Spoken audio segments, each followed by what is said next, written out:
Hey, I'm Dave. Welcome to my shop. I'm Dave Plummer, a retired operating systems engineer from Microsoft going back to the MS-DOS and Windows 95 days, and I'm here to answer the important big historical questions like, why are blue screens blue? After all, someone had to decide, but who and why? I tracked down the actual developer responsible in the first place, and the reasons might surprise you. I know I wouldn't have guessed, and you won't have either. But did you also know that blue screens are sometimes green? Would you like to impress your friends by having a red blue screen? I'll show you how. Then I'll take you on a tour of blue screens going all the way back to Windows 1.0 and show you what they used to look like. All that plus what causes them in the first place and how to fix them on Windows 10 coming right up on Dave's Garage.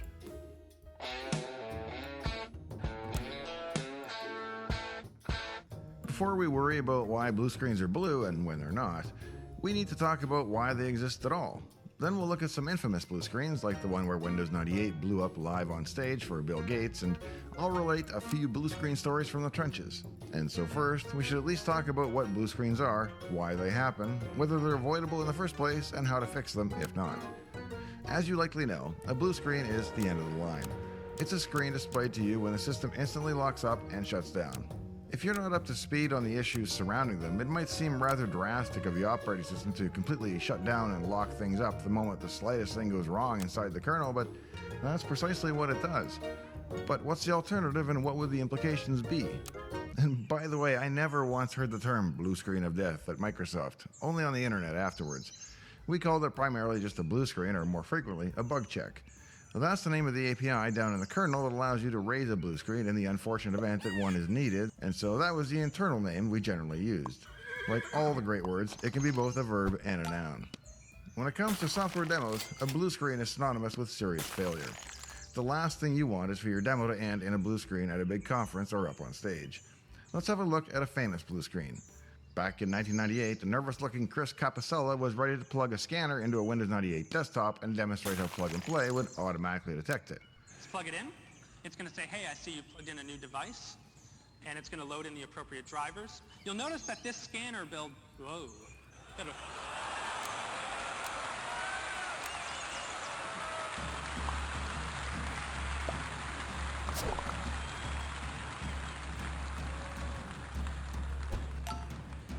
moving right along. That must be why we're not shipping Windows 98 yet. Absolutely. They cut away quickly, but you'll notice Bill's first reaction is actually to smile. He seems more chagrined than angry, at least on the stage. His quip about not being quite ready to ship was prescient and kind of funny. It does happen. I've heard a ton of rumors that the poor guy in the demo was summarily fired and so on, but it's not true. Chris went on to do pretty well at Microsoft and is currently the CMO, or Chief Marketing Officer, of the entire worldwide consumer business. So clearly, even blue screening the system during a Windows Live demo with Bill on stage turns out not to be a career-limiting move. I wasn't there, but I'm told another blue screen happened when Bill was demoing Forza, the racing video game. Reportedly, it was still very early in the product development cycle and not everyone was excited about the prospect of using the early code in an important demo, but the program manager, or PM, was insistent. The PM tested the demo 9 ways from Sunday, and it worked flawlessly each and every time. A few hours before the demo, they tested it a couple more times to confirm it was still ready to go, which it was, and soon enough, the time came for the actual demo.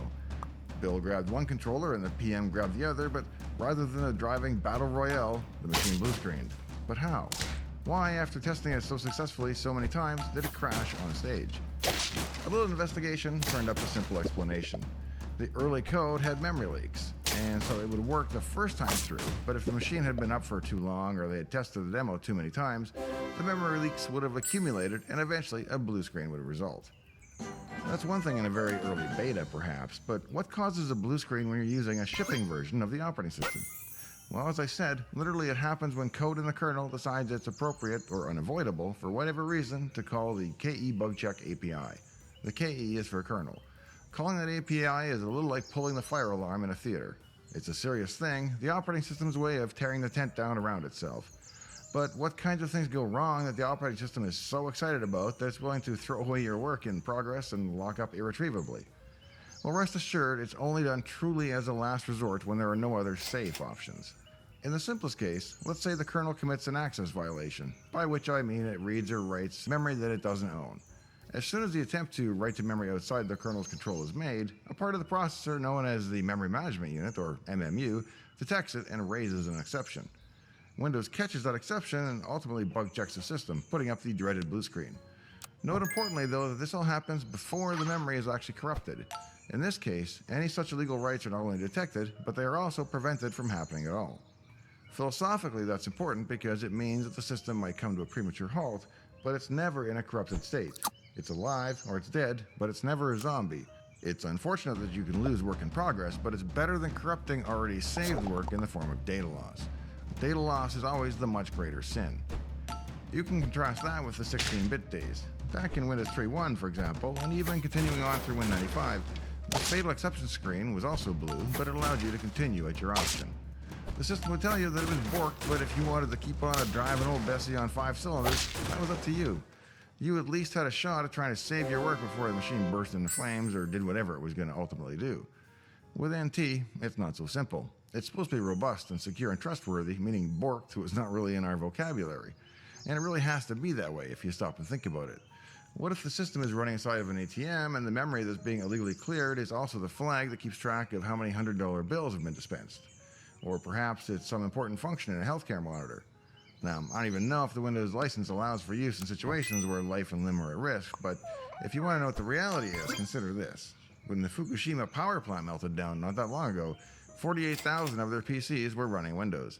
But not just any Windows. They were still running XP, even though it was well past end-of-life support. The reality is, or at least it used to be, that by the time Windows ships, the kernel itself is pretty rock solid. I've seen a lot of blue screens out in the world and even debugged my fair share out there, and it's never wound up being caused by an actual kernel bug in a shipping version of Windows.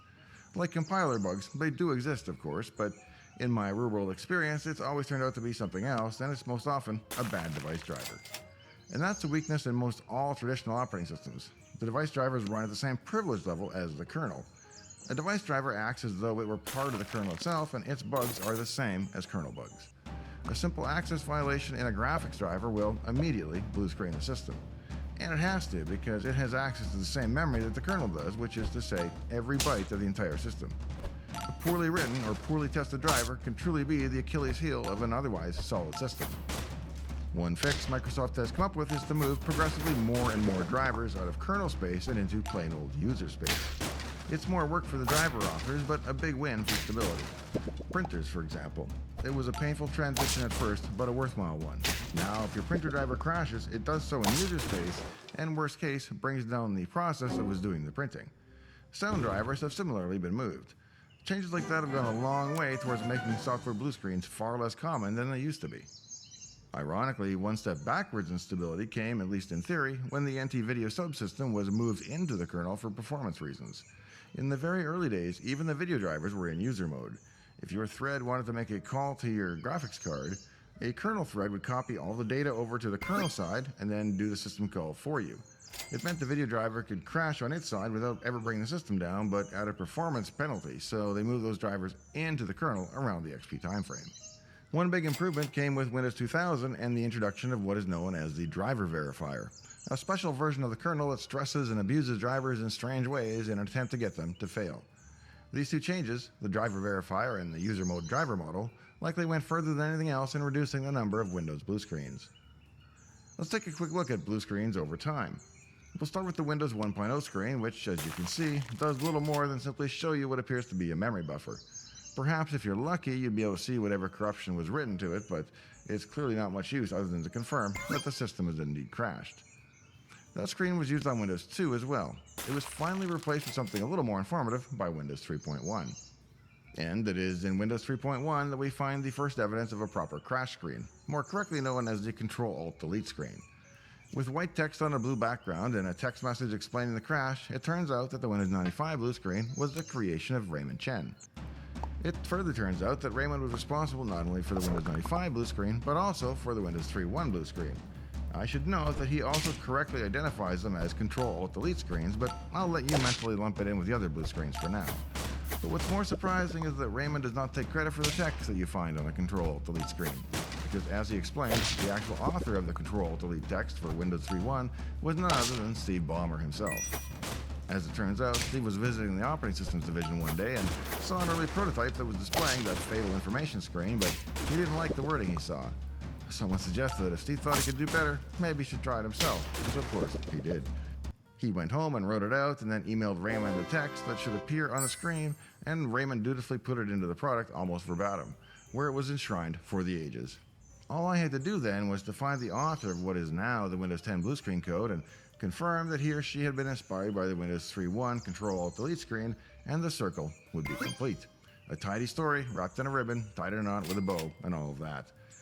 And that is why I must now tell you the tale of how I dug through the source code comments and version control logs in order to track down the information on who actually wrote the code for the Windows NT blue screen. It turns out the developer's alias was J. Vert, short for John Vert. Searching for the blue screen dev, whose name means green, I ultimately located him at his new home at the Redmond Town Center for peaceful living. The staff directed me to his little cabin, where I found a grizzled old man rocking in a chair, stroking his long white beard, mumbling to himself. I approached him as if he were a skittish deer, lest he got spooked, and when I got close enough, I said only 3 words. But why blue? He tipped his head back and he cackled at me in a way that only someone truly mad can do, and as he raised a bony finger to point at the sky, that's when I realized I probably had the wrong John Vert, as there were several in the phone book. So I went home and sent a message on Facebook to someone who looked a lot more like I remember him. The correct John got back to me promptly and quickly dispelled 2 assumptions that I'd made about the blue screen. For years, I had assumed that blue screens were blue in order to make them easier to spot in the lab. By the mid-90s, we had a few large rooms that contained perhaps a few dozen PCs on shelves running stress tests each day on the latest operating system builds.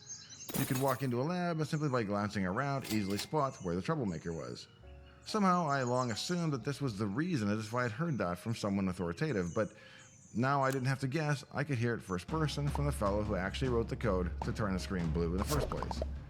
It turns out that while perhaps convenient later, John said that labs were not a factor in his original decision, since the bug check screen was done long before there were any large labs running NT stress.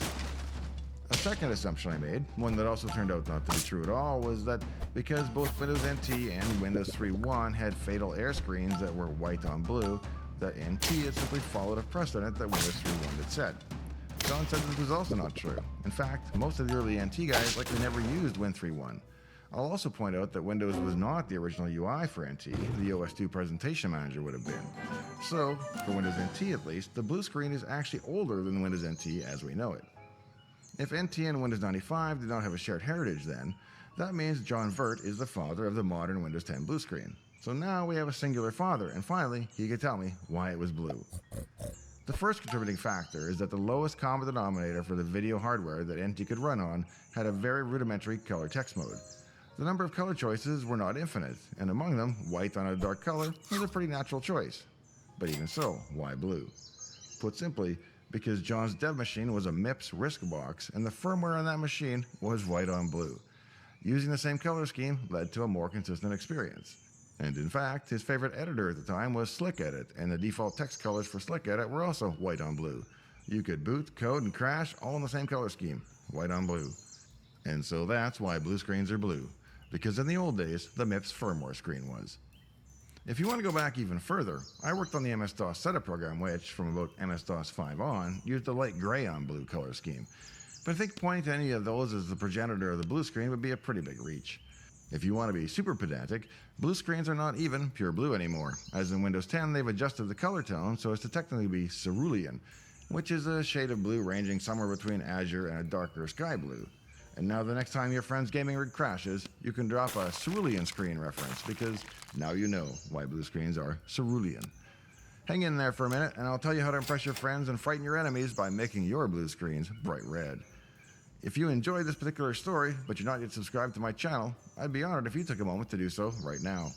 That'll also let me know that I'm going the right direction with this episode, and I'll make more like it. And if you turn on the bell icon, you'd even get notified of them when I do. It's a win-win. And as always, remember, I'm not selling anything and I don't have any Patreons. I'm just in this for the subs and likes, so if you did enjoy the episode, please be sure to leave me one of each before going. YouTube apparently really does care if you like the video or not. They call it engagement. Speaking of which, I'm trying to grow the channel, so if there's somewhere that you can share this episode, like an appropriate place to list it on Reddit or a forum or a BBS or that sort of thing, please do so. It's kind of a niche interest, but odds are that if you're interested, then someone else you know who like you will be interested too, so send them a link. And don't forget to head on over to Dave's Garage at the end of the month for a live stream on Sunday the 28th of February at 10 a.m. Pacific, 1 p.m. Eastern. All questions will be answered, all inquiries addressed, and you can help me plan for future episodes. The more the merrier, so bring a friend. Our first ever live stream that we barely announced had 1,000 folks show up, and it was a lot of fun, so please do stop on by on the 28th.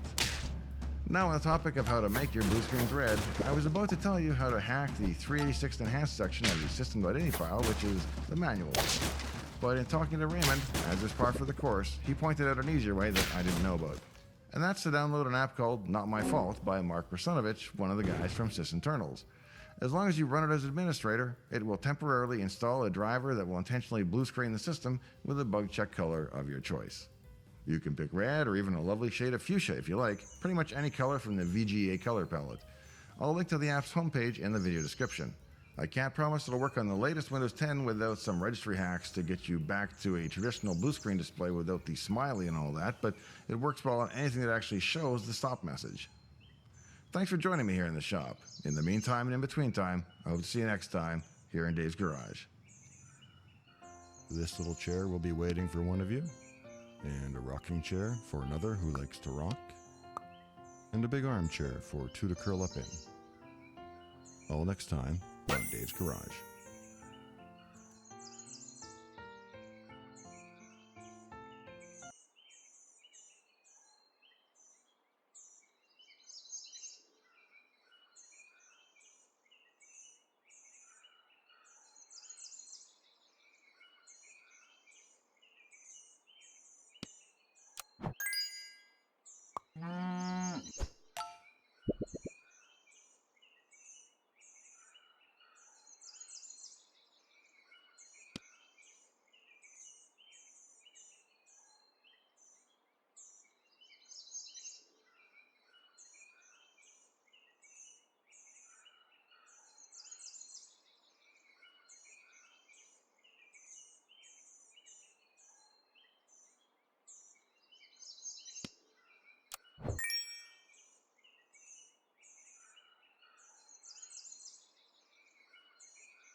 This computer is free. Or, well, it costs money to buy one, but the idea behind it is free. Free from patent restrictions, licensing fees, and all other manner of innovation-crushing limitations. And it actually works. Today. Look at it go! I can run regular old desktop Linux with a regular old keyboard and mouse. I can even browse the regular old internet. But can I play a regular old 3D accelerated game? Yes! Even a few short years ago, the idea of RISC-V displacing or even competing with established architectures like x86 or ARM seemed like a pipe dream. But it's amazing just how much can be accomplished by a team of highly motivated industry giants like Google, Tencent, and Qualcomm. But the question is, why are they so motivated? What's wrong with x86 and ARM anyway? And why is US Senator Marco Rubio over there in the corner? I'm just here to segue to our sponsor. Odoo. Their free, easy-to-use website designer, online sales tools, and new integrated AI copywriter can help you find a voice for your small business. Click the link below or keep watching till the end of the video to learn more. This is the Milk 5 Pioneer, and most of its specs are pretty normal. It has 128 gigs of DDR4 memory, a 1 terabyte NVMe solid-state drive, and a Radeon R5 230 graphics card. We're gonna have it linked down below. What isn't normal is the 64-core RISC-V processor. RISC-V, or Reduced Instruction Set Computer 5, is an open standard instruction set. That means that anyone can build a processor using it without any licensing fees or even permission. The one in here was built by, actually, okay, that's a little bit complicated. We're gonna get to that later. First, let's fire it up and see how she works. Ooh. You know, this isn't actually the first time that we've looked at a RISC-V machine. That honor goes to the Hi-5 Unleashed way back in 2018. But I think that you're gonna see that things have progressed quite a lot since then. Let's see if we can get into the BIOS on this bad boy. Spoiler, we can't. While it is expected to arrive sometime in the next month or so, at this time, there isn't a BIOS or a UEFI in the traditional sense. You just press the button and then wait for it to boot, which takes a couple of minutes. So while we wait for that, let's talk a little bit about RISC. As a bit of a refresher from our previous videos on the topic, an instruction set refers to the collection of the most basic functions that all other programs are built upon. Things like adding, subtracting, writing to memory, or reading from memory are all things you might find in a CPU's instruction set. The idea of a processor with a minimal or reduced instruction set started in the late 1970s with the experimental IBM 801, and it's stuck around pretty much since then in some form or another. PowerPC processors, like those found in old Macs, and ARM processors, like those found in new Macs, not to mention your cell phone, are both examples of RISC architectures. ARM even used to be called Advanced RISC Machines. Though of course, RISC-V is not ARM, even if they share some heritage. So don't expect to just throw macOS or Windows for ARM on this thing. Thankfully, Linux exists, specifically Fedora 38 for our demo today. Let's start by loading up Firefox then. It's taking a while. Oh wow, it's really slow. I feel like that's a bit of a spoiler for later in the video, but yikes. What other software have we got on here? LibreOffice? Can we word process? Yes! Buddy? Oh, she crashed. Give it another shot. Okay. Hey! What about spell check though? Yes! Pretty exciting. Time to try some free open source games like Open Arena. Come on, Tony. Come at me, bro. Oh, Dave, where'd you go? Whoa, Ayumi. Oh, wait, I got a rocket launcher. Oh, this is good. This is very good. No, I want my rocket launcher. What the heck is this? She teleports. What just happened? Come on, how did that not count? I don't have a single kill yet. You know what? I'm gonna blame that on the low frame rates. Though those make sense given that the system is only drawing about 90 watts from the wall right now. So at least you can't fault the efficiency. Remember, that number includes our GPU as well. But we've glossed over a pretty important detail so far. The R in RISC is for reduced. Sure, okay, but reduced from what? CISC, or complex instruction set computer processors, like the x86 chips made by Intel or AMD, have much more robust instruction sets. This allows them to complete complex operations with fewer inputs, something that used to be used to reduce both development time and the amount of disk space needed to store a program. Except the thing is, Modern development tools are nothing like what they used to be, and your typical dev no longer needs to worry about whether the CPU will perform one complex operation or if it will achieve the same result with half a dozen simpler ones. And Apple proved with the launch of their M-series silicon that RISC's traditional role as an efficient but low performance alternative could be left behind. This new level of acceptance is a huge shot in the arm, pun intended, for RISC-V. You see, porting to RISC-V from some other RISC ISA is much simpler than porting from x86, which has resulted in a much larger software library than the last time that we checked in. But that's not even the coolest part. The special sauce that made Apple's M1 launch so successful was Rosetta 2, a translation layer that allowed x86 applications to run on Apple's new ARM RISC chips. And I bet you probably see where I'm going with this. Box64 is a super cool piece of software that should allow us to run x86 64-bit applications on RISC-V without recompiling them up front. Let's go ahead and try and install Steam, which isn't in our package manager, and we did find a Debian version of, but this is a problem. Unfortunately, unless you're on Apple, Steam is only 32-bit, and Box64 doesn't work with 32-bit applications. So maybe there's another way for us to install Stardew Valley? The answer is obviously yes, because Petite Seb got it running here, but we ran into an issue with GOG's Mojo installer that we weren't able to get past, at least at the time of filming. So in a nutshell, it's kind of like the early days of the Proton translation layer for gaming on Linux. There's clearly a lot of work to be done, but the bones are there, and that is really, really exciting. A big question we haven't touched on yet, though, is why not just use ARM? The truth is that the RISC-V instruction set is pretty similar, but there's a big difference, and that is that ARM is licensed. You see, even though Apple manufactures their own M3 chips with partners like TSMC, and they've modified them quite a bit compared to the ARM chips that are produced by other manufacturers like Qualcomm or Marvell, they still have to pay ARM some kind of licensing fee, which is often a function of how many units they sell, which in Apple's case is a lot. And while they won't move nearly as many of these things, there's still a lot to be learned from poking at it a bit more, because it's sort of half PC and half development kit. Starting with the front I/O, this Type-C port, for example, doubles as a debug console connector. Then there's the fact that it runs quad-channel memory. That's something I've not seen on the desktop in quite some time. There's two PCIe 16X slots that seem to operate at Gen 4 speeds, though it should be noted that one of them is only a by-8 connection, and we've also got an M.2 and another M.2, meaning there's a fair bit of PCIe on this thing. The SATA ports are weird. There's 5 of them, which is an odd number, literally and figuratively. And the fact that they've all got these little covers on them, right?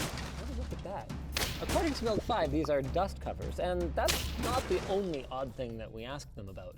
There's an MCU on here, which is an ARM chip, and according to Milk 5, they have no intention of replacing it with a RISC-V equivalent in the near future. And the same can be said about the PCIe controller in the top left of the board. That is also an ARM chip, and actively cooled by a super annoying little fan. If you guys heard that earlier in the video, I unplugged it. That's why it hasn't been making noise anymore.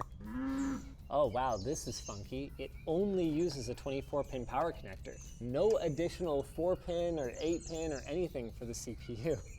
That's pretty cool. These banks of pins along the bottom are apparently for USB debugging, UART, and JTAG connections, and then the cooler is a really interesting one. You can see here this has been modified to fit an Intel LGA 1150 cooler with a bracket that's included. So theoretically, you could use any 1150 cooler you wanted, but that's not what we're interested in. We want to take a look at what exactly it's cooling. It turns out it's a Sophon SG2042 made by Softgo, a subsidiary of Bitmain. Now, Bitmain's major product up until this point has been the Antminer, a crypto mining machine that accounts for over 70% of all the processing power on the Bitcoin blockchain. But Softgo didn't design the actual cores that they're using. The C920 core comes from T-Head Semiconductor Limited, the chip division of Alibaba, the owner of AliExpress, not to mention a vast number of other companies. This chip, then, could be described as a collaboration between arguably the most powerful company in crypto and arguably the most powerful company in China. It's not exactly high performance at the moment, but it does work. And if you think this has some folks scared, you are right. S.i.R, maker of the original RISC-V computer, has laid off roughly 20% of their workforce recently. Now, they claim that this is a restructuring, and it likely is. But there could be more to this story. After the United States government announced the ban on exporting RTX 4090s to China, several senators wanted to take it a step further, with Marco Rubio, quoted as saying, Communist China is developing open source chip architecture to dodge our sanctions and grow its chip industry. He's referring to RISC-V here, and he's not entirely wrong, even though, in typical politician fashion, his solution is more of a self-own than a clever maneuver. The idea of banning US companies from working on RISC-V with Chinese companies kind of makes sense on the surface. I mean, why export your technological innovation to a foreign adversary? But in practice, it's not going to hurt China nearly as much as it's going to hurt US companies like S.i.R as we hurtle towards a RISC-V future. And I cannot overstate the pace at which this is happening. During the writing of this video, S.i.R and Softgo announced 2 new desktop chips that are slated for release in 2024. This could be a big moment for S.i.R's continued growth, particularly in the wide-scale adoption sense. But Softgo, they've already got competing products on the market. Of course, you might be wondering at this point, with our mentions of Steam and Proton, what does all of this mean for gamers? For now, probably not much. Not only will you not be buying one of these and throwing the latest GPU hotness into it, you won't even be throwing last-gen GPU hotness into it. We tried an AMD 6000 series card and no bueno, no drivers. But that doesn't mean that you'll be limited to the best that Milk 5 certifies the system for, which is the RX 550. We found that it would work with any 500 series card as long as you have a beefy enough power supply, and went with an RX 580. See how things would go. Just note, though, that you might need an upgraded power supply in order to get this working, because normally the system ships with a 350 watt power supply. But with that said, with how little power draw we had before, maybe that would work fine anyway, I don't know. Oh, sick! Xenotic is working! Wait a minute, am I in an actual game? Oh shoot, oh, my mouse is only sporadically working. Are these bots or what? I have no idea what's happening here. I believe those are bots. Okay, good. Now I have a chance. Let's go, where's my FPS? Oh, there it is, down in the bottom corner. Hey, that's way better! And these are better graphics than we had last time. Hey, fragged airhead, let's go! There's no way any human could be beaten by me right now. The best gaming computer ever? Certainly not. My mouse just stopped working. But if things continue to improve, this could be a viable option very soon. The biggest organization likely scared of RISC-V is obviously ARM, but the story goes a bit deeper than most people realize. ARM is owned by SoftBank. SoftBank's CEO, Masayoshi Son, was one of Alibaba's first investors, and until this past year, SoftBank owned up to 24% of Alibaba. Jack Ma, co-founder of Alibaba, sat on the board of directors for SoftBank for 13 years, starting in 2007. These two companies then were more than just close. But that has changed drastically in the past 2 or 3 years. When Jack Ma said something, then disappeared until he didn't, did he? And regardless of all of that, under the new Jackless leadership of Eddie Wu and Joe Tsai, Alibaba's various entities seem to have doubled down on producing their own chips, separate from ARM, in line with the Chinese government's Made in China 2025 campaign. And RISC-V is a key part of that strategy, allowing the Chinese government to be free of any foreign interference in their tech development. At least, at some point. Based on the benchmarks, there is still a lot of work to be done. All right, so it's been a few days, and I think I've got something really exciting going. Wait, we already did the Milk 5. Yes, but I went back and did it better. Shut up. Yeah, it's running. No. I am the first person on Earth to get Euro Truck Simulator working on a RISC-V CPU.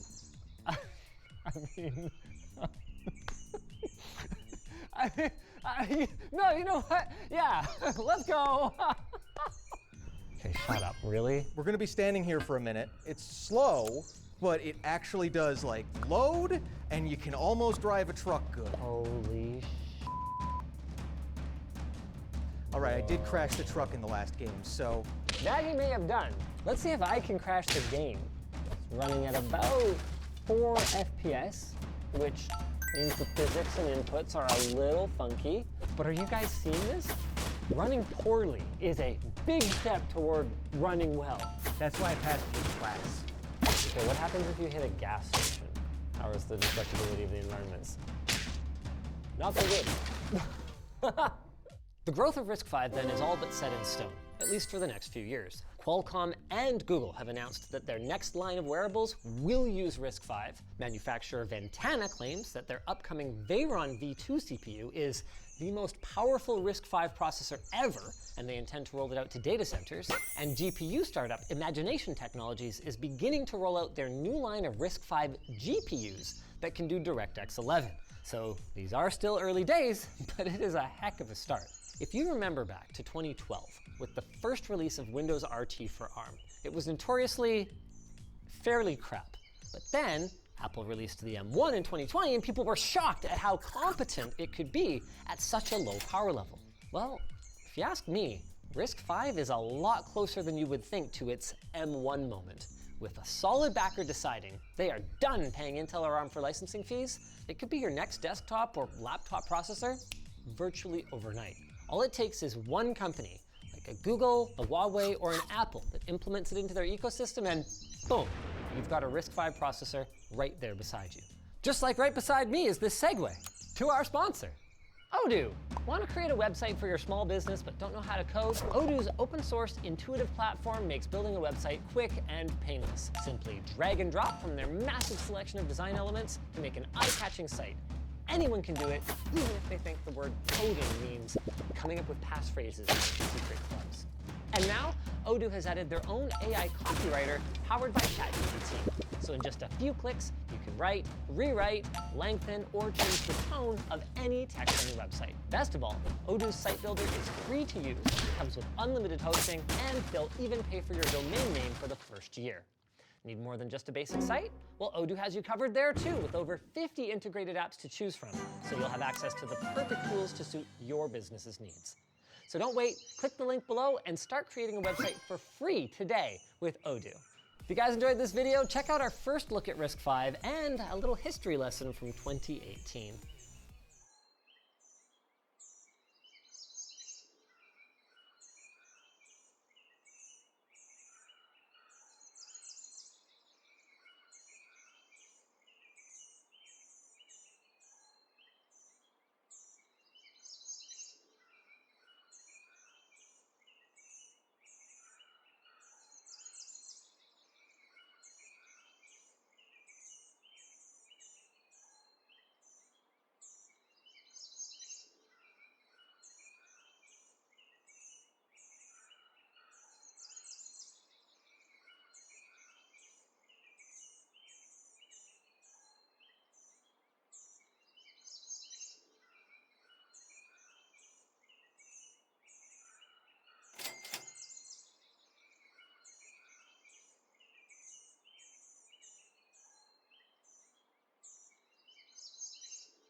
Hey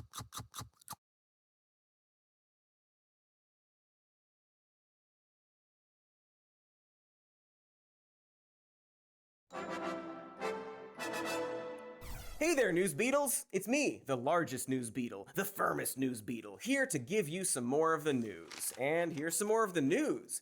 You ever notice that, movies are pretty bad now? I don't mean that in the way where I'm old and scared, not in this video at least, but rather that with few exceptions, this past summer saw an amazing amount of box office failures. And while I know this is subjective, it wasn't just bad movies flopping. Even movies with built-in fan bases that are of at least the same quality of their previous films did poorly. Movies that I would argue weren't pretty bad, but rather pretty good. But also, the movies that were bad also did poorly. One would assume that the Indiana Jones would move the needle no matter how old and slow and scared of bugs for some reason he was. And yet, it did not. Superhero movies fell right on their dicks. Disney supposedly lost a butt-ton on their Marvel and Star Wars properties, as well as that Little Mermaid remake. And what's interesting there is that those are all things that used to be free money for them. No matter how good or how bad, and they were often bad, a live-action Disney remake was a guaranteed hit just a few years ago.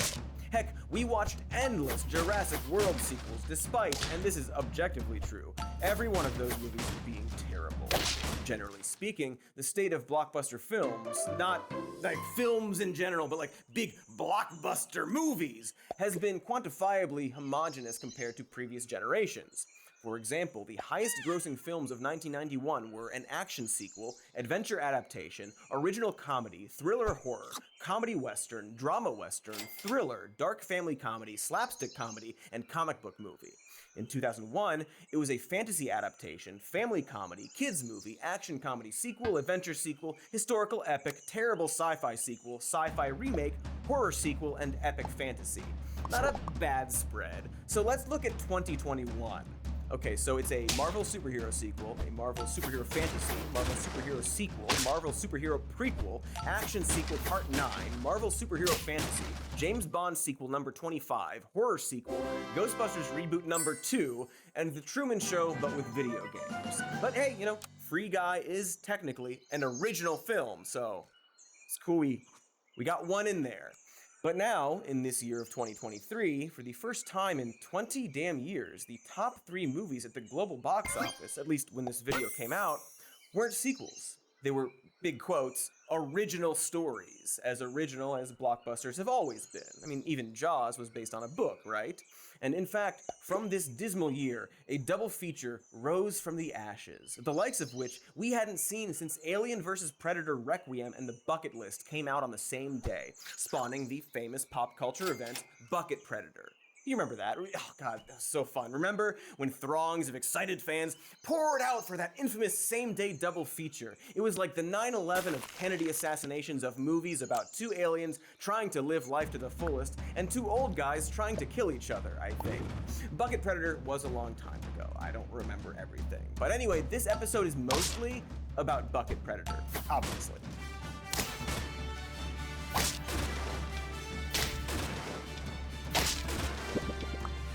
Bucket Predator, an entire episode about Bucket Predator. Hell yes! I've been pushing for this for a long time. There were a lot of doubters, a lot of people tried to stop me, but here we are. Okay, so to start, let's talk about the lore of Predator. Wait, what's that? No.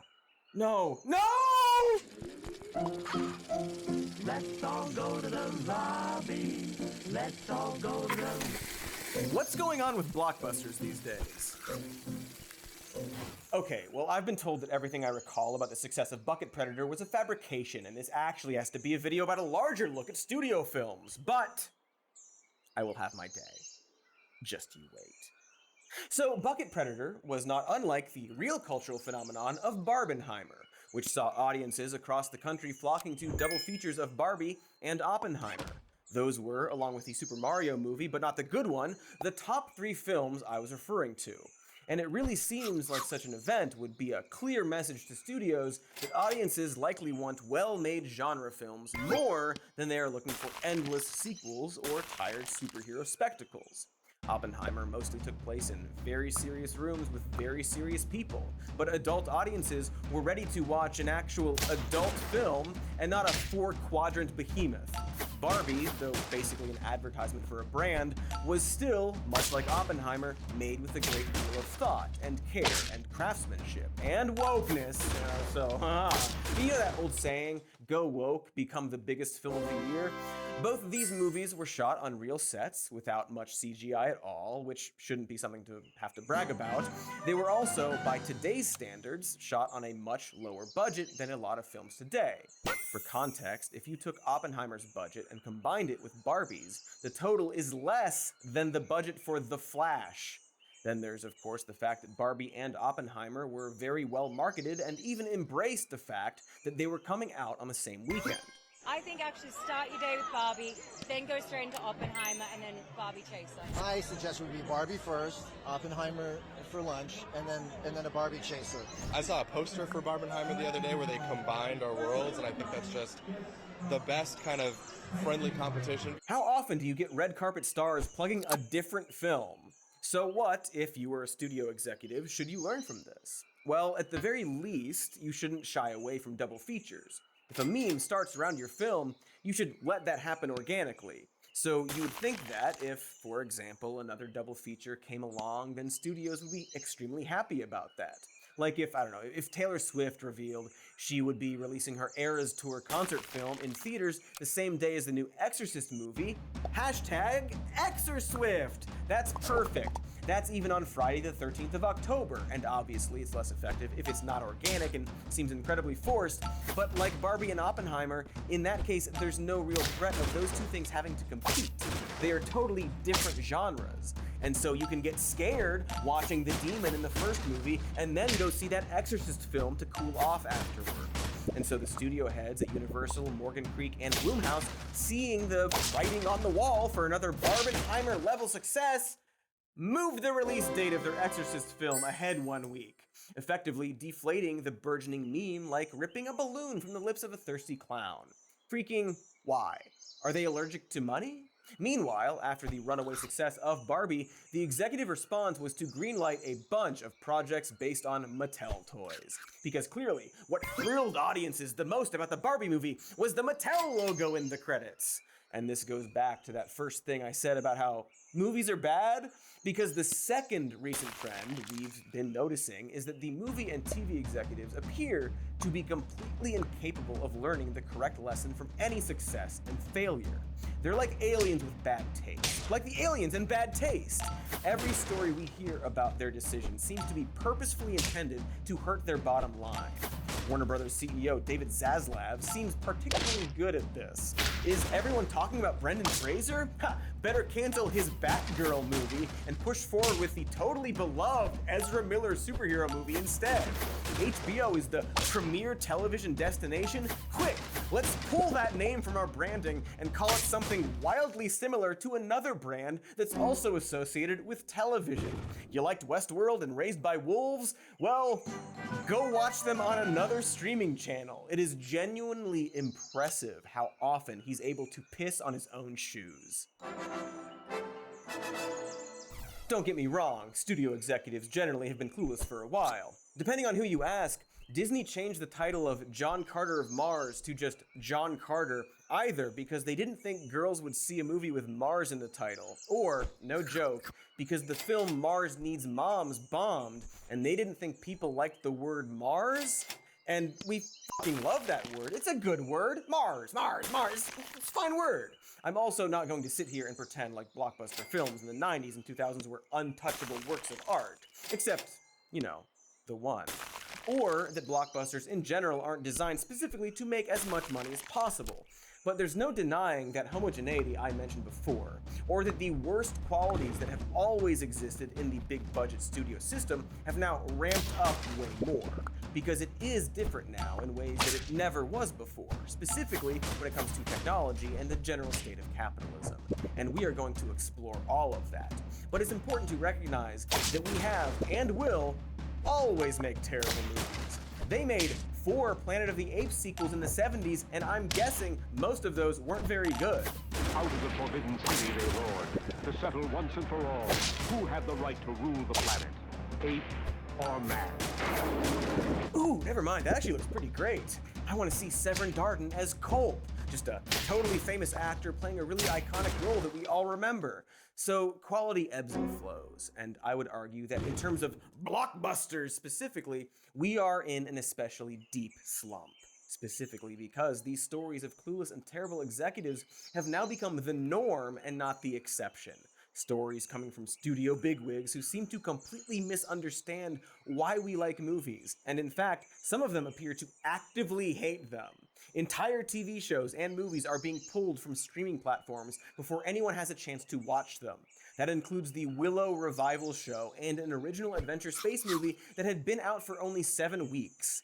In short, being a fan of blockbusters is exhausting and punishing now. Not just because your favorite film might be randomly vanished from streaming, but the entire modern system we've crafted has made it absolutely grueling. And it's not just because you're getting older, although that doesn't help the situation. Death is so close. So, for example, movies have objectively gotten longer. Genres that have no business being long are now inexplicably over 2 hours. Kids' movies were specifically designed for short attention spans, and now that new Little Mermaid is nearly an hour longer than the original. It's over 2 hours long! The new Cruella shouldn't be longer than Serpico, but it is. Movies have gotten so long that even their trailers are getting too long. But to be fair, if you're not watching trailers online where you can now see teasers for teasers of trailers and pre-trailers to the trailer you're watching, the time spent on movie trailers in the theater hasn't actually gotten that much longer. But there is an added fatigue of having to watch an ad for the literal movie theater you are in. Sometimes they run like 2 of those ads back to back. Did you see that Regal one? It feels like dying. And if you get there early, you get a bunch of other ads before the ads, pre-ad ads. And these are usually for movies we've already been marketed to for sometimes years before they come out. That's thanks to a few things. There was the pandemic. Remember that? Yeah, it happened. And now the labor strikes creating delays. That movie Free Guy, for example, was being marketed 2 years before it came out because of COVID. We had to watch Free Guy trailers for 2 grueling years. And pandemic aside, thanks to the internet, we now know every step of every film production. We knew about Avatar sequels over a decade before one came out. Superhero movies took that tactic to the next level by having Steve Jobs presentations mapping out the next decade of their series.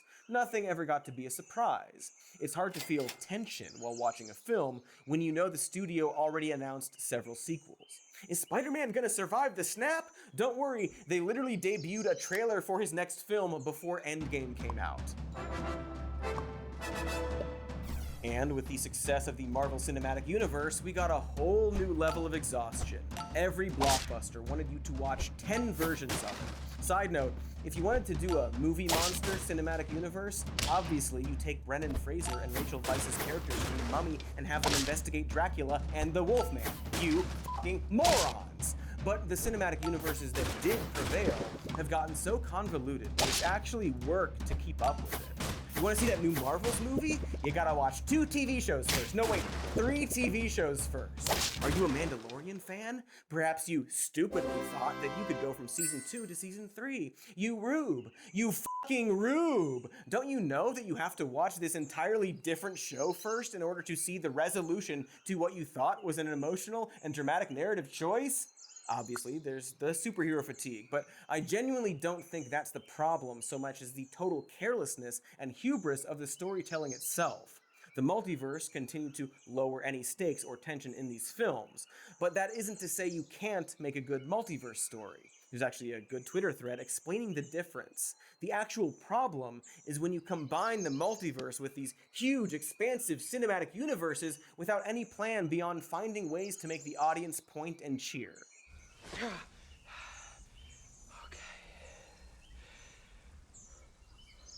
Pretty fucking weird pause without any audience clapping, isn't it? If you've purposefully injected pauses into your film so a theater audience can react, then you've purposefully traded a lasting quality for box office hype, right? There's no other way to interpret that tactic. 50 years from now, people won't understand why every Marvel movie has these long pauses in it. It's like watching an old 3D movie where shit keeps flying directly at the camera for no good reason. And this is what's actually hurting the superhero genre, putting the importance of meta hype moments over crafting a quality film. And the multiverse has given them a really convenient way of mashing action figures together instead of exploring the characters that fans love. The Marvel and DC model has, in my opinion, made fandom so very tiring. Because they promise an unending barrage of stories, the only natural conclusion is for these series to sputter out like an asthmatic racehorse. This is literally what happened to the Snyderverse, which just kinda stopped unceremoniously. You wanna see the last moment of the Snyderverse? Here it is.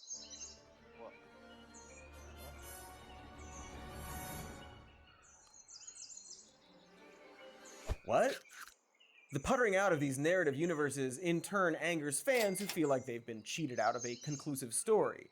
Toxic fandom gets ramped up, perhaps on some terrible hypothetical social media site, and that pushes away casual viewers. This model has also put brands forward. Star Wars, Marvel, DC, these are all listed as genres on their streaming services. People root for their favorite brands now, which I would argue has hurt at least some people's understanding and appreciation of art. On the flip side, movies and stories themselves are turned into brands. Both Star Wars and Star Trek are now logos that play before a film or TV show the way a studio logo might. And that's a little weird, because stories shouldn't be treated like companies, right? Stories end while companies try to achieve endless growth. And I think this has completely blurred the way people are looking at the art of storytelling. Not that Twitter represents anything, but there's now an unsettling trend of people praising the absolute hog water that AI is barely able to write. I don't know if you know this, but there was, and maybe still is, a strike going on in Hollywood, which we will talk about. And that strike has centered on the idea that artificial intelligence would be able to digitally replace writers and actors. Heck, we even saw our first AI-generated credits. And without recreating and repeating the video we made about this, AI is generally no more advanced than it was in the past. It's faster, but in terms of writing and creativity, it's simply taking from pre-existing art and mashing together a copy. And it's possibly telling and very disheartening that some people don't seem to see the difference between that and genuine creativity. And those people especially include film executives. And so it's time to ask how it all got this way. Why did most blockbusters fail this year? Why does it seem like studio executives are waging war with good movies? Why are movies, big movies, so generally exhausting? There are answers, but also there are ads. So let's watch those ads and then give some answers in that order. Let's all go to the lobby. Let's all movie the advertise. It's ad time. Hello, news lovers, friends, family, and of course, my many pet snails. You know, fall can be stressful. Summer's over. It's getting dark earlier. Gotta buy thousands of dollars worth of Cuttlebone and tropical terrarium mix. Luckily, there are CBD gummies by Next Evo Naturals. Their CBD absorbs 4 times better than regular CBD oil, not to mention that they're tested to contain 100% of what's listed on their label. You get what you paid for. Like the 2 snails I bought in May. 2 snails! I bought 2! Now I have so many. I have so many snails. You ever have so many snails that you could actually hear them moving at night? Woof. But thank goodness for Next Evo's sleep support complex that helps me cool down when I've had a long day of snail stuff. They don't even love me. They don't do anything except slurp around and leaving a trail of slurp behind it. Anyway, Next Evo Sleep Gummies combine premium CBD with melatonin to soothe stress and help me stay calm, no matter how many times I wake up with my feet absolutely covered in snails. So slow down the news ticker in your mind. Upgrade to better natural solutions from Next Evo Naturals. Go to nextevo.com and use promo code MORENEWS to get 25% off. That's 25% off at nextevo.com. Promo code MORENEWS. Ha-cha-cha-cha. Boy, those sure were some tasty ads. Almost as tasty as the movie theater popcorn we all scarfed down this summer while watching some of the shittiest movies Hollywood has ever made.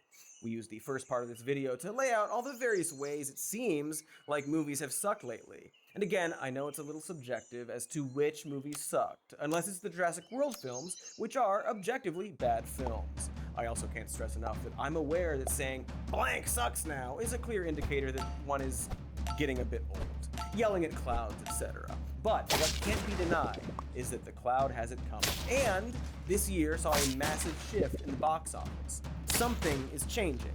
And when you combine this with all the strike news and streaming sites seemingly collapsing, deleting their own shows and projects and raising prices, and studios claiming that they can't pay anyone a fair shake, well, you gotta wonder what happened to these studios.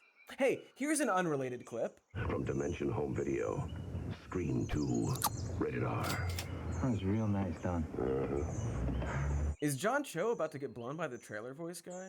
So it's not exactly news that video rental stores died out in the late 2000s, along with physical media in general. But I'm not sure people fully appreciate what that did to movie studios. Here's a New York Times article from 1987 that details exactly how a movie made its money back then. What it explains is that the profits for any given film, in their example David Cronenberg's The Fly, gets shared by a million different people.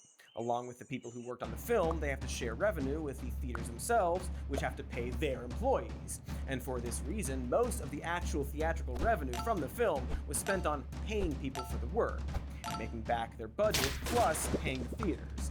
For this reason, only 1 out of 20 films would actually make a profit from theatrical releases. Those would be the blockbusters like E.T. and Back to the Future.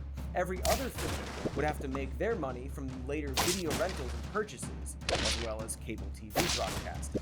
By the futuristic year of 2000, DVD and VHS rentals and purchases would equal $20 billion in sales. Meanwhile, movie theater tickets were only a third of that. Home video and cable TV were the primary way that studios made money. And you might notice that neither of those things really exist anymore. Now, to be clear, movie studios aren't hurting right now, and we will talk about why. What that is demonstrating is that, generally speaking, movies used to make a lot more money in the long run, and that loss of money had to come out of somewhere. And I'll give you a hint. It wasn't the executive salaries. And we're getting ahead of ourselves. During the 2000s, we saw a shift, one that I would call a natural progression of society. You know, this would be called the World Wide Web. And while I can't get into it right now, give it a bing. It's very interesting. The early World Wide Web, or TripDub as we all called it, was a great tool for f***ing over big companies. Film and music piracy was a fun thing we all totally didn't do. And you could argue that was in response to video rental becoming a monster that stopped caring about their customers. For a while, it was good. But piracy was eventually countered with streaming services, and capitalism took back that control. But not before the murder of Blockbuster, a company a lot of people with bad memories have nostalgia for now. The point here is that studios had to pivot, and that mainly meant that they had to rely more and more on theatrical profits instead of rentals or DVD sales. This meant that every movie they made had to be a blockbuster. It had to make that money in theaters because that was the only option. So a movie like The Fly, for example, couldn't be made under this budding business model. It's too risky. And here's where you have to wonder how many movies like The Fly have been snuffed out thanks to this new situation. And since studios needed to make all their money theatrically, they naturally tried to make that money globally. And as we creeped towards the 2010s, studios began to notice that their films were just as, if not more successful, in countries like China. Suddenly, it became very important to make movies as broad as possible to appeal to the most people. Often, movies were adjusted for different countries, so there became a need for them to be modular. This, of course, meant that marketing was a bigger consideration. The marketing budget for Barbie was as much, if not more than, the film's entire production budget. Granted, that turned out to be a good investment because Barbie has made almost $1.5 billion, but it usually doesn't work out that way. Most movies don't make $1.5 billion, but because of the lack of a home video market, they kind of have to now. And so this new model meant that a movie either has to be really cheap or really big to make money. In short, you're either Avengers Endgame or Paranormal Activity, or my script, Paranormal Avengetivity. Look for it now on Slooby. $5 extra a month for Slooby Bulbous. This era also gave studios, specifically Warner Brothers, a revelation. While sequels were traditionally seen as lower quality and the success of one was treated as a surprise, we began to see the opposite happen. The highest grossing Harry Potter movie was, in fact, the 8th and final one. It used to be that part 8 of any film series was likely schlock, often involving the taking of Manhattan. But now that was a bankable tactic. Never mind the fact that Harry Potter was based on a successful book series. In the studio's eyes, you could now bleed a series dry. And no better blood cow than the superhero genre, which was a naturally serialized source material. Not to mention that they are generally broad action-adventure comedy films with a lot of CGI, which in turn meant that they were global and modular. Another extremely important detail that gets missed about this era is that these films also weren't centered around actors or directors or writers. What I mean is that when audiences went to see Harry Potter and the Deathly Hallows, they weren't seeing a David Yates movie, despite that being the director. They were seeing a Harry Potter movie that was going to be made with or without that director or the writers. Unlike the 90s, blockbusters more and more felt like they belonged to the studios and not the actors or directors or writers. People used to see Arnold Schwarzenegger or Roland Emmerich films as a genre, and if a sequel didn't have that person involved, it wasn't worth seeing. For better, or very often for worse. Your rules are really beginning to annoy me. Well, I said for worse. Why would you show Escape from LA for that? Classic film. Anyway, this would be sealed with Marvel, which besides a few key actors, is generally seen as an ensemble. No one actor or one director held sway over the studios. Producers were in power now, to the point that they would specifically seek directors who didn't have a strong creative vision, and boot the ones that did. Now, a note about producers. They can be good, and they can be bad. Sometimes famously bad. But their job is to generally oversee the production of a movie from a managerial and business perspective. Don't get me wrong, there are a dozen types of producers, and some of them are absolutely making creative decisions. Sometimes they're good creative decisions. But for the sake of this video, we're not talking about them.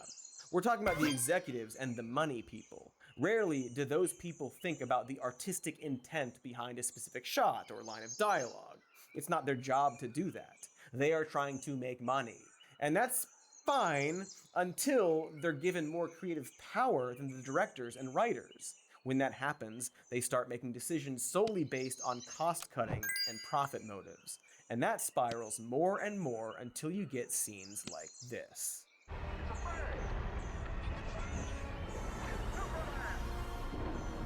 There's no artistic reason to make a rubber-faced digital avatar of an actor who committed suicide due to pressures around acting, specifically as Superman. It's actually the opposite of art to do that. I don't know for sure, but DC probably just wanted to include as many references as they could so the audience would clap.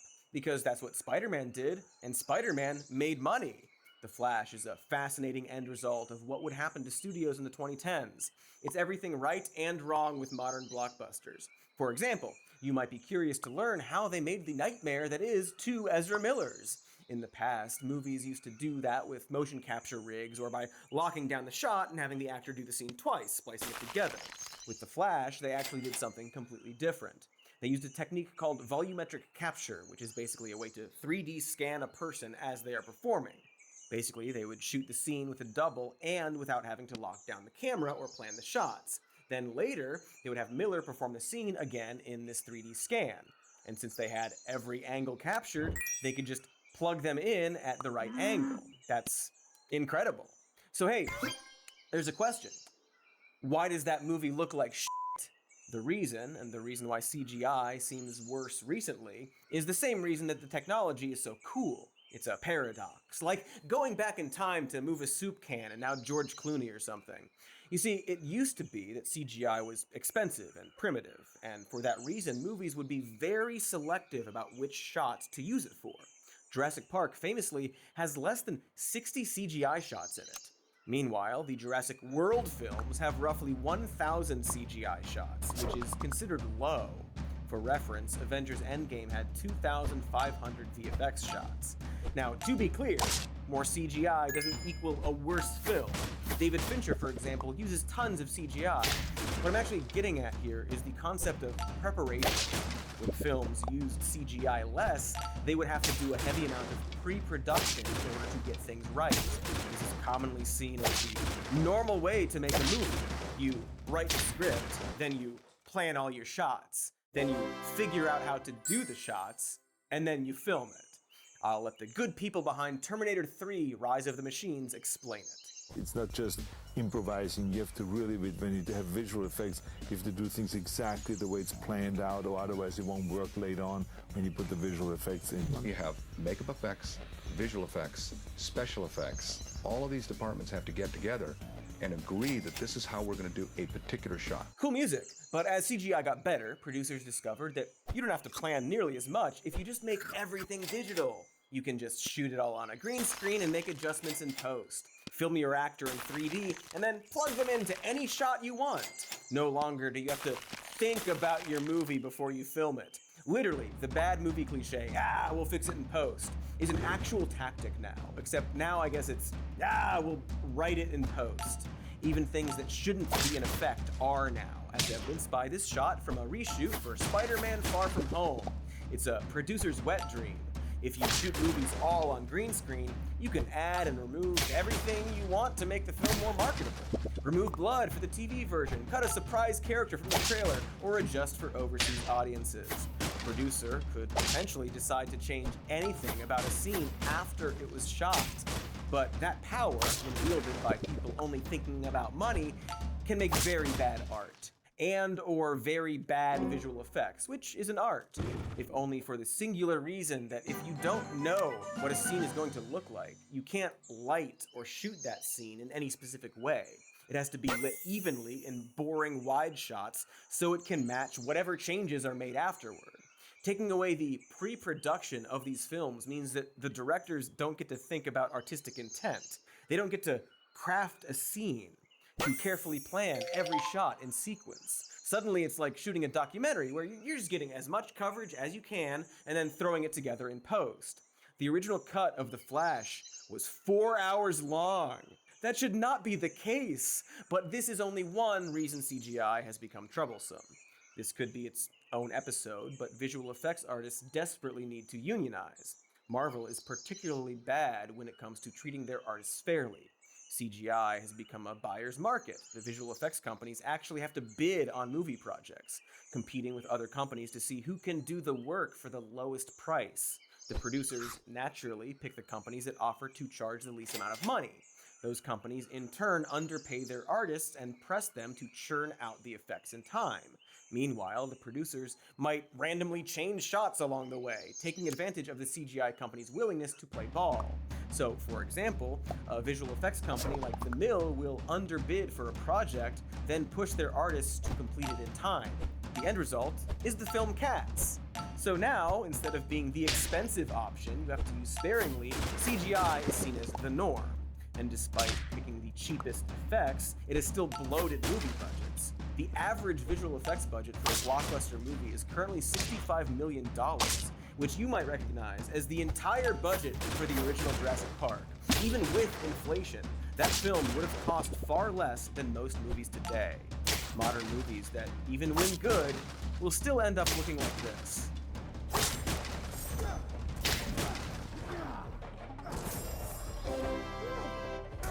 Big, shiny oof. This is why movies are way too expensive to make. And in fact, you could argue that they aren't bombing at all, but rather have no way to make back their money.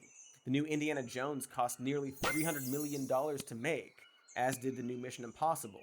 It is wild that Dead Reckoning can make over $500 million and still be a flop, solely because they made it for way too much money. That's like spending $50 million to open a $1 hot dog stand and then wondering why it failed.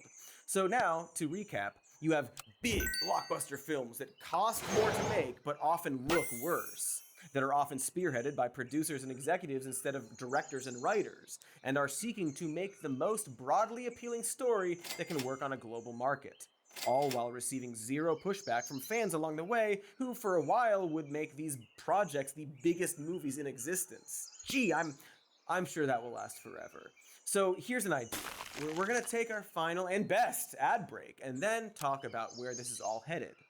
Enjoy ads, or else Warmbo will find you, and he will do stuff. Hey now, who put this ad here? Was it a ghost? We'll never know. But while we're here, I got a fun little fact for you. You can watch this same show without any ads if you go to patreon.com/somemorenews. For just 5 $1 bills a month, you get some more news and even more news completely ad-free and early release. It's like time travel, huh? Like a ghost that time travels. That's the twist. Right there, I found it. That's the twist. So remember, patreon.com/somemorenews. We have tiers where you can get your name in the credits and even hang out with me and the rest of the Some More News staff. You can meet Bloinker, the lovable robot we built to write all of our episodes. Or Tommy's cigarettes, our key grip. Patreon.com/somemorenews. You love it very much. We are back. We are hip. And we are complaining about movies, which is hip and sexy. Before the break, we took you on a harrowing journey through the history of modern blockbuster movies, a 20-year adventure that slowly put the creative power in the hands of producers, making broad, easily digestible, fan-pandering products for as cheap as possible while simultaneously spending way too much money to do that. Meanwhile, the home video market became the streaming market, a business model where people could pay between $5 and $20 a month to have access to an endless library of films. That model, as you can probably tell, isn't sustainable for many reasons. For one, no single film can prove to excel in that market. If, for example, a film becomes a sleeper hit, as in a film that underperforms in theaters but does well on a streaming platform, that doesn't really equate to the studios making more money. Sure, a few new people might sign up for the service, but you can't calculate the success of a film like you could with video rental profits. For that reason, studios have decided to calculate residuals, as in the money artists make from streaming, based on the overall number of subscribers they have, and not how many times that specific film or show was watched. This is currently changing due to the strike, because what that means is that your movie or show could be really popular on streaming, and you couldn't make a cent more for that. And that's assuming your contract even included streaming. This is why we started seeing shows and films get randomly pulled from streaming networks. The studio, it's just a numbers game. They have a set amount of money coming in from subscribers and a set amount of residuals paid based on the amount of, big quotes, content they have. Those two numbers aren't necessarily linked to each other. So if they want to save money, they just have to delete whatever they deem to be unimportant enough to lose, even if that's a movie that's only been out for a few weeks and didn't even have a chance to be seen. And now, thanks to the oversaturation of the market, the low quality of the product, and the high subscription prices, that model is starting to tank. Meanwhile, countries like China boost their own film industries, undercutting ticket prices as well. It's almost like some kind of it's like an inflated thing that's bursting. Yes, perfect metaphor. And now the question you might be wondering is how? If the film industry has lost an entire revenue stream with home video, how is it that their executives are still getting paid a ton, you ask, having never looked into capitalism as a system? So this part isn't new. There's a whole Wikipedia page about the term Hollywood accounting. The most common explanation of it is that individual movie productions are legally treated like an independent corporation. This is how movies will be produced and distributed by multiple production companies, all working with this separate entity. So for an actor, you're working for that dummy corporation. You get a share of that company's profits. Meanwhile, the studio charges that company for their sound stages and equipment and so on. And while they still have to maintain the studio, It's not like they're buying new equipment. This is just stuff they have that they're renting to themselves. This inflates the expenses of that dummy company so much that when the dust settles, there's virtually no amount of money that movie can make to offset that fake cost. And this is how the actor who played Darth Vader in Return of the Jedi hasn't gotten any residuals for that extremely successful movie that technically failed. In short, Hollywood has been and always will be a battle between a large group of creative people who want to make art and a bunch of executives who want to take advantage of that desire. And this is where we get to the strike. You may have heard about the strike going on in Hollywood right now. Specifically, the Writers Guild of America, which has since ended, and the Screen Actors Guild. They were and are striking to demand more equitable treatment from the Alliance of Motion Picture and Television Producers. The AMPT are the people we've been ranting about for many monetizable minutes, because they're the ones making all the decisions and pulling all the strings. And basically, the writers and actors in Hollywood are just asking to be paid a living wage, because currently, they absolutely aren't. Believe it or not, most of Hollywood isn't Tom Cruise. Almost 80% of actors make below $10K a year, and Lord knows they haven't adjusted for inflation. And while most of the industry's creative workers are struggling to survive, Bob Iger and David Zaslav, the current CEOs of Disney and Warner Brothers respectively, were paid a combined total of well over $100 million in the single year of 2021. In fact, counting all of his many perks and bonuses, Zaslav alone earned a salary of $246 million in 2021, which is almost enough to produce a single John Carter. Hundreds of millions for the guys that have been deleting titles from their streaming apps like they're about to be named in a Taylor Swift song. You also may have heard that during these strikes, the studios were dabbling with the idea of replacing writers and actors with AI. And in fact, AI is already beginning to replace background actors. And while it may seem like AI isn't good enough to replace these jobs, well, did you hear everything I've said about these studios so far? AI would be perfect for them. It's the natural progression of these executive-driven corporate projects. Cut out the artists completely, or at the very least, limit their power even more. It's also cheaper than artists and completely modular. You can make 10 different versions of the same shitty piece of shit movie that sucks. Who cares if it's derivative? Executives don't see how that's any different than what they've been making for the last 20 years. Derivative sells, because when their business model is completely dependent on getting people into theaters over anything else, all that matters is the marketing of the film, right?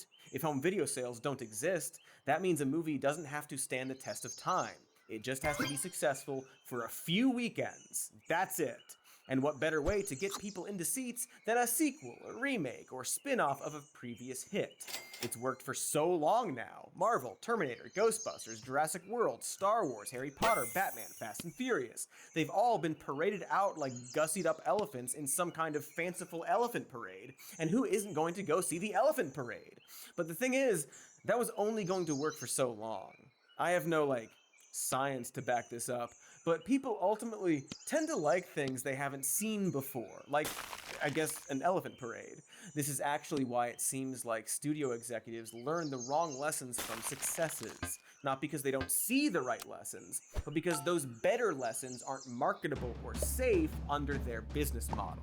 It's easier to simply make more Mattel films than to gamble hundreds of millions on the vision of artists. And in their heads, the math adds up. Because in their heads, they aren't making art. They're making a product that will make them money now, in the short term. And so every film should be a series. Endless growth means endless sequels. There is no creativity needed to do that. Nor do they care about the human cost of an industry about the humanities, which would be ironic if they understood what that word meant. But they don't, because they don't care about art, despite earning their living in an industry of the arts. If anything, artists get in the way, and you can see their contempt for the artists during this strike. Back in June, Bob Iger said the WGA wasn't being realistic with their demands, despite the fact that, according to the WGA, the total cost of meeting their demands would have set Disney back $75 million. That's less than one Little Mermaid, and Disney generated $82 billion in revenue last year. Iger himself earns 1 million clams a year, and he just signed a 2-year contract that is all but guaranteeing him $50 million extra if he can manage not to quit before the end of next December. See, for these people, the last 20 years have actually been great. Distilling movies into brands and not art completely simplifies the process for an executive, as does changing the balance of power to the producers and not the artists. Sure, there's a Tarantino and a Nolan still making their movies, but that's within a system where for most films, it doesn't matter who stars in or makes that film anymore. People were going to see Ant-Man no matter if Edgar Wright made it or not. Nor does it matter if a movie is good or bad so long as it's based on a popular IP. The last Star Wars movie can be total gibberish, and was that, and it doesn't matter because everyone is going to see it. And now, thanks to AI and digital magic, you can keep using these characters long after the actors have died, or heck, before they die. I mean, we just saw it in The Flash, and it's been happening in some capacity for a while now. Indiana Jones isn't Harrison Ford, he's Mickey Mouse. To the point where they can just de-age him and stick him in a movie, no matter how weird that looks. No more simply recasting characters, a thing that audiences generally accept and aren't confused by. If they get what they want and digitally scan these actors, they can just use them for decades, until that particular IP is sucked dry. As Michael Shannon recently said, more and more are these movies just people playing with action figures. In fact, the upcoming Avengers Secret Wars, which will probably star every Marvel actor ever, from Hugh Jackman to Lou Ferrigno, and make the most money of any movie ever, is based on a comic series that was literally written to sell action figures for Mattel. And in fact, the title Secret Wars was conceived based on the fact that those two words had a favorable reaction by young boys in focus groups. That's what all the adults in the world are going to see for so much money. The end result of stripping films down to their IP and digitizing the pieces is, of course, that those pieces get sold off to everyone.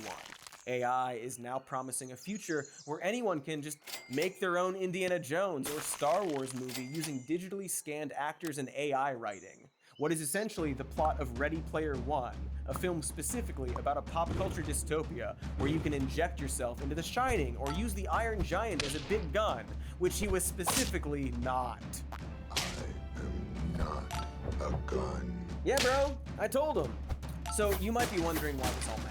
I mean, besides the fact that it slowly degrades our culture and understanding of art, which plays a huge part in how our society progresses. Actually, that's enough for it to matter, now that I say it out loud.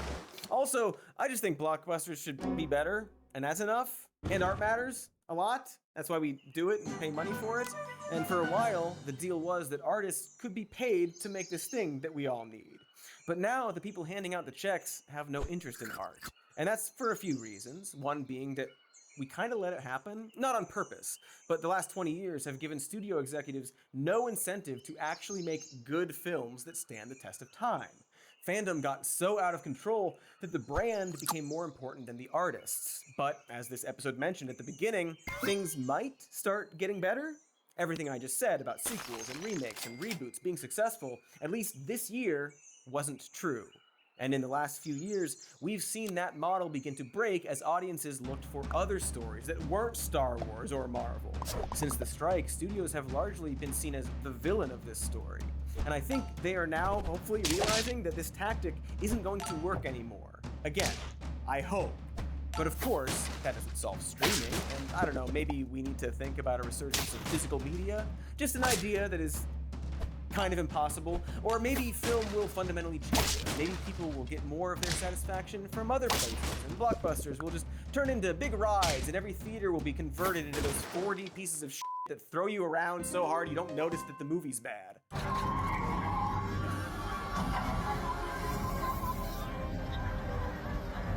Oh yeah, I love being jostled violently while I'm trying to watch a movie. Maybe this is an unpopular opinion, but if an action or horror movie has to physically shove you to make you feel excited, then it's probably a bad sign. It's probably a bad movie. But again, it's all about making the movie feel good in the theater, not stay good for years to come. But my point is that art has always ebbed and flowed, and I'm optimistic that things will change or evolve in the future. And I can't stress enough, this whole time I've been talking about blockbusters and not film as a whole. While the quality of blockbusters, which still can be works of art, has degraded, independent film has been fucking weird and awesome. Did you get Skinamarinked yet? Like it or hate it, it's objectively good that a film like that can still exist. The winner of the 2023 Best Picture Oscar had a scene where people put awards up their asses. But the more things get bad for blockbusters and studios, the more that will eventually trickle down. As I mentioned, it's nearly impossible to make a mid-budget film anymore, and that's a problem. If films like No Country for Old Men can't be made, then that's bleak. It's as bleak as, well, No Country for Old Men. And if none of that is good enough, well, another reason this all matters is that, in a way, Hollywood is a perfect microcosm of late-stage capitalism. And that's, you know, it's interesting to observe, and perhaps something we should take note of and be concerned about. It's an entire industry being driven into the ground by unprecedentedly overpaid executives exploiting an underpaid workforce to overproduce an inferior product that everybody hates. It's like a Dr. Seuss book they gave you in hell. A very good comparison is the airlines, another industry that has existed so long that we've seen the worst version of it under capitalism. You may recall that the federal government handed U.S. airlines $54 billion in bailouts after air travel fell over 90% during the beginning of the coronavirus pandemic in 2020. But from 2014 to 2019, those same airlines paid their executives and shareholders over $45 billion in the form of stock buybacks and dividends, plus an additional $750 million in executive salaries. This is the reason why airlines nickel and dime you with baggage fees and upgrades and service charges. They obviously aren't saving any money because they couldn't make it through a single week of the pandemic before they started asking for a $50 billion bailout. And they definitely aren't investing in their workforce because during that same 5-year period of 2014 to 2019, they cut over 10,000 jobs. We did a whole episode you should watch. And like Alien Ant Farm said, it's just like the movies. We pay studio executives money to deliver some of the worst movies we've ever seen to fund their big ol' sloppy shareholder orgies, and when they run out of money because they paid it all to themselves, they'll take even more money from the hands of their workforce by slashing jobs and deleting entire movies and TV shows from existence until they eventually have to get it back from us by starting streaming networks and raising subscription prices and probably getting a taxpayer-funded federal bailout. And that's essentially capitalism in a nutshell. I think that's partly why some people get really irked by what's happening with studio films. Besides just wanting movies to be good, I think it also very perfectly represents the problems of seeking endless growth under late-stage capitalism. It's currently one of the worst industries based around wealthy assholes exploiting labor, and in many cases, showing open contempt towards it. The internet created this potential utopia where art can be free to enjoy, except it's not free to make. And instead of finding a way to balance that equation, corporations just swooped in and turned it into Netflix and Spotify and all the other services that exploit artists in exchange for making a handful of people a lot of money. And everything from music to painting to film has suffered greatly from that. And we should be way more angry about that. And that's saying something because we're already very angry about movies, and much like airlines, I think, or hope, we finally realized that it can't go on like this, and that the weird little money androids pushing these movies through production have violently sucked all the goodwill from us, and now we just can't get excited anymore. It's like getting blown by a vampire. Oh, they should remake Monster Squad. You remember Monster Squad? You know what? Forget everything I just said in this video. Let's just get a Monster Squad movie going. Yeah, okay. Great meeting, everybody. Adjourned.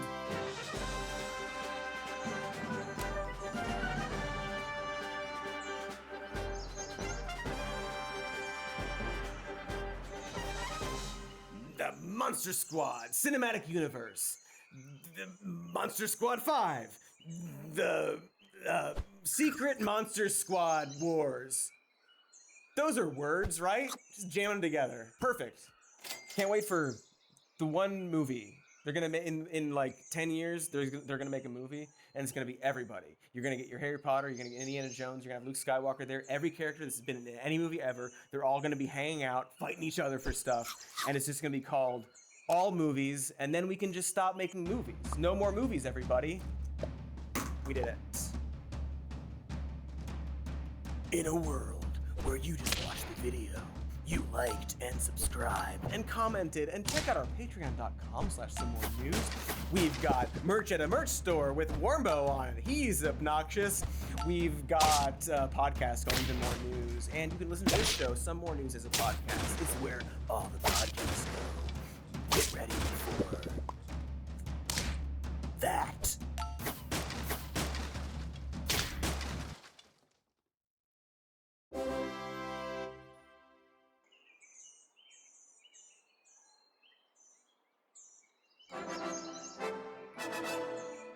Greetings, news believers and news heretics. This is your news god, Cody Johnston, here with the news. And here is that news. Some of it. Oh, lordy Lou! And Lord again! Lord being me. No time for that news from before, because here's some breaking news.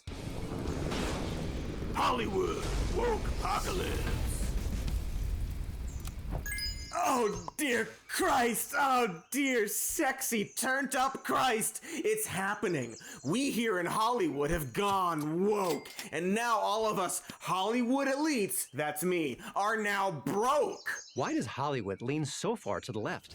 Woke Hollywood seems to be eating itself alive. Now that the awards have turned into one big far-left protest where self-obsessed celebrities berate the American people and tell them how to think, well, now the viewership has completely bottomed out. It's been a bad year for woke Hollywood, and it hasn't provided a lot of great entertainment outside of Tom Cruise, but it has provided a lot of content filled with unintended hilarity. There was a brief moment in time when millions of people were somehow duped into believing that Avatar was a good film, but the fever broke rather suddenly, and most of those who had fallen under its spell quickly realized the whole thing was just Fern Gully as reimagined by the Blue Man Group.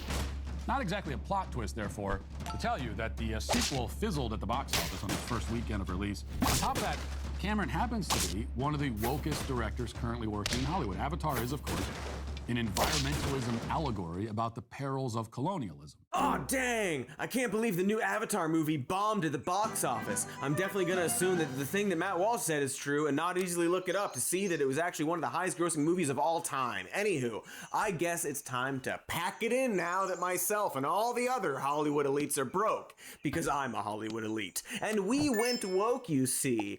Two true things I just said. Or, wait, counterpoint.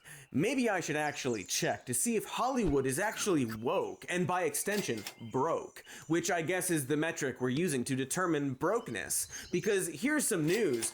Before the pandemic, it seems that the film industry was actually doing very well for itself. Did you know this? That the international film industry putting out billion-dollar movies every year is actually not broke? And to claim that it's going broke for any reason is a very silly thing that only a small child would believe. I'm still a bigwig elite though, that part was true. But regardless of the brokenness of the situation, these desperate, woke-obsessed freaks do raise another question that's maybe worth exploring. Is Hollywood actually woke? Right. So, here's the thing.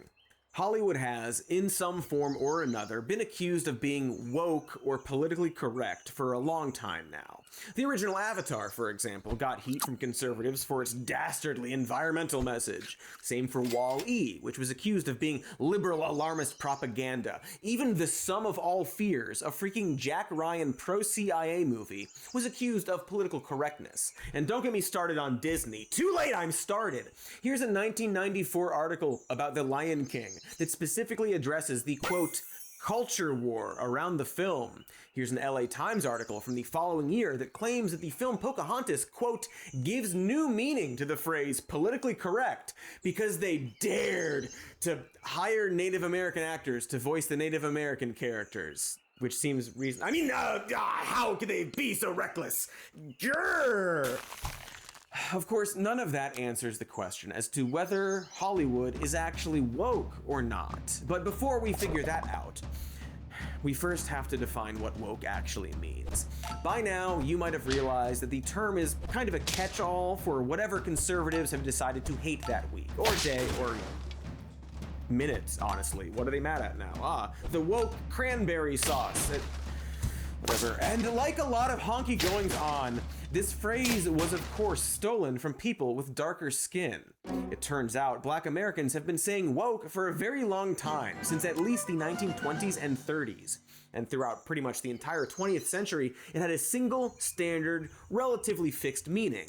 Woke was an adjective describing a black person who was aware of anti-blackness as a powerful cultural, social, and political force in the world. This knowledge prompted them to remain alert and on the lookout for signs of systemic injustice. Many scholars trace the term back to a 1923 collection of sayings and ideas from the social activist Marcus Garvey, who wrote a call for greater awareness among black people that opened with the rallying cry, "Wake up Ethiopia, wake up Africa." Soon after, the phrase "stay woke" also entered African American vernacular English. It's even featured in a 1938 song from legendary blues musician Lead Belly, who hopefully will not hit us with a copyright strike because he's been dead since 1949. I advise be a little careful when they go along through that, but stay woke, keep their eyes open. Let's do a David Lean-style match cut to 2014, when the deaths of Michael Brown and Eric Garner kicked off the Black Lives Matter and related social movements. The concept of wokeness and remaining woke suddenly received national attention, in not just editorial headlines, but also popular songs, which were later featured in even more popular movies. But once mainstream culture got their hands on woke, as you would expect, everything started to shift and change. We gentrified woke, and over time, new woke became basically a catch-all word to stand in for any position to the left of Mussolini instituting a flat tax, or sometimes it's just like a black person being in something. And so, since it was hijacked by the right wing, for the sake of this accusation of woke Hollywood, we're going to define it based on their parameters. And if you want an official definition from a conservative, well, it just so happens that the leathery Ronald DeSantis was actually forced to give an official definition during a recent trial. And the definition given by his lawyers was, quote, "the belief there are systemic injustices in American society and the need to address them." DeSantis' communications director would add that wokeness was also, quote, "a slang term for progressive activism." To you. Sure. And so there you have it. When conservatives complain about woke culture, they are apparently complaining about the belief that there are systemic injustices in American society that need to be addressed. Wow, they really are just racist, huh? But we're not here to talk about wokeness as a concept. This is about Hollywood, and what specifically Hollywood is accused of being. Starting, of course, with diverse casting. With The Little Mermaid, can we also just mention that just from a scientific perspective, okay, it doesn't make a lot of sense to have someone with darker skin who lives deep in the ocean. I mean, if anything, not only should the Little Mermaid be pale, she should actually be translucent. If you look at deep sea creatures, they're like translucent. They have no kind of pigmentation whatsoever. Thanks for that science lesson about mermaids, beardo. It's cool for me to call them that because I also have a beard. Now, this is something we have seen for a while now. The complaint that films are recasting characters with more diversity in mind. Because after decades of white-centric kids films, it's bad, according to, let's call them racists, to give non-white kids someone to look up to. Since 2011, leading roles for non-whites in major Hollywood films have nearly quadrupled. As a result, we've now seen a number of these kinds of controversial casting decisions in which Hollywood productions have experimented with more diverse international ensembles in tentpole releases. In several cases, actors from underrepresented communities have even appeared in what were once considered conventionally straight white person kinds of roles, only to receive pushback from particularly vocal pockets of online fandom. Amazon's Lord of the Rings prequels series, which cast black actors as members of J.R.R. Tolkien's entirely fictional fantasy races, gave guys who own at least 3 swords such a frenzied meltdown that the company had to temporarily shut down user reviews. Disney's Lightyear and Strange World each featured LGBTQ main characters, prompting this heated response from one extremely concerned 9-year-old fan. So you have to screen everything right now. That's why one of our goals here at Daily Wire Plus is we'll do the screening for you. We'll just make the content, and then you can trust, because we share your values, that we are not going to cram down all the values of the progressive left, the transgressive left, on your kid. Disney has no such qualms. In fact, this is their goal. They've openly stated this is not by accident. They're doing this because this is part of an agenda. It wasn't even a main character in Lightyear, it was a side character. But yes, let's let Ben Shapiro screen your movies for you. For he is definitely someone who understands what makes movies good and is not in any way a bitter and failed screenwriter who also happens to get offended when there's a 2-second same-sex kiss in a movie about a fake movie that a toy character from a real movie is based on within the universe of that movie. Though, for a fair and balanced look, here's a contrasting review from one of Ben Shapiro's peers. I think a 2-second kiss scene between two girls is nothing. Well, everybody has an opinion. Indeed, this angry young lad is not alone. There are large internet communities dedicated entirely to tracking and decrying all of this super woke, extremely radical Hollywood content. It's become such a fixation for so many, it seems undeniable that we're talking about a real trend. Look how many examples they have! And those are just the films and shows that actually get produced. There's also an entire genre of theoretical complaints about classic concepts that today's Hollywood would never touch because of the disgrace of wokeness. You know, you could never make Blazing Saddles today, Gate, and yet, it's kind of not really true at all. None of it. Of course you could make Blazing Saddles today. Most of the people claiming you couldn't seem to completely misunderstand what the movie was about. I mean, except for Mel Brooks himself, who also claimed this. But like, it's not about how racism is good and funny, you know? Why wouldn't they be able to make that? Because white people say the N-word? I mean, Quentin Tarantino seems to have a minimum quota for white people saying the N-word, and he's doing fine. Robert Downey Jr. did blackface in a film the same year he played Iron Man and became the biggest star in the world. Not to mention that the people saying this seem to forget a pretty important detail, which is that Mel Brooks couldn't make Blazing Saddles then either. In the same interview that he claims the film couldn't be made today, he also notes that, quote, "They wanted to bury me and the film. The head of distribution told the owners not to release the picture, but they only did because it was already booked in theaters and they didn't have a picture they could replace it with." One of the studio notes he describes is that they wanted him to recast the black sheriff as a white actor because they were afraid of all the racial jokes. In other words, not only did he struggle to make it at the time, but he struggled because it was tackling the concept of racism, something the modern film industry satirizes all the damn time. Meaning that not only could you make Blazing Saddles today, but you might even have an easier time making it today. So make the damn film. It's fucking fine. I mean, it wouldn't actually be fine because I don't want to see a remake of Blazing Saddles, but you get the point.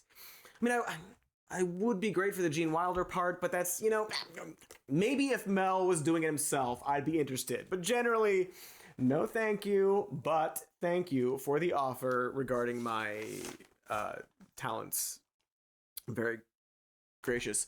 So besides the accusations of forced diversity and movies that couldn't exist today because of edginess or whatever, there's also the sorbo of it all. What I mean is that Hollywood wokeness goes hand in hand with Hollywood cancel culture, specifically aimed at conservatives seemingly blacklisted for their politics. Although it's funny how the people who complain about this are always artists like Rob Schneider and not, say, Adam Sandler, who's also a conservative but gets plenty of work. Tim Allen is another brave conservative, once claiming that being so in Hollywood was like being in Nazi Germany. You know, like how the Jews all got hit shows on the Fox network that lasted 9 seasons before moving on to a Disney Plus show. Woke Disney and their Tim Allen shows. It's almost as if the people making this claim aren't being blacklisted for their politics so much as they have careers they're not satisfied with and can't cope with the fact that they might be the problem. Scott Baio and Dean Cain and Christy Swanson, people we haven't thought about for decades, are now claiming that the real reason for that is because they're right-leaning. Meanwhile, we have hardcore Republicans like Kelsey Grammer getting entire revival shows. And while he has said that it does make him a target, he's also said multiple times that being a Republican hasn't really been a big problem in Hollywood, and generally he jokes about it when asked. It is a funny thing. You spend a lot of time racking your brain about it. And I finally, I did think, part of me thought, maybe this being an openly Republican guy in Hollywood, it might have something to do with it. I don't know if it does.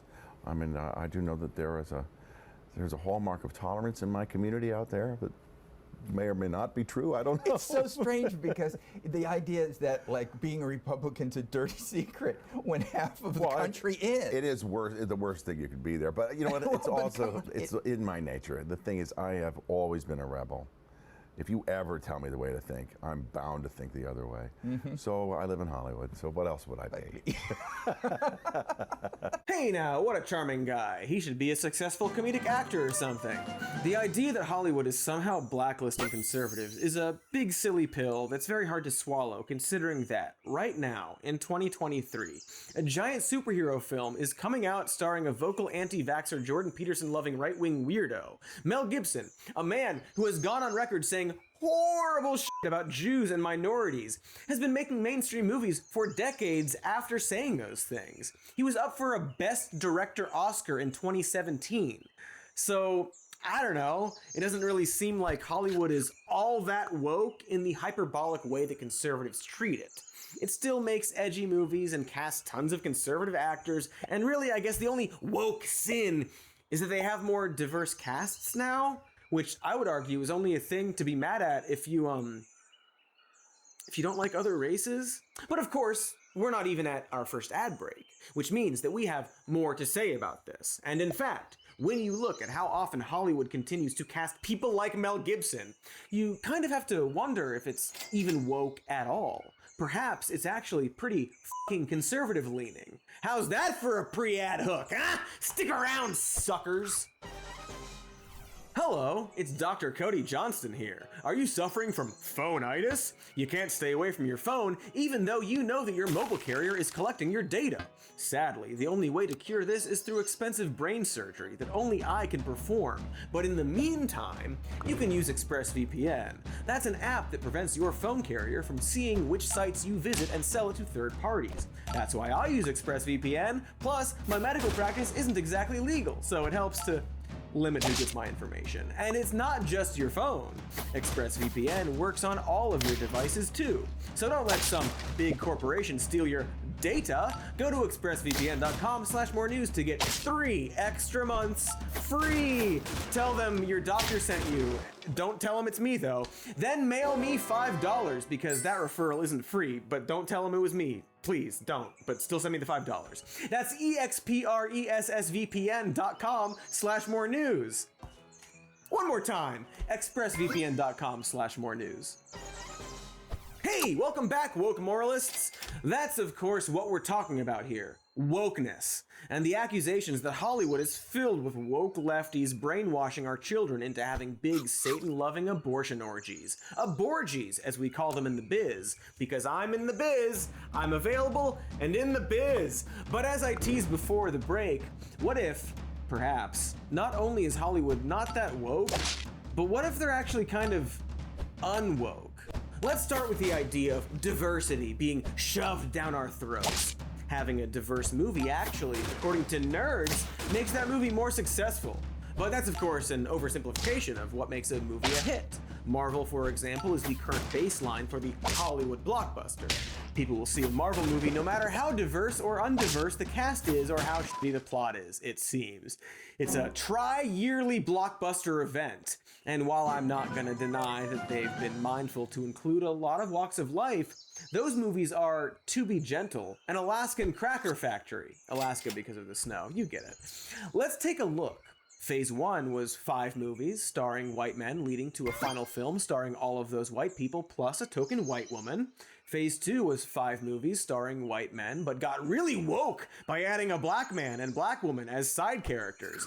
Age of Ultron would then add 3 more white characters, although I guess in fairness one of them was red. But Gamora is green, so Does that cancel it out? I don't know. I don't think it's a healthy way to view this. So let's move on to Phase 3, which finally, after 10 years, introduced a leading person of color with Black Panther, but only after adding 2 more white characters. I'm not knocking any of those movies for having white heroes. I'm laying out no opinion on the goodness or badness of this, but it's not exactly a beacon of diversity, is it? And in fact, it doesn't seem very diverse at all. Hey, remember how after 20 freaking movies, Marvel boasted having their first gay character, only for it to be a 3-second cameo by one of the film's directors? But hey, at least that was the Avengers director who wasn't a shitty abusive asshole, so there's that. And it's not just Marvel. Look at the 10 highest grossing films of 2022. Yes, Wakanda Forever is right there. Fun movie, too. There's no post-credit scene about the next 5 movies, which is very avant-garde. But the other 9 movies are all starring white actors. In some cases, white actors in very uncomfortable costumes and makeup situations. Yeah, well, way to rock the dreadlocks and Native American-style war paint. Jake Sully? Is it woke diversity to take several white actors and dress them up like obvious allegories for native tribes? Again, not talking about quality here, but just pointing out that this forced diversity is like a drop in a very white bucket. Nothing against the films themselves. I mean, except for Jurassic World Dominion, otherwise known as Jurassic Park 6, Jurassic World 3. So while it's true that Black Americans are approaching more proportional on-screen representation, most non-white males continue to be underrepresented on every single level of the entertainment industry. According to UCLA, between 2020 and 2021, only around 25% of the leads on scripted broadcast series were non-white. Latinos make up 19% of the US population and accounted for nearly 29% of total movie tickets sold in 2020. And yet Latino actors played just 5.4% of the country's lead characters in movies that year. Considering how much we Hollywood elites love money, you'd think we'd at least want to pander to a group that makes up 30% of the audience. And while we're starting to see a very small shift, Native Americans were represented in fewer than 1% of lead roles on TV shows, and in fewer than 2% of acting roles overall. According to GLAAD, only 16 out of the 77 films released to US theaters in 2021 featured LGBTQ characters at all, and 70% of those characters were gay men. Just 2 films from that year featured bi characters, and Steven Spielberg's West Side Story was the lone example of a transgender character in a major theatrical release. And it's worth noting that we're not talking about how these people were depicted, mind you. Historically, roles for gang members and thugs in films disproportionately go to black actors, and also Jeff Goldblum for some reason. Not to mention that if you're a Native American in a movie, you're probably super fucking magical. Although there's also a chance you might fight a predator, so it's pretty great, honestly. And even when they mean well, there's a long trend of every gay character having the average lifespan of a Crystal Lake counselor. My point is, just a higher number of diverse roles doesn't mean the film itself is especially progressive. In fact, one thing people seem to ignore in this conversation about wokeness is that, while Hollywood might do a lot of skin-deep changes toward diversity, the plots and content of their films remain pretty fucking unwoke. And I think the fact that conservatives have managed to paint Hollywood as a super left-leaning woke haven really speaks to how much they have hijacked this debate. Because the woke morals described in these films are actually moderate at best. And by focusing on casting alone, it's easy to completely ignore this. Like, for both sides, it's troubling that the pass-fail is often based only on who is represented in these films, and not what the films are representing. So, like, I'll give you some examples, and you tell me how woke these examples are. And remember, for the moment, that means the belief there are systemic injustices in American society and the need to address them, according to Leather Ron. Let's start with Marvel, and how a great deal of their woke messages about systemic injustices always seem to come from the villains. Eric Killmonger makes a lot of good points about historical double standards and using Wakandan technology to help others around the world, and Hela calls out Asgard's ugly history of colonialism for the first time. But in every case, their arguments are undermined when the characters inevitably go too far in the pursuit of their goals, turn violent, and must be stopped by superheroes who explicitly defend the status quo. The flag smashers of Falcon and Winter Soldier are the only characters in the entire MCU to date who have expressed genuine concern about the post-blip refugee crisis. If only they weren't going to kill that van full of innocent people, we might almost have to listen to them. Darn it. It's interesting how in every event they present a real systemic injustice and then almost entirely skip over the need to actually fix or address it. And what I think is absolutely amazing is that while that still feels progressive, it's actually the same tactic that superhero fiction has been using for decades. It's not beautiful. It's wrong. Wrong, Wendy. It's right. You know the old proverb, money is the root of all evil? We're doing the world a favor by destroying gold. That's from a 1973 episode of Super Friends, where two villains, simply named Hank and Ben, are destroying the world's gold because they feel that the pursuit of wealth is ruining the world. Welcome to the fight, comrades Hank and Ben.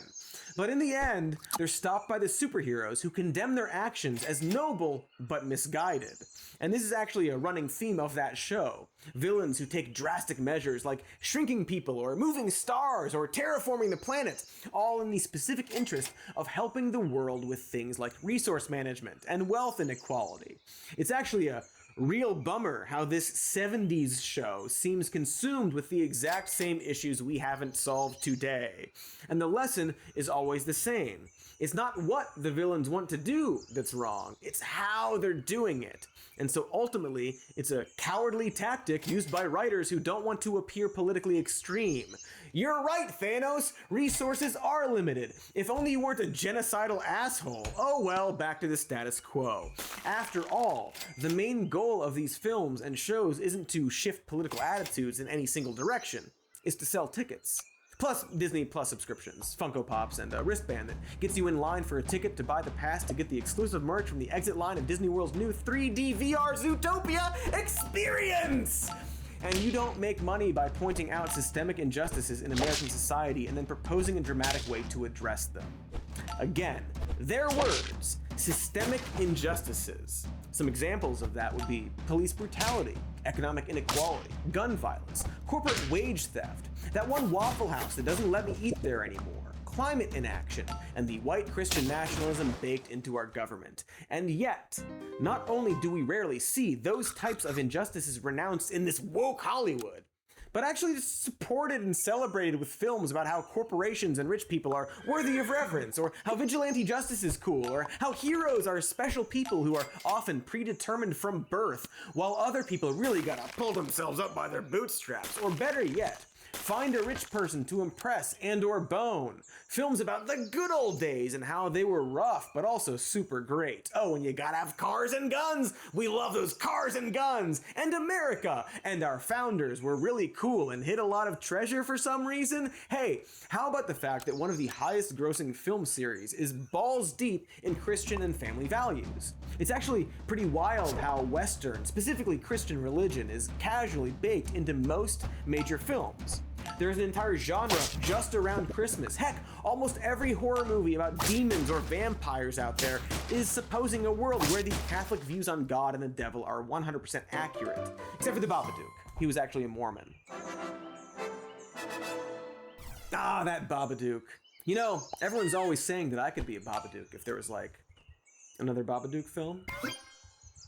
I got that Duke energy. Anyway, the fact of the matter is that we're so used to an industry designed to accommodate white Christian men that anything slightly deviating from that is deemed woke. The result being that even the fiction we traditionally see as progressive is way closer to being centrist. Like, we all had a laugh when Fox News complained that Star Trek got woke, because most people would agree that that show has always been progressive. And yet even that show is about a military fleet conquering and assimilating other cultures, and also that one baseball episode from DS9, so think about that baseball episode from Deep Space Nine. Also, on that subject, I've just been talking about that one definition of wokeness, and not all the other ways Hollywood is actually pretty conservative. Like, did you notice that when I showed the top grossing films of 2022, the film at number 1 was Top Gun Maverick? If you don't recall, that is a movie about how being in war is fun and cool, and don't get me wrong, that film was objectively amazing to watch, perhaps after eating mushrooms, but also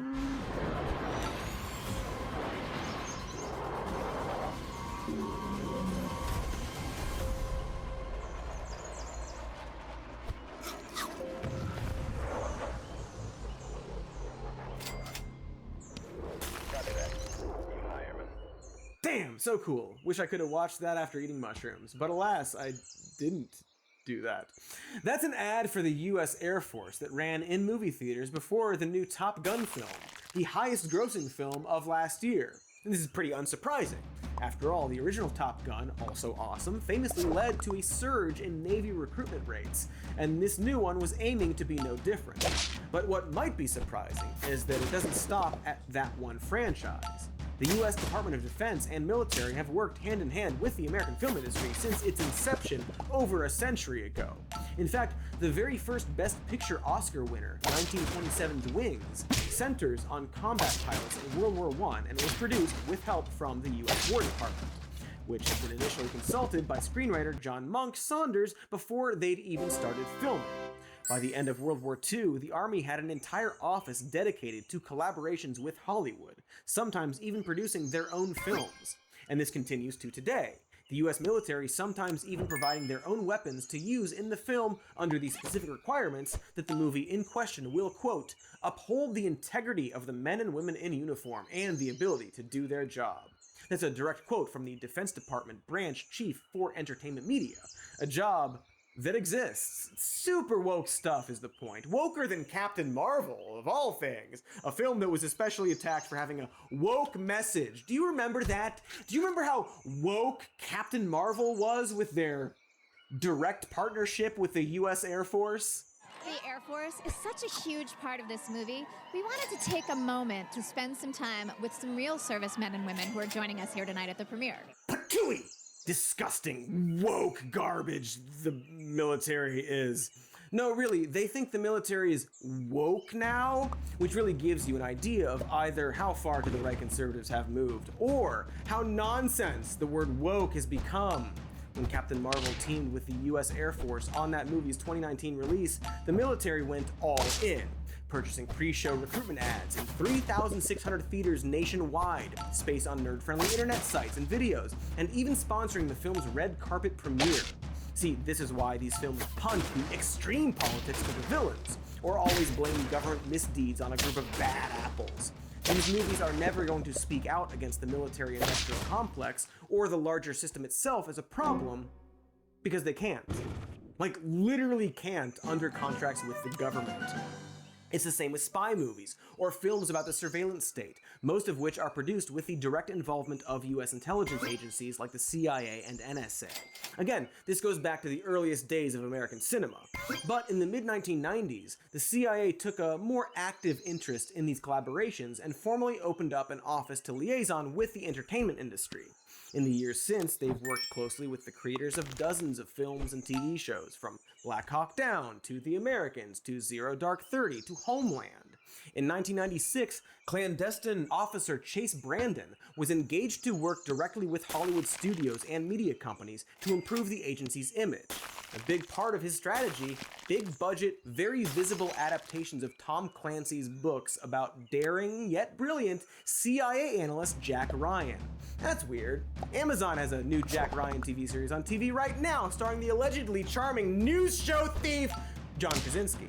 Chase Brandon, by the way, covertly ghostwrote the 2003 Hollywood film The Recruit, and ultimately inspired the Robert De Niro spook character in the Barry Levinson satire Wag the Dog. He was also a fixture on the set of TV's Alias, which coincidentally debuted in September of 2001. In the real world, the CIA serves as our country's first line of defense in the ongoing war against international terrorism.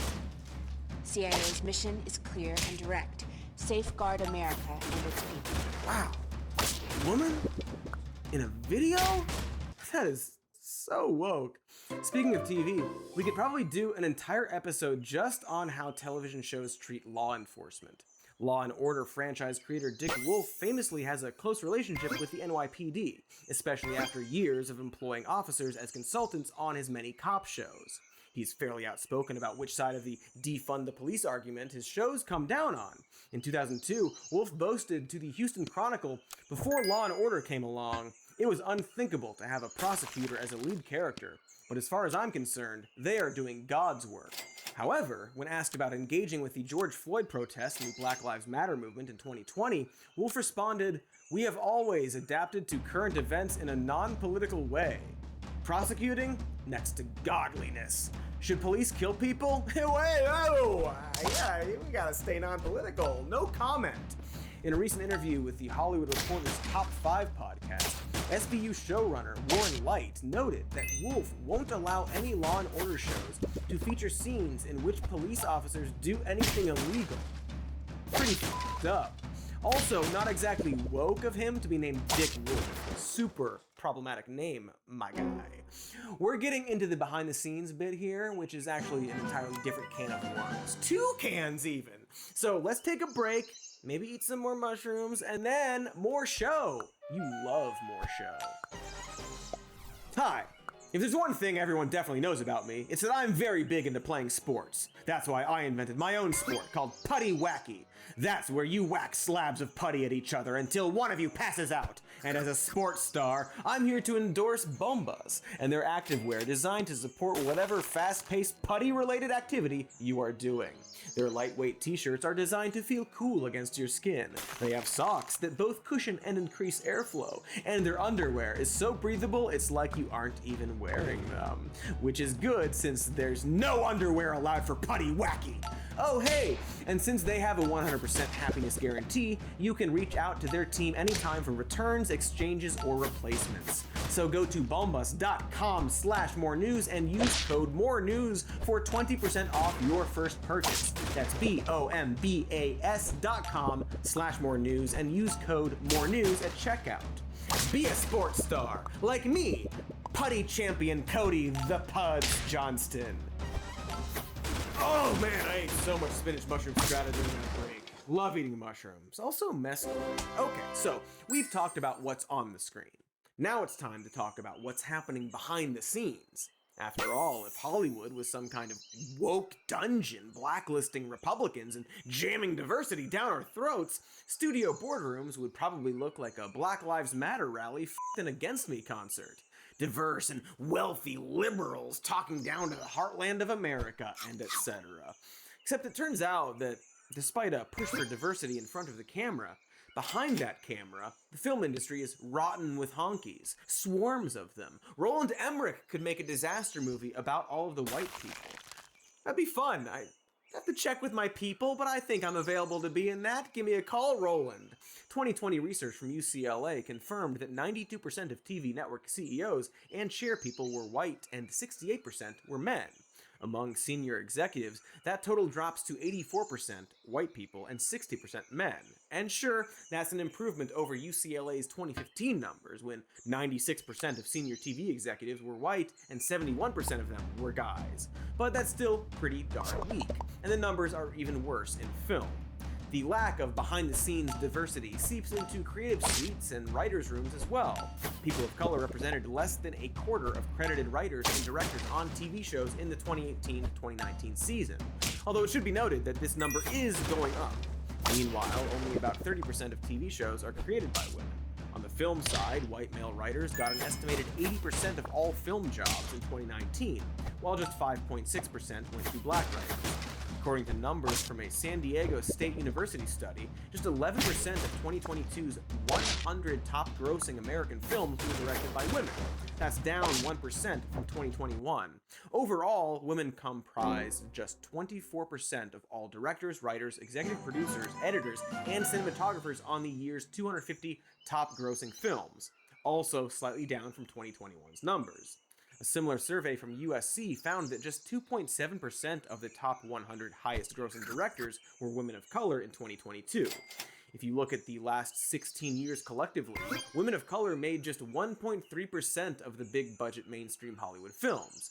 USC also found that films made by directors from underrepresented communities perform comparably on review sites to films from their white guy counterparts. It's not that these movies do worse at the box office or find fewer fans. These are good movies, and yet we still see these people underrepresented. And to be fair and handsome, and have a lot of appeal to the 18 to 34 demo, incremental changes have been happening, but it's easy to see a small trend and get lulled into the sense that larger scale problems have been solved. In some ways, despite its reputation as a hotbed for radical progressivism, Hollywood remains particularly resistant to these kinds of changes. It's an industry that's long been dominated by connections, legacy, and of course nepotism, which keeps power centralized and entrenched even across generations. Real woke stuff. But it's not a Nepo babies thing, okay? Tom Hanks made that clear. It's a family business that still relies on hard work. I mean, come on, do you think Chet Hanks is only famous because of his dad? Come on, just look at the natural charisma. Big up the whole island, massive. It's your boy Chetana, coming straight from that Golden Globes, you know what I'm saying? Thanks, Chet. Woke Hollywood darling Chet Hanks, who had a speaking role in the 4th Indiana Jones, which I'm sure he worked really hard to get. Anyway, not so great on the representation side of things, but it doesn't stop there. Remember that whole #MeToo movement? How time was apparently up for predators in the entertainment industry. Anyone check on how that went? Because according to the New York Times, Hollywood's business culture has already regressed back to the pre-Harvey Weinstein expose era. Anecdotally, women working on Hollywood film and TV sets report that not a whole lot has actually changed in a day-to-day way. Many who spoke anonymously with The Hollywood Reporter last year alleged that either they or a female colleague had been verbally or physically harassed in the workplace within the last 5 years. And most agreed that Hollywood's old guard has not actually amended their behavior. Reporting bad behavior to HR also remains an uncertain and potentially dangerous remedy due to the possibility of blowback from colleagues. More than 70% of respondents to an October THR survey said the culture of abuse, harassment, and misconduct in Hollywood had improved somewhat, but 69% still said they'd personally experienced it in the last 5 years. It's very clear, by all accounts, that the main concern isn't stopping harassment, but looking like they stopped it. Movie magic! The studios even brought in a number of diversity and inclusion experts in order to performatively embrace Me Too.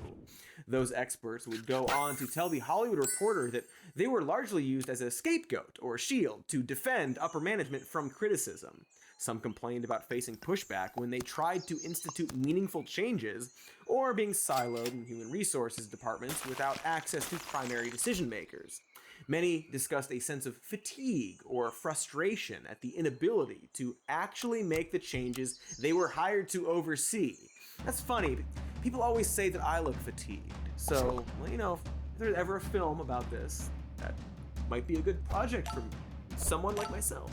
Just a thought. Even the most immediate and visible impact of Me Too, as in the removal of men credibly accused of assault or sexual misconduct from major Hollywood productions, was never an actual certainty, or even particularly likely to happen.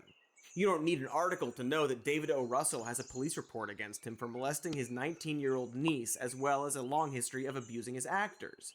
If that name doesn't ring a bell, maybe the star-studded 2022 film Amsterdam will, a film that happened to be directed by David O. Russell. The O stands for, oh my god, why is this guy still allowed to make movies?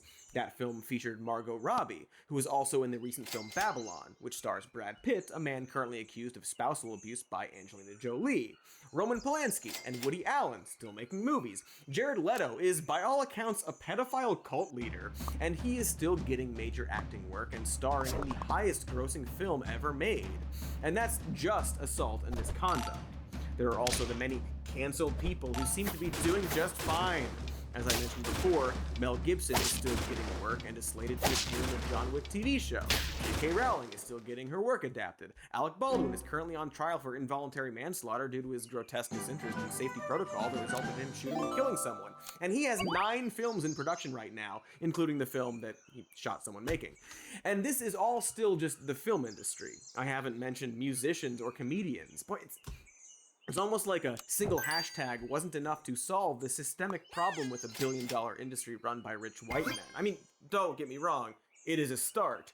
But it's pretty wild that from this entire movement, we were able to kind of just nail the one guy and not much else. Oh, right, and the Wubba Dub guy too, I guess. So, Speaking of hashtags, it's been 8 years since activist April Rain first coined the hashtag OscarsSoWhite in response to 2015's nomination of a lineup of 20 all-white nominees in the acting categories. It actually happened again in 2016, twice in a row. Double good job. This campaign did lead to attempts to diversify the Film Academy's voting membership, and has seemingly started to impact some of the results. In 2019, a record 7 black artists took home awards on Oscar night. But it's hard to deny that in 2023, the Oscars are still pretty freaking white. Of the 20 major acting nominees this year, 6 went to people of color, and 3 of those nominations are from a single film. This year's Best Actor category is 5 white guys, and Michelle Yeoh is the very first Asian woman nominated for Best Actress since Merle Oberon's nod for The Dark Angel in 1935. She actually hid her Asian ancestry in order to pursue an acting career at all.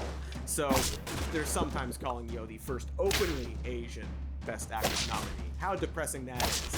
And there's a whole lot more to say about Asian representation specifically in Hollywood, but it's probably best exemplified by the fact that the first Asian ensemble cast to win the SAG Award was presented by this guy. It's Mark Wahlberg. He did a hate crime against an Asian man. Cancel culture run amok, I say. In terms of Best Picture, extremely well-reviewed films like The Woman King and Till were completely passed up. But I guess, they had to make room for Avatar: The Way of Water. Look, nothing against James Cameron and his super compelling story about CGI people sinking a whaling boat. But that film is not a Best Picture. I'm sorry, James. Please don't be mad. You're a great director, and those avatars are very fun, and I'd love to sit down and talk about where I could fit into that world. Like maybe there's a Na'vi who's really fatigued about tail bonding with the Soul Tree or whatever. See, what's important to note is that the reason films like Till and The Woman King didn't get nominated isn't because those films weren't as good. Like, objectively, that's not how the Oscars work. Studio executives collectively choose which films of theirs to campaign for, and then spend a bunch of money pushing for that nomination. So while technically speaking, anyone can be nominated, it's almost always the people who could afford a big expensive ad campaign. It's not a meritocracy, and anyone pretending it is very clearly has no idea what they're talking about. Because of how this system works, the nominations are basically handpicked by the executives. That's why you might have heard about the controversy around Andrea Riseborough's Best Actress nomination and how some people wanted it taken away. What was her big crime? Doing her own grassroots nomination campaign. In other words, it's so expected that nominations stem from million-dollar studio campaigns that people were outraged the one time it didn't happen. And that's the reason any of this matters. While the Oscars aren't important to most people, the nominations themselves serve as a bit of a microcosm for the entire system. They're essentially a list of the films that the executives have deemed award-worthy. And so when people are saying that the Oscars are so white, what they're saying is that the movie executives are ignoring non-white artists. And no matter how diverse films get, that's kind of the root of the problem. All of this can actually be put a lot more succinctly by simply quoting the founder of the Academy and former head of MGM, Louis B. Mayer. I found that the best way to handle movie makers was to hang medals all over them. If I got them cups and awards, they'd kill themselves to produce what I wanted. That's why the Academy Award was created. And going all the way back to the claim from Tim Allen and Kelsey Grammer about how conservatives are a minority in the film industry, they technically aren't wrong, but as noted by a professor of history at USC who wrote a book entirely about Hollywood politics, corporate Hollywood tends to be much more conservative and Republican. Corporate, as in executives. It's the thing they always gloss over when talking about the conservative minority in Hollywood, which is that this minority just so happens to be the people at the very top making the actual decisions. NBC Universal's former CEO Steve Burke, Jerry Bruckheimer, Stephen Mnuchin, who was both a successful producer and Trump's Treasury Secretary. It's why, despite this woke push for diversity on screen, Hollywood remains mostly white dudes behind the screen. And that's why it's so fucking funny whenever some silly asshole proclaims that they're starting their own conservative studio, unlike the other studios. But yesterday there was a secret screening of the film. And Hollywood conservatives came out, some Hollywood conservative insiders came out. but they had to keep it on the down low. Funny, when they did those hit films on Reagan, on Bush, and on Trump, Hollywood, I don't remember these left-wing insiders having to hide their faces or their identities. In the absence of conservative actors and a perspective, do you think that's why Hollywood just can't seem to make a film that has broad appeal in the United States? Well, I think there's a myopic vision in Hollywood that's speaking to a certain cultural Marxist agenda. Thank you, Robert Davi, actor from the Marxist, woke Hollywood films Die Hard and The Expendables, for answering the question as to why Hollywood can't make a film with broad appeal anymore. You know, because blockbusters are doing really bad right now. My goodness. Breitbart's hit film, My Son Hunter, released as a retaliation against woke Hollywood, had a screening that was attended by multiple Hollywood bigwigs, one of which has been a producer for Game of Thrones, Moneyball, and at least one of the Bourne films. But as they noted in that clip, many of these people didn't want to give their names, because while Hollywood is absolutely run by rich white conservatives, they don't want it to seem that way. Because the thing these ghouls complaining about woke Hollywood almost get right is that there is absolutely hypocrisy going on. A-list actors are paid incredible amounts of money to play dress-up.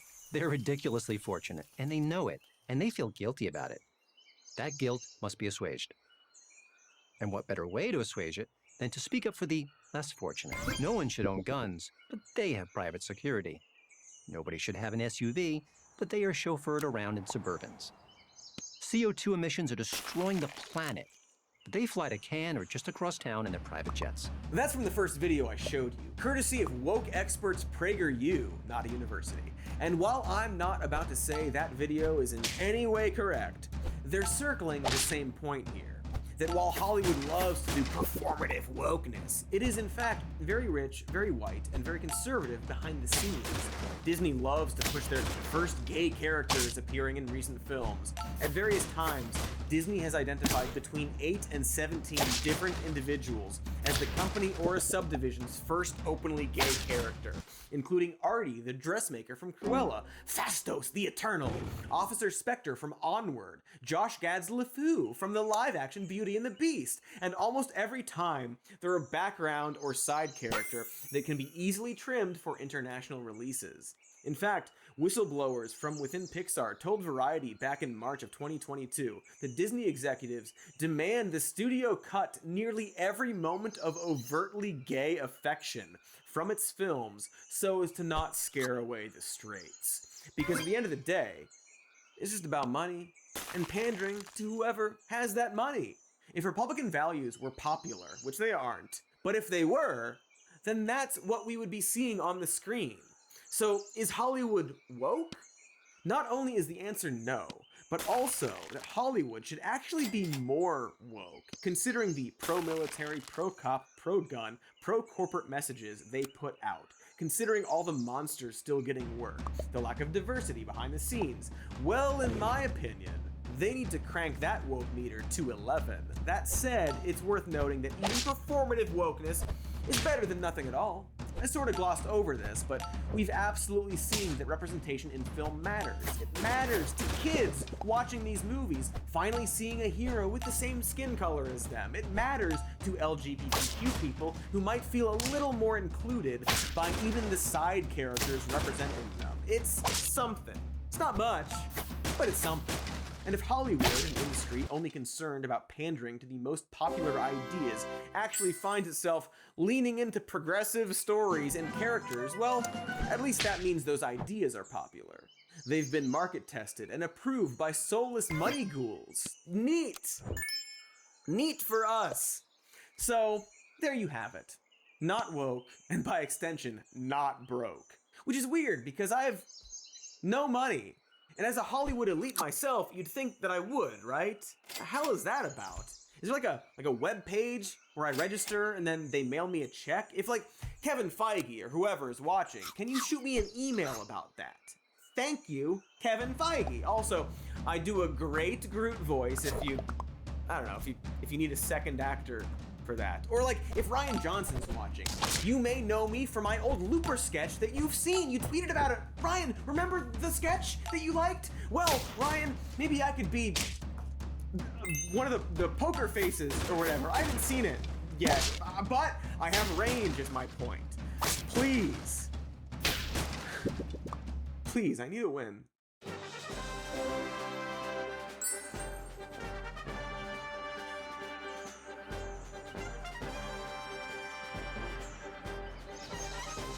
I am Groot!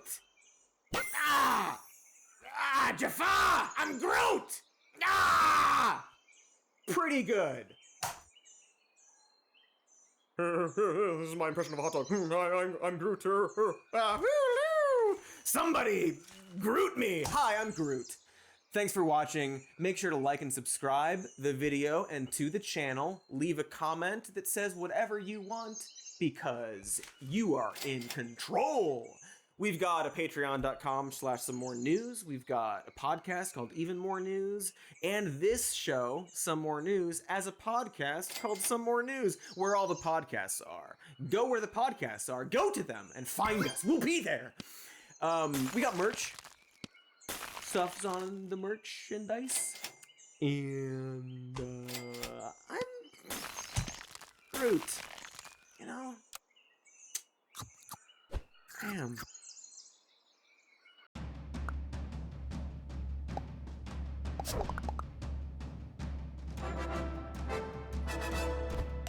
Good evening. I'm Cody Johnston, and you're in the News Zone.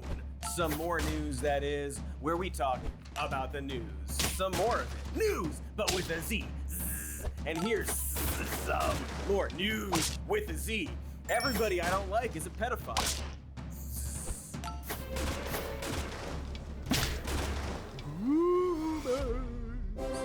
That's right, groomers are everywhere. Not grooming your dogs, but your kids. There might be one under your chair right now. What does grooming mean, you ask? Well, sometimes it means working at a Lego store while wearing a rainbow pin on your shirt. The Lego group supports what? The Lego group profiles supports the LGBTQ community. Do we not? Yeah. Yes. But the question is, why are you all in here with those pins on? Do you think children care about what man sucks at home and what girl eats vaginas at home? Do you think they care about that? To clarify, the groomer here is apparently the Lego worker wearing a rainbow pin, not the man yelling about sucking and eating vagina in a store for children. Okay, so groomers are people who wear rainbow flag pins. Got it. Who else are groomers? All Democrats. The Democrats are a party of pedophiles. I would definitely say so. They support grooming children. They are not pedophiles. Why would you say that? Democrats support, even Joe Biden, the president himself, supports children being sexualized and having transgender surgeries. Sexualizing children is what pedophiles do to children. This was Congresswoman Marjorie Taylor Greene saying that Democrats are a party of pedophiles and that they support grooming children on 60 Minutes, while Leslie Stahl goes, wow, that's the hard-hitting and brave journalism we need in the face of a relentless campaign to demonize and criminalize LGBTQ people. So what is an example of this dangerous grooming that MTG is alluding to? Thank you for your patience.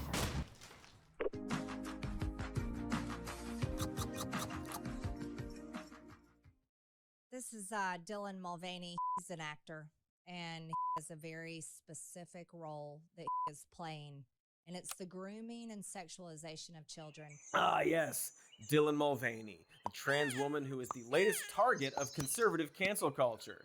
As we all know, Dylan Mulvaney forced Bud Light to rebrand beer as pro-trans carbonated beverage by insidiously accepting a single free can of Bud Light with her face on it.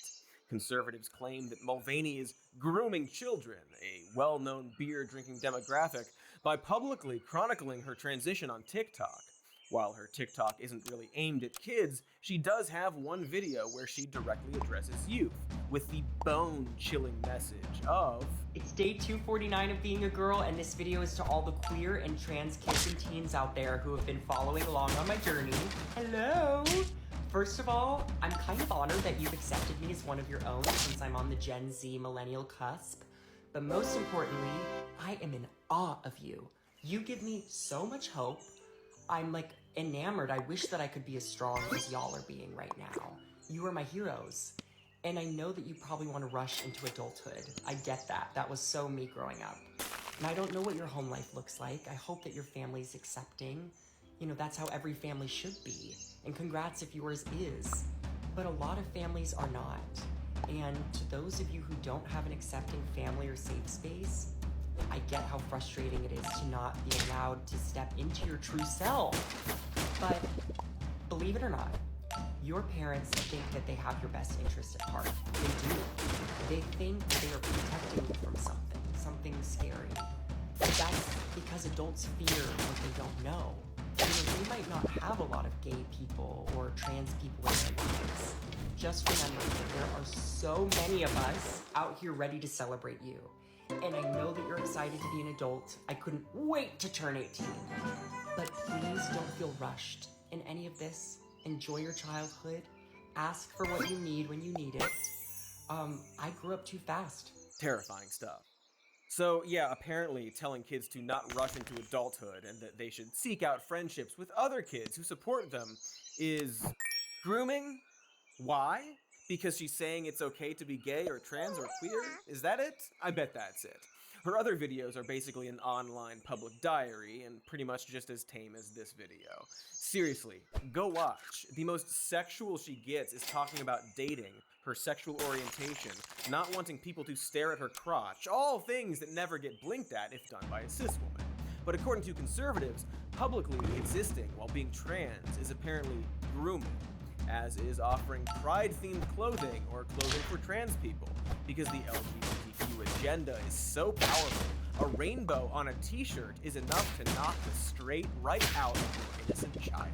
Tonight, Target, one of the nation's largest retailers, is pulling some products that celebrate Pride Month off store shelves. Citing threats to employees, the company says, given these volatile circumstances, we are making adjustments to our plans, including removing items that have been at the center of the most significant confrontational behavior. Okay, these are like naked people on shirts. Hey, fun fact, that shirt she's mad about, it was in the adult section. Also, it barely shows naked people. It's a slightly risque shirt for adults, which isn't new. Here's Walmart selling a Christmas shirt depicting, I guess, that your tits want to lick each other? It's unclear. Seems weird nobody is upset over that, because that is far more conceptually disturbing. And yet, Target has been absolutely hounded for having pride clothing that conservatives claim are grooming children. Products with dangerous images of unicorns and lions and terrifying messages such as true to your heart and love and Minecraft. Disgusting. See, much like that first shirt, it turns out that every claim around this often involves an adult product they pretend is actually for kids. Pretend is a nice word for it. For example, there was that tuck-friendly bikini they all got mad at. Conservatives claimed that this was in the kids department, but that was a make-em-up, a whoopsie pretendo, or a lie. Anyway, the attack worked. Target withdrew its Pride merchandise after its workers were threatened with violence. I feel like there's a word for when people use violence to threaten other people to enforce their ideology. It's like a scare-ism, scareology, something like that. But actually, just to recap, conservatives falsely claimed that Target's adult pride clothing was for kids, then got so mad at their own lie that they went around threatening the stores, and in fact, none of that response is designed to help kids in any way? Well, I am shocked. Can we get a clip of something to express my shock? Wow. Along with this Target story, a 5th grade teacher in Florida is under investigation for showing a children's movie that has a gay person in it. The movie? Strange World. So why are they investigating? Is this the first Disney movie that shows full frontal? Do we see Mickey Mouse's rock-hard mouse plowing Minnie's sopping wet mouse in the backseat of the Goofmobile? Please let it be that.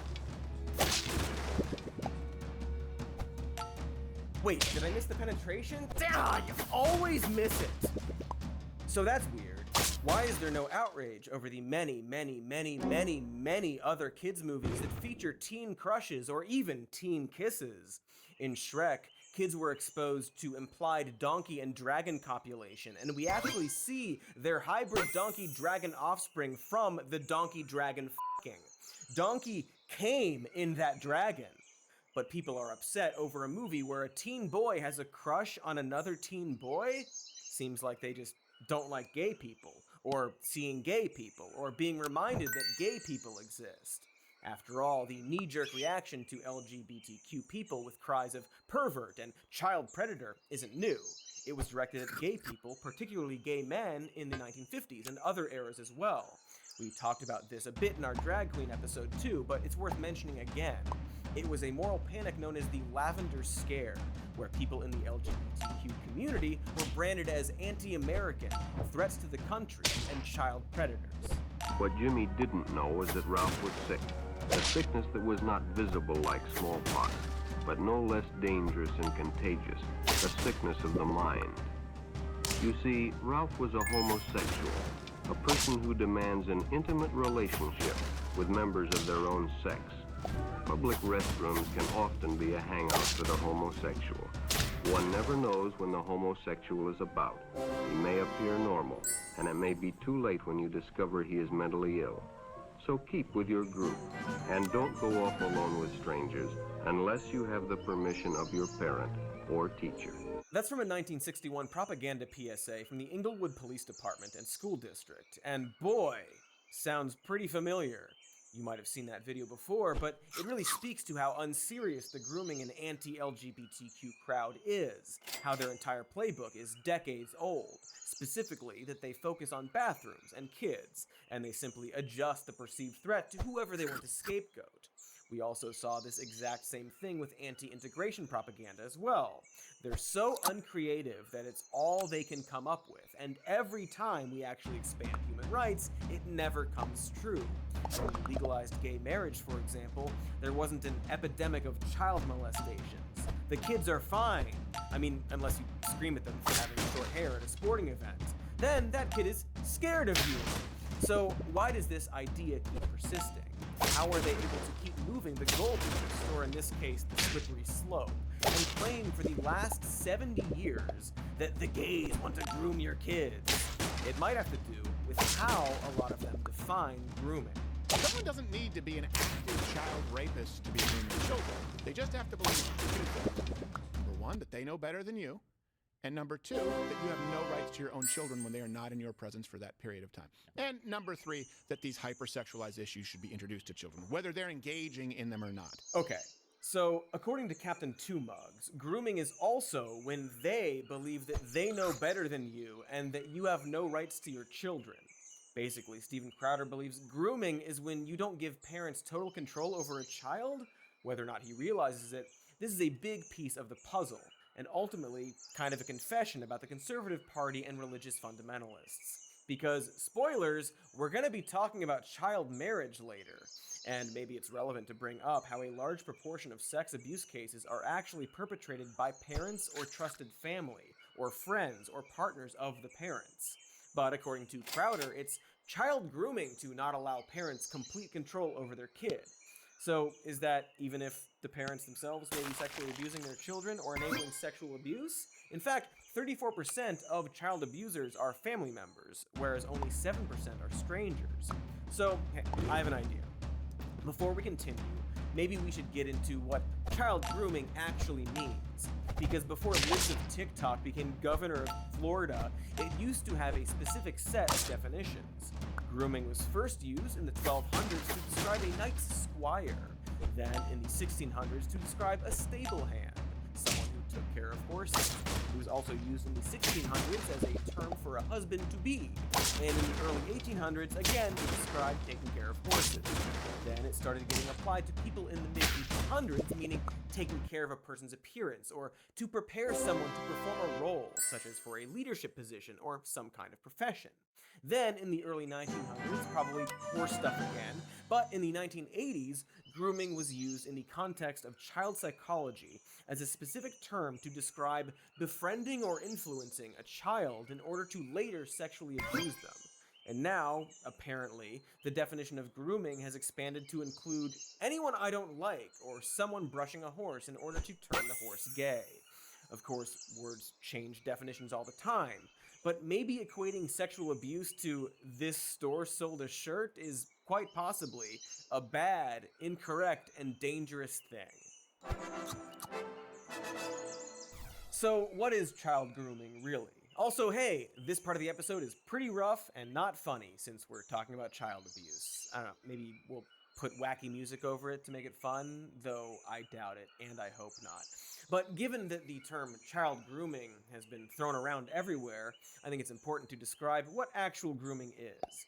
Because it's not somebody wearing a shirt that says gay, and it's not somebody wearing a dress or a rainbow-colored pin. It's a very serious and disturbing form of child abuse. According to RAINN, the Rape, Abuse, and Incest National Network, grooming is a set of manipulative behaviors that the abuser uses to gain access to a potential victim, coerce them to agree to the abuse, and reduce the risk of being caught. Grooming often follows a specific pattern of escalating behavior with the intention of abusing the child without being reported by that child. As outlined by RAINN, it starts with selecting a victim who the perpetrator has access to, or to a victim who is vulnerable. The predator may also place themselves in a position where they will have frequent access to minors, like a church leader or law enforcement officer. Once the perpetrator has found a victim, they will begin to physically or emotionally isolate their victims from others, especially from people who could protect them. Then the perpetrator starts establishing trust with the victim, often by giving them gifts or special treatment or sharing secrets, to get them used to keeping things from others. One of the final stages is getting the victim desensitized to touch, often at first with hugging and tickling, and then later more inappropriate touching. And this may include discussing sexual topics or showing the victim explicit pornography. It is disturbing and absolutely horrific in its effect on the victim's mental health. Important to this topic, it's a very specific overall pattern, and while some of the listed behaviors are inappropriate on their own, some can only be spotted in the larger context. That's why it's so insidious. Groomers don't want to scare their victims away and also want plausible deniability. Grooming can be very difficult to identify because it is often disguised as something more innocent. This also makes it easy for bad faith individuals to muddy the waters when it comes to identifying grooming behavior. Is it grooming to want to work with kids, or to give a child a gift? Is it grooming to establish trust with a child, or to hug a child? Is it grooming if you teach a child about sex if you're a parent, or if you're a sex ed teacher? None of the things I just listed is intrinsically child grooming. For instance, it's not grooming to give a child a birthday gift if you're the child's parent or family member. It would be grooming if, say, the child's youth pastor started giving them lots of gifts and using the gifts as a way to convince the child that the youth pastor is owed trust and physical affection. Is it grooming if you keep secrets with a child? At first that sounds suspicious, but if you're a school counselor and a child tells you that they think they might be gay, but they're afraid that if they come out to their parents, they'll get kicked out or abused, then not telling the parents may actually save the child from abuse. It's about context, and often requires a case-by-case assessment. A doctor asking a child medically relevant questions about their body isn't grooming, whereas a doctor who befriends a child, builds trust with the child, and then breaks down their boundaries and touches them inappropriately is grooming them, such as the case with Larry Nassar, the gymnastics sports doctor who abused underage girls entrusted to his care.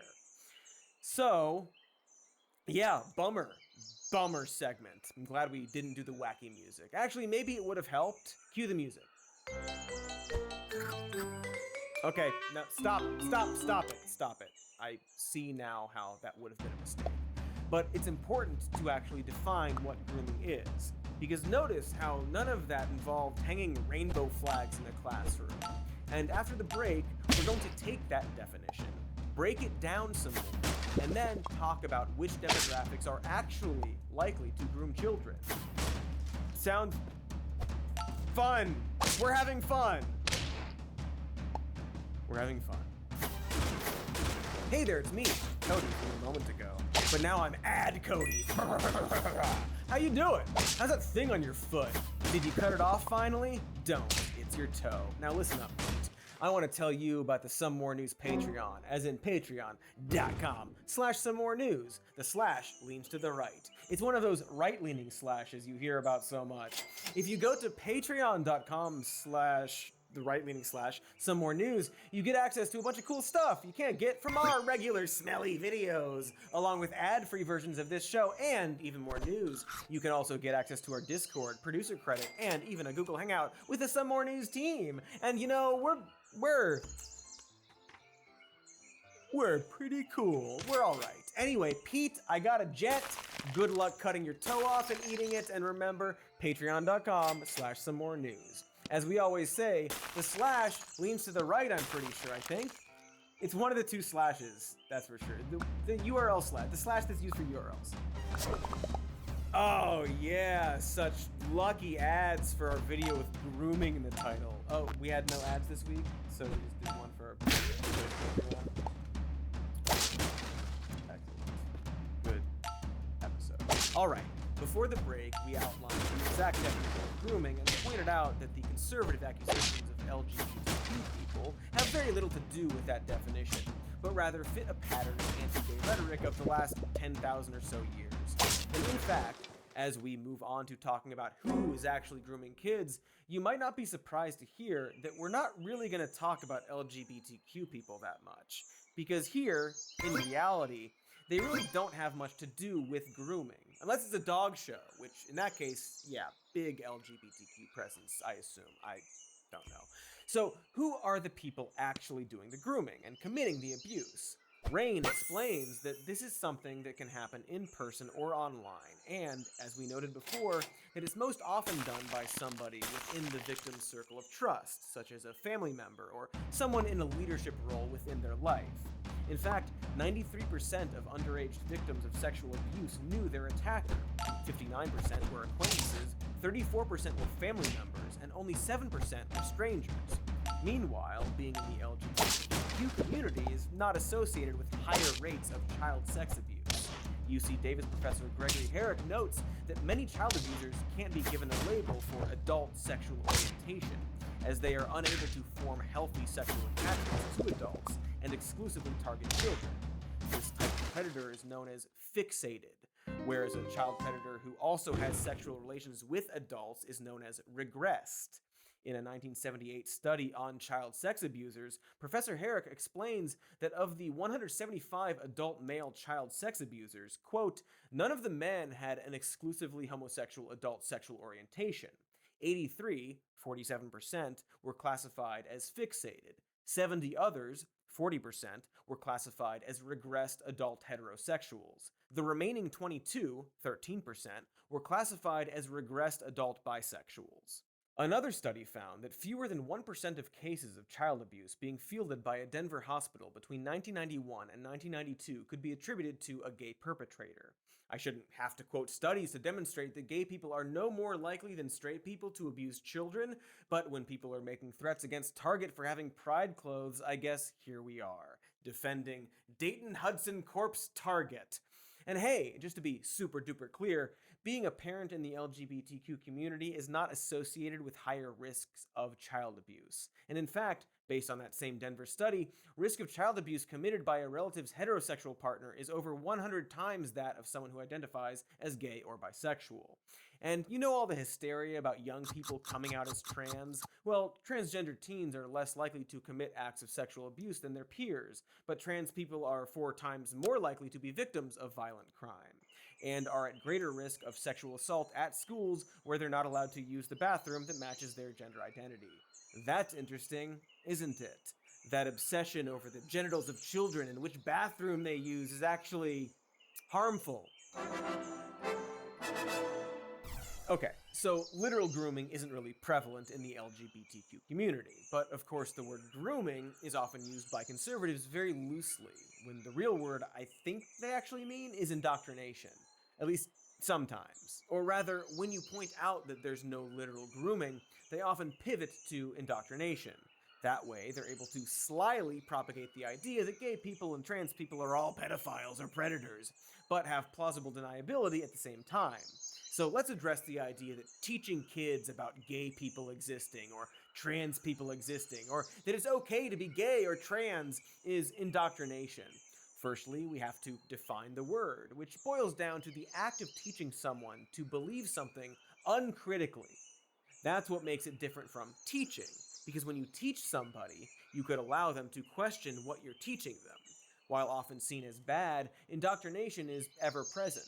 After all, when we teach children our society's rules, we are, to a certain extent, indoctrinating them. The Golden Rule or the Pledge of Allegiance could be seen as indoctrination. There's probably some other examples of beliefs you can't question out there, but I'll let you think of them. Anyway, there are obviously ways to teach children social rules without completely indoctrinating them, specifically by allowing them to question the social rules. And so when you think about it, teaching kids that it's okay to be different is actually the opposite of indoctrination, isn't it? You're opening doors and not closing them. So telling a kid it's okay to be gay or transgender isn't indoctrination unless the teacher doesn't let the kids ask questions. And in that case, that's just a shitty teacher, right? It's like if a math teacher said 2 + 2 = 4 because I said so. Teachers generally like questions and explaining things. Those apple-loving freaks want to make the world bigger for kids. So a good teacher explaining to kids that it's okay to be different doesn't seem like indoctrination, does it?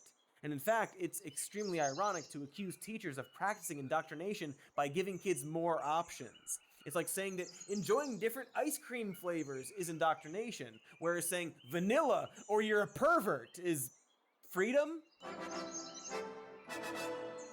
What's interesting is that we've had a long history of conservatives accusing the act of teaching and social progress as indoctrination. Here's a cartoon from 1924 criticizing teaching about evolution and depicting science as a Pied Piper leading children down the path of education, into the cave of disbelief in God of the Bible, where presumably they'd be eaten by the bear of empiricism. Also interesting to note that one of the more vocal leaders of this LGBTQ or all groomers movement is Christopher Rufo, formerly of the Discovery Institute, which heavily pushed back on evolution being taught in schools without including intelligent design. Anyway, here's a cartoon of a long-nosed, shrew-like, bespectacled teacher violently teaching a frightened white child to accept integration, that white and black people are equal, and 2 + 2 = 6. Compare that to how these current segments on Fox News frame teaching kids that other gender identities or sexualities exist. Look, there's a reason why the Democrats are treating this bill like it's the apocalypse. All we're telling them is you can't groom young children, and to them it's Armageddon, and that's because they know they have to indoctrinate the kids into this madness very, very young. Notice how Matt Walsh equates indoctrination with grooming and child sex abuse. And much like everything we already talked about, this is also not even close to being a new strategy, because it turns out that Matt Walsh is not very creative.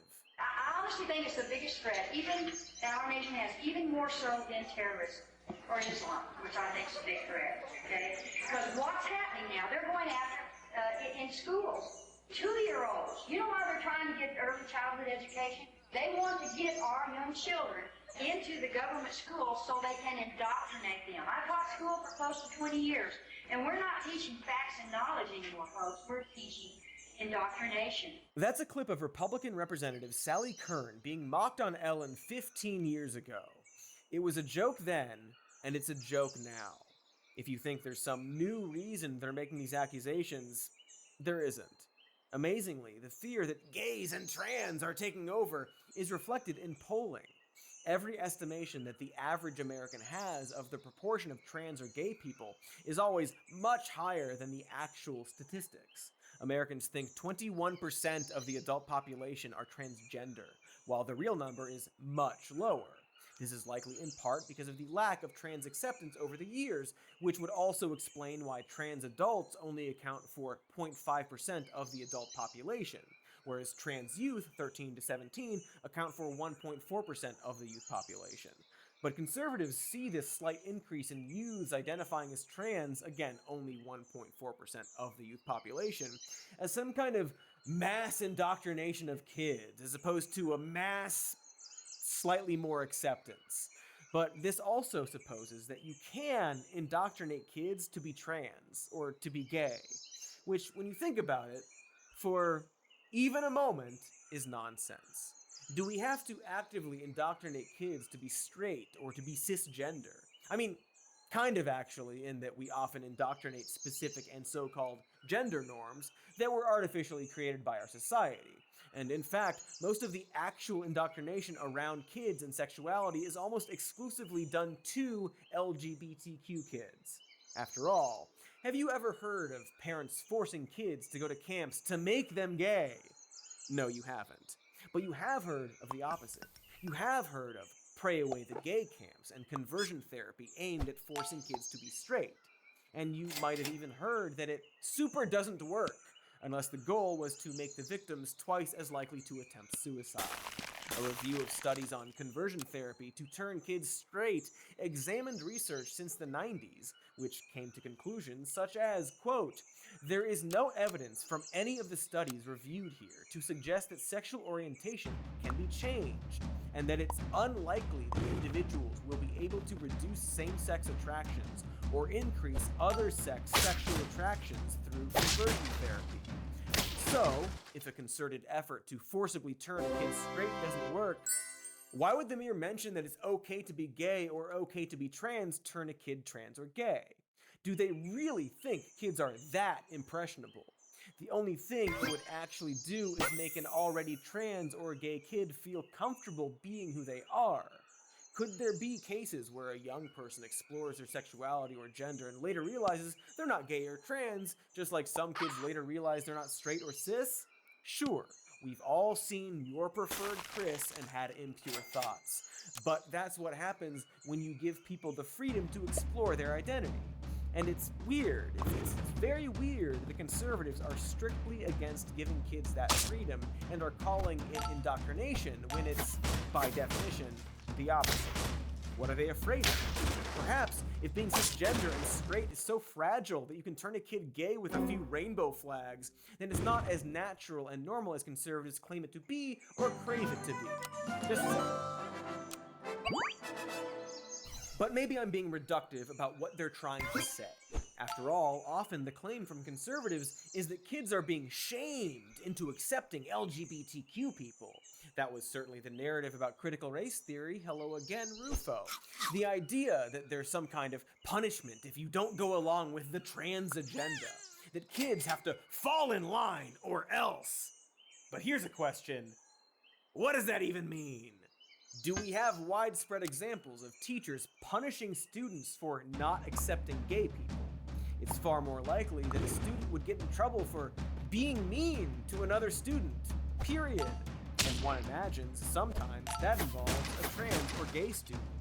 But nobody's upset by the existence of straight people and cis people. However, they might be upset if you're rude to people, or disrespect them, or if you call in bomb threats to a store for having some rainbows and accepting trans people as people who exist. Hey, you know who does use shame and fear to push rules on people? Churches.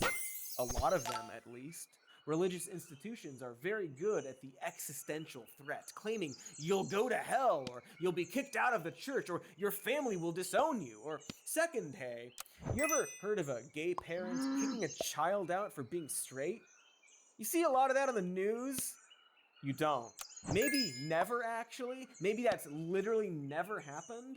But gay children or trans children getting kicked out of their homes for being gay or trans is so common. 40% of homeless youth identify as LGBTQ. So you tell me, which side of this debate is actually punishing people for not falling in line? Which side is limiting options?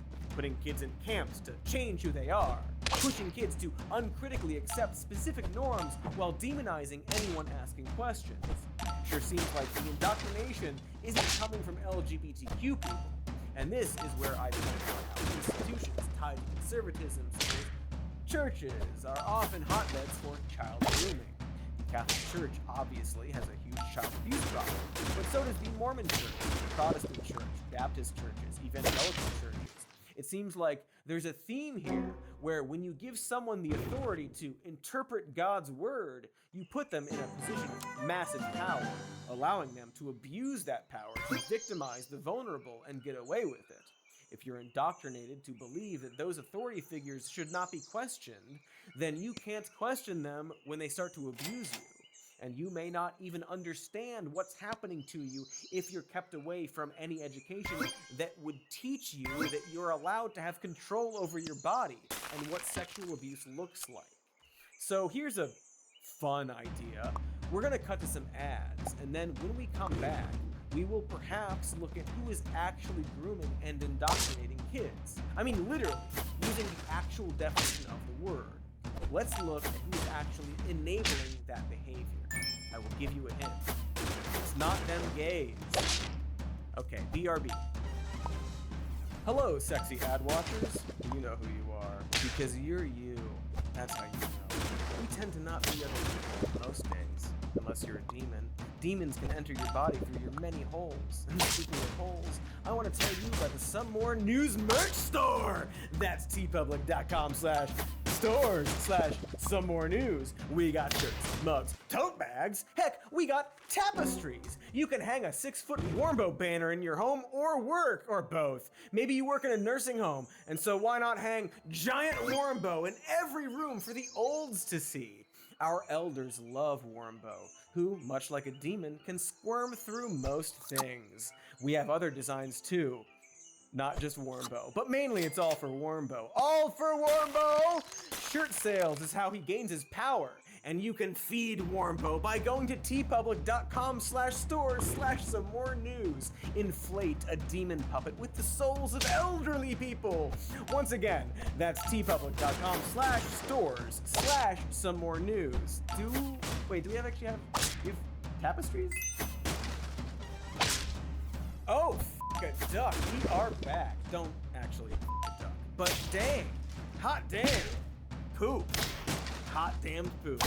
Now, if you recall, we've been talking about what grooming actually is, how it's different from indoctrination, and how the LGBTQ community isn't doing either of those things on any widespread level. Of course, you could cherry pick examples of some LGBTQ people who abuse children, because LGBTQ people are just people like anybody else.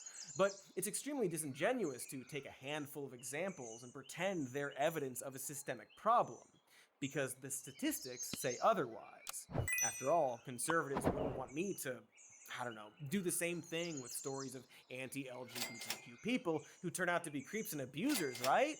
That's weird. What's my hand doing? Oh my gosh, it was doing that.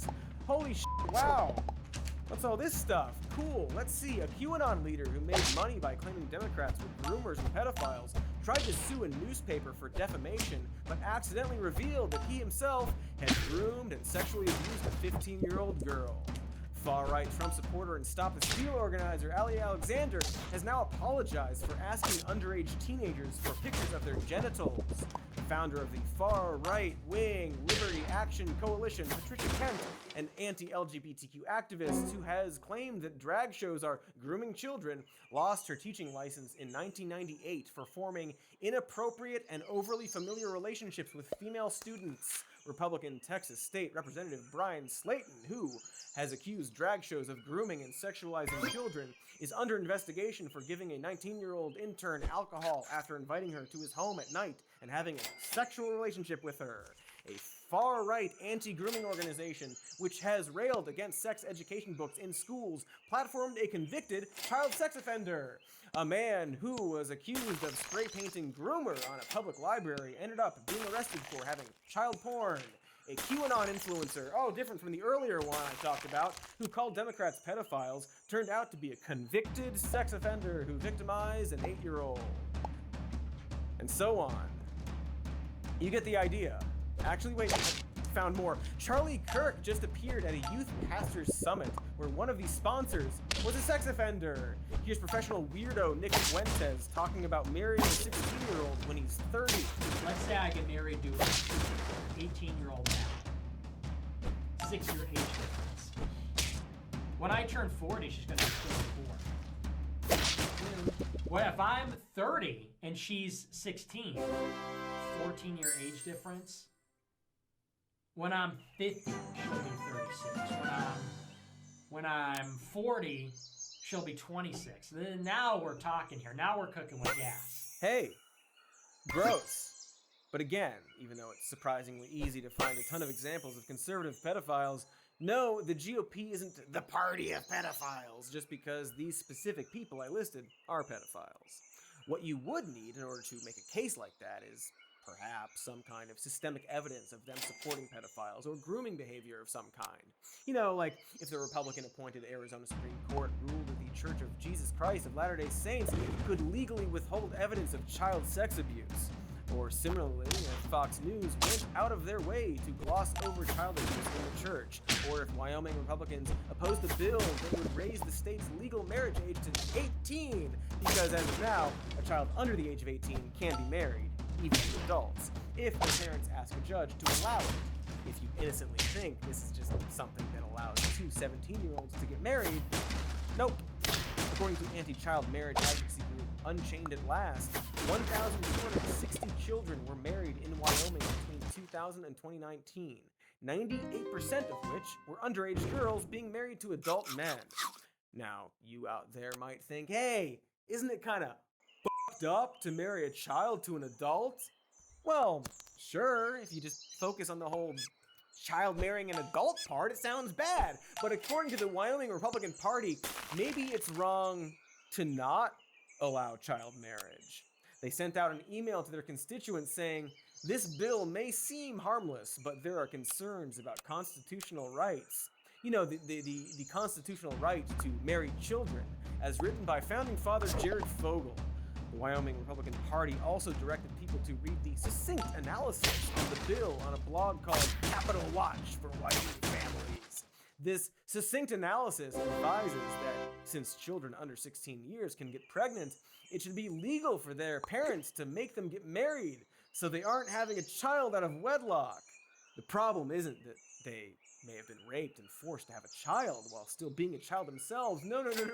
You see, the problem is that it was done out of wedlock. The analysis on Capitol Watch for Wyoming Families also says the anti-child marriage bill would be an attack on parental rights, and that parents should be the judges of whether their children are being put into properly desired and well-ordered marriages. Father knows best, after all, if you should be married off to the adult family friend who impregnated you when you were 13, as long as it's properly desired and well-ordered. Pardon me a moment, actually, excuse me.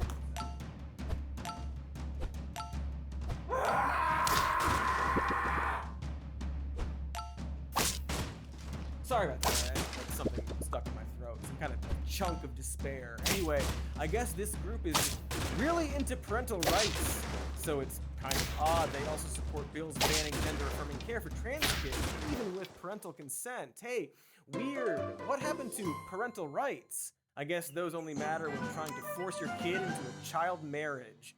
They predictably support another bill to ban teaching kids about gender identity or sexual orientation because it's not age appropriate. So basically, teaching kids about sexual orientation, gender identity, allowing them to express their gender identity and sex education, that's child grooming. Meanwhile, forcing children to get married and have babies and be parents before 16 years old, totally fine, godly even, super cool, excuse me.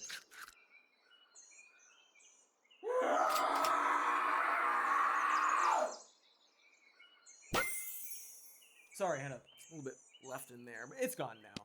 Scuttled away like a sadness crab. Anyway, it's not just Wyoming Republicans. Missouri Republican State Senator Mike Moon also defended child marriage for kids as young as 12. Here he is being questioned about his support of child marriage, and even though I've already told you he supports child marriage, his justification is so bizarre I don't know how to prepare you for it. kids who have been With married marriage. at age 12? That was the law. Do you know You any voted kids- not to change it. Do you know any kids who have been married at age 12? I don't need to. I do. And guess what? They're still married. Oh, okay. Senator Mike Moon says that child marriage to a 12-year-old is okay because the 12-year-olds that he knows who got married are still married. His defense is that child grooming and marriage is okay because it works, I guess? Here's the thing there. Besides that being a fucking horrifying argument, it's also false. Around 70 to 80% of child marriages end in divorce, probably because they're fucking child marriages. And you want to know something incredibly messed up? Of course you do. Even though children can get married, in some states, they're too young to easily get divorced without approval from a judge. So they have to wait until they're adults to legally separate from their rapist. I would scream again, but my doctor says that I'm one good scream away from something called a throat blood geyser, an esophagash. Anyways, it's pretty weird how child marriage is often defended by Republicans and, of course, freaks such as Matt Walsh who say stuff like, the problem is not teen pregnancy, but unwed teen pregnancy.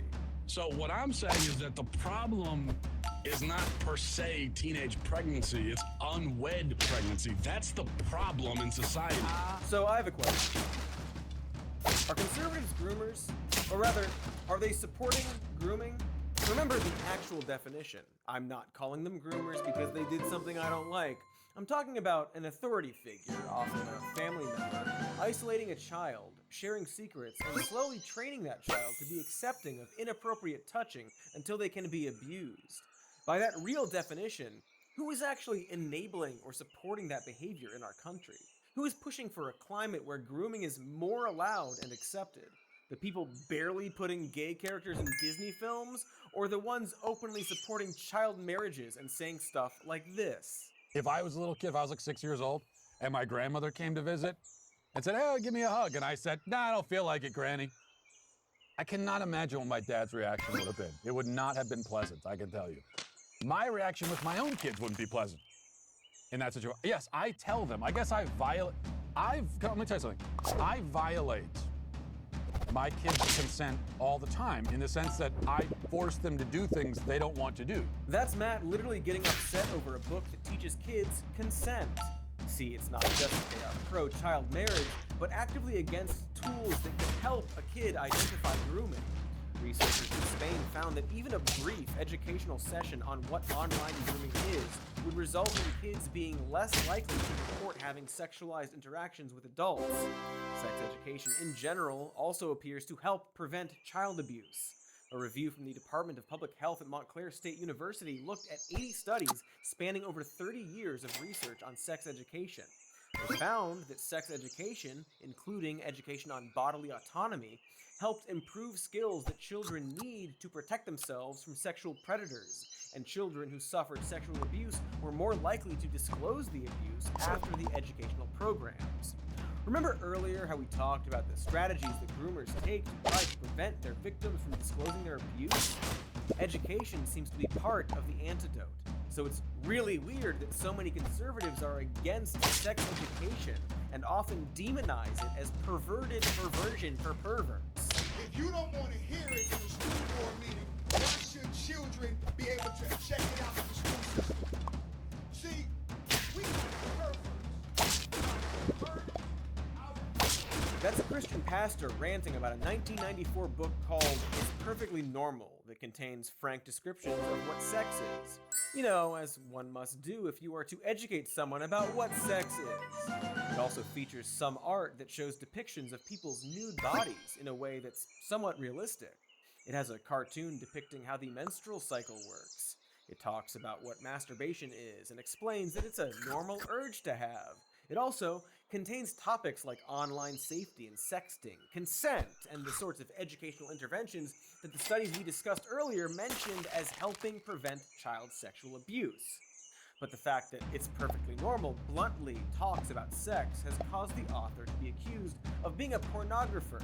I'm explaining this in detail not because I want an excuse to show cartoon leaners, I don't need an excuse for that, but because this is the kind of pornographic content that conservatives say is in schools, and and results in so many book bans and attacks on education. Yes, the content is sexual, but aside from the obvious point that sexual is a synonym for pornographic, it's also clearly presented in an educational capacity. The book's frankness about what sex is, including the sections that talk about sexual abuse, have actually helped children realize that they were being abused, leading to them disclosing the abuse to a trusted adult. Literally, this book led to a 10-year-old girl recognizing she was being sexually abused by her father. She used the book to explain to her mother how she was being abused, and the father was convicted by a judge of sexual abuse. The judge commented, "There were heroes in this case. One was the child, and the other was the book."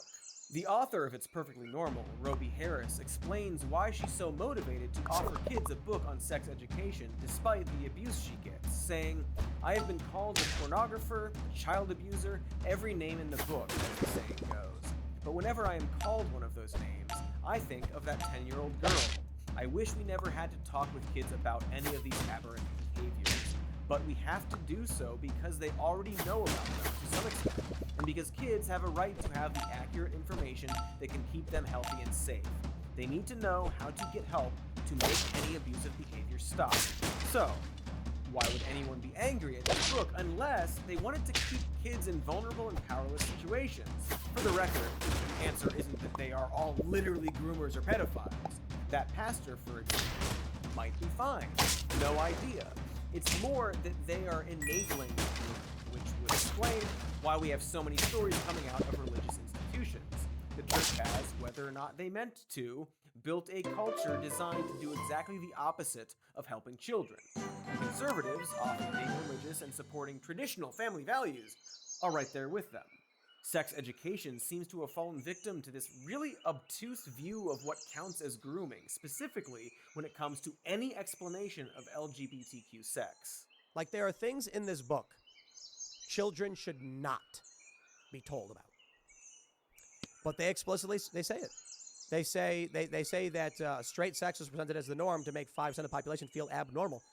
Listen, sex education is like, here's how humans reproduce. Sex education is not, here's how to feel real good. That's kink. That's totally different. My goodness. I guess if you don't want kids to have sex, showing them a clip of Tim Pool saying "feel real good" in a creepy trucker voice is an option now. Yeah, Tim, feeling good is kink. Great analysis from a sex haver. Tim here is talking about a book called This Book is Gay, which indeed was in at least one middle school. A scourge across the nation at least one middle school. The book basically covers sex education for LGBTQ kids and talks about things like Grindr and various sex acts. Not how to sign up for and use Grindr when you're a kid, as Tim claims, but acknowledging that it exists, is for people aged 18 and up, and when you're old enough to use it, there are useful practices that can keep you safe from predators and creeps. It's not actually different from some other modern sex education books, which have understood that dating apps are not something kids will be exposed to in life, and the idea that sex education is just to instruct kids on the literal act of procreation it's just a lie. Like, we know it's a lie. We've had sex education classes, which often cover things like STDs, and contraceptives, and oral sex, and consent. The point is to educate kids so they don't stumble blindly into sex or get abused, or base their idea of sex on what they see in porn. And it's just like pearl-clutching absurdity and possible foolishness and dishonesty that he would associate that with kink. Being gay isn't a kink, Tim. Kinks are like foot stuff, or poop stuff, or poop on foot stuff, or perhaps being humiliated publicly by the Majority Report's Emma Vigeland on your own show, and then getting so mad about it that you call her a pedophile. I showed Emma Genderqueer, the book that depicts a graphic depictions of sex acts, and she said she had no problem with it. Okay. Then I only assume that Occam's razor. Emma wants children to be in positions to have sex with adults. I don't know what you would call that, because I try to be fair and honest and really understand. And so many of us want to take the position that she doesn't really want to hook up with kids. She just is a tribalist who will say anything to feel better. I just don't think we can do that because that's not the simple answer. If an adult woman, Emma Vigeland, advocates for teaching kids to use Grindr and showing them porn, I can't make any other assumption other than she wants to engage in sexual activity with children. Ah, yes, indeed. Fair and honest. Occam's razor, indubitably. Tim Pool, master of detached logic, has simply reasoned that the woman who publicly humiliated him is a pedophile because she supports a book that explains a dating app for gay men. This straight cis woman wants to have sex with kids? You know, logic. Logic says she's a pedophile, not because he's mad and doesn't like her, you see, but because Occam's razor, indubitably. She had no problem with a sex education book being shown to kids. The book Gender Queer is once again just an educational book for LGBTQ kids. It has some graphic pictures showing sex acts, but so do a lot of these books. Here's one from the freaking 70s. And no, to be fair and honest, neither this nor This Book is Gay instruct kids to have sex with adults. They're simply educating kids about sex and dating. You can't conclude that by teaching kids about an adult dating app, they are automatically instructing kids to have sex with adults, any more than you can conclude that teaching kids about sex in general is instructing kids to have sex with adults. Sex generally is likely going to happen no matter what, which is why sex education is trying to get ahead of these subjects to protect and prepare kids. And so, fair and honest, Occam's razor and all that, I must conclude that Tim Pool has a problem with educating kids about dating apps or any sex-related topic besides the bare bones instructions of how to procreate, which we know, Occam's razor, fair and honest, would make kids far more vulnerable to things like STDs and grooming. Therefore, Occam's razor, Mr. Skate Park Beanie Man Tim Pool is in favor of helping groomers take advantage of kids. And also wants kids to get STDs, Occam's razor, either because he's fair and honest, an idiot, or because he himself has a more insidious agenda. And that's actually the explanation across the board, that these people are either dangerously clueless or actually want to hurt kids, right? It's really just the two possible things. The first is denial, that some of these people simply don't want to accept the reality of what grooming actually looks like, that it's more likely someone close to a child, often from a religious institution, and really has nothing to do with LGBTQ people. And for people like that, the idea of books educating kids on the subject is the equivalent of taking away their innocence. We hear a lot of parents complaining that we need to let kids be kids when talking about sex education. But again, sex comes for these kids no matter if we educate them or not. And that's what these people can't accept. And so in wanting to shelter children, they end up making them even more vulnerable. The second reason is way more malicious and possibly subconscious for at least some of them. And that reason is that these people actually have no problem with grooming or indoctrinating children, but rather are angry that they aren't grooming and indoctrinating them their way. It explains a lot of the contradictions, why people like Matt Walsh can claim LGBTQ people are pedophiles while supporting child brides and the like. For them, they are completely okay with a child, specifically a girl, being groomed for sex and exploited, so long as that happens under a so-called traditional hierarchy. Specifically, a religious hierarchy with men at the top and women serving as baby incubators. So, have you been a great woman? There ain't nothing wrong with being a trad wife. Being a trad wife's based. Holy moly, that is not based. That's plagiarist and targeted ads for gay cruises receiver Benny Johnson at Turning Point USA's Young Women's Leadership Summit, being one of the many speakers, telling all of the young women in the audience that they should aspire to become wives and mothers more than anything. Mind you, there's nothing wrong with being a wife or a mother, obviously. But you combine this with them also rejecting the trans and gay community, and we have indoctrination, don't we? They're pushing a single lifestyle and asking you to uncritically accept it, and they are specifically going after young women to do so, as are they actively trying to indoctrinate children. Have you heard of PragerU Kids? It's a conservative kids streaming channel. It specifically advertises to scared fathers who have panic attacks at the dinner table because their children are questioning history. As you eat the roasted goose, your little sport insists. Hey, Dad, did you know America is racist? Your mind goes numb, your skin turns pale, and your heart aches with fear. Your child is being filled with lies. The babe you once held dear. But in that shocking moment, a man pops into frame. Could it be George Washington, here to save your child's brain? He snatched the screen and changed the thing, the something that is true. It's an app with shows for kids. They call it PragerU. Notice how that ad depicts the child as a slack-jawed sponge.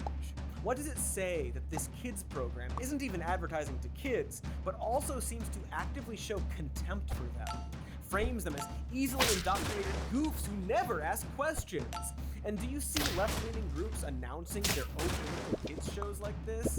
It's only on the right. I guess they would justify this by pretending that mainstream education is secret leftist indoctrination so that they can consider this retaliation. But the reality is that there's only one group of people here actively trying to force a specific lifestyle and narrative on kids. There's only one group of people downplaying and allowing the church's widespread sex abuse of kids. There's only one group of people going to school board meetings and trying to remove books designed to teach kids about sex abuse. There's only one group of people fighting laws that are designed to raise the age of consent and marriage. There's only one group of people who get angry when a teacher tries to tell kids that people are different and that's okay. And there's literally only one human running a conservative compound skate park like he's trying to recruit kids into the Foot Clan. And it's really fucking weird that those are the same people who are on the attack when it comes to grooming accusations. Like, how did we allow that to happen? Why do we have to defend the LGBTQ community from a baseless accusation when it's coming from a party that is quite literally enabling grooming themselves? Perhaps we need to stop playing their game and call out their party for what it actually is. Not because they're, quote, people I don't like, but rather that they are literally trying to indoctrinate and groom kids on a systemic level. Boy, I am angry. I think my shoes might have melted, actually. Anyway, this has been our episode about grooming, brought to you by Christopher Nolan's Oppenheimer. The world forever changes on July 21st. They didn't sponsor this, but it would have been fun if they did. So.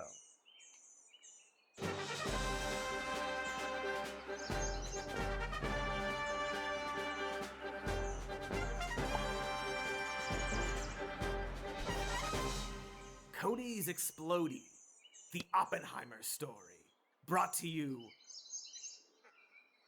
by Warmbo. Thanks for watching, everybody. Sorry about the topic. Please like and subscribe and do all the YouTube stuff that helps us. We've got a patreon.com/somemorenews. You saw an ad for it earlier, probably, if you didn't skip it. And we've got merch. You saw an ad for that, probably, too, unless you skipped it. So check those out. We have a podcast called Even More News, and this show as a podcast called Some More News is the name of the show. You can listen to it instead of watching it. Whatever you want. Live your life. As long as you don't hurt people. And,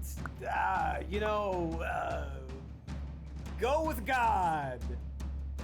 Ah.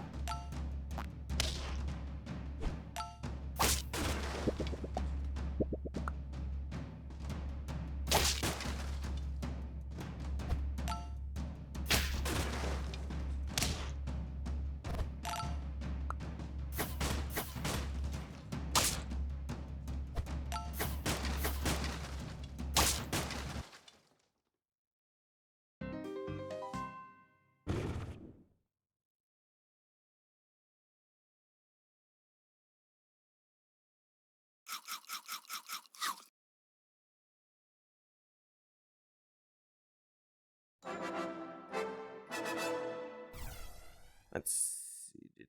Upbeat, euphoric vibes. I like that. And take half of one. Let's see how you feel. I'm not doing that. Okay, so 45 to 590 minutes to take effect. That is enough time. Okay.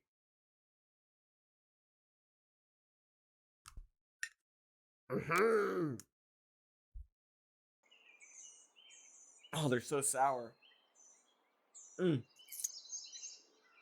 Take that, YouTube monetization! Hi, hello, news horses. Here is some more of the news. You know how people get, hi? We love getting high, don't we, folks? And the government knows this about us. They know. The government knows. As of this episode, 38 states have legalized cannabis for medicinal use, along with 3 inhabited U.S. territories and the District of Columbia. Additionally, 23 states, as well as Guam and D.C., have legalized cannabis just for the purposes of hanging around and getting really stoned. 8 more states have declined to go for full legalization, but have at least decriminalized most or all pot-related offenses. In 2014, Congress passed the Rohrabacher-Farr Amendment as part of an omnibus spending bill.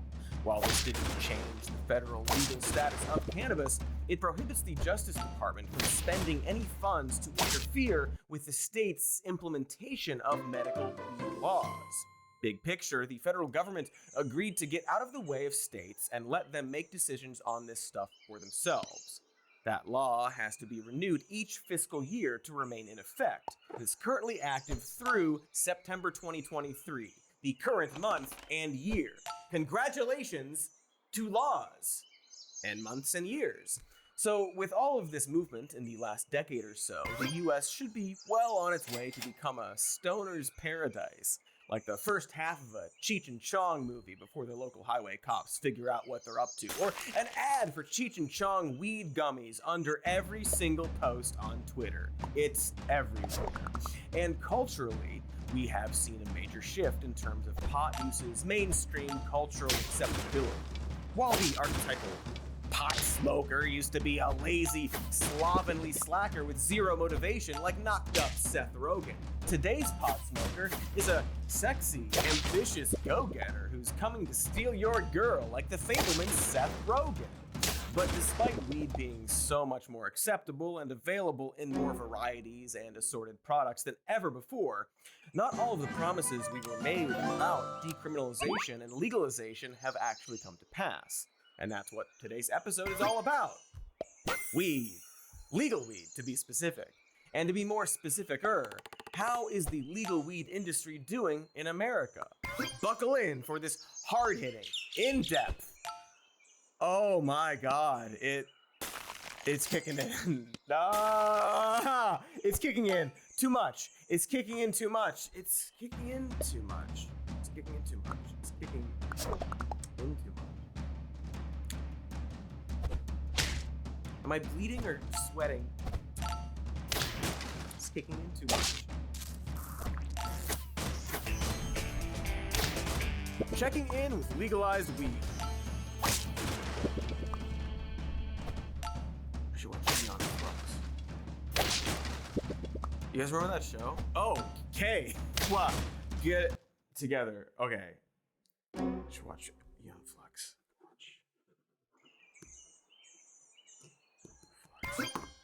Okay. Hi. I'm Cody Johnston, here with the news. You know that. Okay. Hi. All right. So we're talking about weed in America. You just gotta read the teleprompter. You just gotta read the teleprompter, and that's all you gotta do. Okay. Here we go. Hi. So back when President Nixon declared an American war on drugs, only about 12% of the populace felt that cannabis use should be legal. Cut to October of 2022, and a Politico poll found that 6 in 10 voters approved of legal weed in the United States. That jumps to 71% if you just include Democrats, but even if you look exclusively at Republicans, 47% want to keep the leaf on the streets. Even 45% of voters over the age of 65 agree, and those people are old. And this isn't coastal elites versus real Americans in the heartland either. When you map out the responses, it turns out that red and blue states are both pretty green. In addition to just being something a lot of people wanted for getting high purposes, the case to decriminalize and or legalize cannabis also included a multitude of practical benefits. States that legalized cannabis sales were expected to get a major financial boost and a new source of tax revenue. In California alone, advocates predicted that legalized pot would bring in around $1 billion per year. Massachusetts projected that recreational pot sales would net them $63 million in new tax revenue in their very first year. This money wasn't just promised in the abstract on a theoretical basis. Politicians and lawmakers were laying out grand ambitions, helping to make the case for cannabis legalization by pointing to all the benefits we would share from the resulting revenue boost. And in 2012, Colorado and Washington would be the first states to legalize recreational pot. After that, several more states like Alaska and Oregon would follow with the general understanding that the revenue would at least in part go to things like schools. In 2016, California voters passed Proposition 64, legalizing recreational cannabis in that state. The big part of the argument was that the new tax revenue would go into things like youth programs, substance abuse treatment, other public health initiatives, and restoring the natural environment. They also really tried to pretend that they were the first state to do this. We want to turn to the historic night here in California. What affects you the most? Yeah, voters legalize the recreational use of marijuana. And it is time for change. And California now has sent that message powerfully to the rest of the nation. That is a point of pride from my perspective. We did medical marijuana, and that was a groundbreaker for the rest of the country as well. We followed some other states. Ah, yes, California, the historic first state to be the fifth state to legalize recreational weed. Great work, get over yourself. Anyway, voters were also told that decriminalization was going to free people who were unnecessarily or unfairly imprisoned for non-violent drug offenses. We weren't just going to prevent people in the future from being thrown in prison for cannabis possession, but we're going to give those who had already been convicted of related charges their freedom while also providing them a shot at a better future by clearing out prior convictions. Expunging the records of felons with drug-related offenses provides them with a host of benefits, making it easier to apply for new jobs, loans, homes and apartments, professional licenses, along with all the other basic services the rest of us take for granted. This was about righting historical wrongs, correcting the drug war's 50-plus year legacy of brutality, racial bias, cruelty, and trauma, while also allowing people to get super high so they can finally understand the film Cloud Atlas. Not a bad film when you get past all the Hugh Grant and tribal makeup stuff, but maybe it's a bad example. I don't know, I don't remember it. Have I seen it? Watch that. Movies. Another thing this would promise to destigmatize was, of course, the process of buying and selling weed. Legalization advocates claimed that legalization would make the cannabis industry safer, bringing it out of the shadowy underworld of drug cartels and into the light of overpriced Apple Store-esque dispensaries, taking over all the storefronts where Froyo shops and Barnes & Nobles once stood. Free and open competition in the cannabis market should naturally drive prices down and quality up. As well, the pot industry will now be subject to the kinds of regulation, oversight, and transparency that you get for other legal industries. Along with making the product safer, this also meant the consumer would be spending way less time surrounded by Scarface posters in a basement apartment waiting for a dude named Donkey Punch to get home from his shift at Ruby Tuesdays just so you can stare at his fish tank while he pauses Madden and weighs out a single eighth. Cannabis research was another area that was promised to see big benefits post-legalization. Until this point, studies into the potential advantages and therapeutic uses for cannabis have long been stymied by its legal status. But states that passed these new reforms were now going to open up new avenues for research and funding.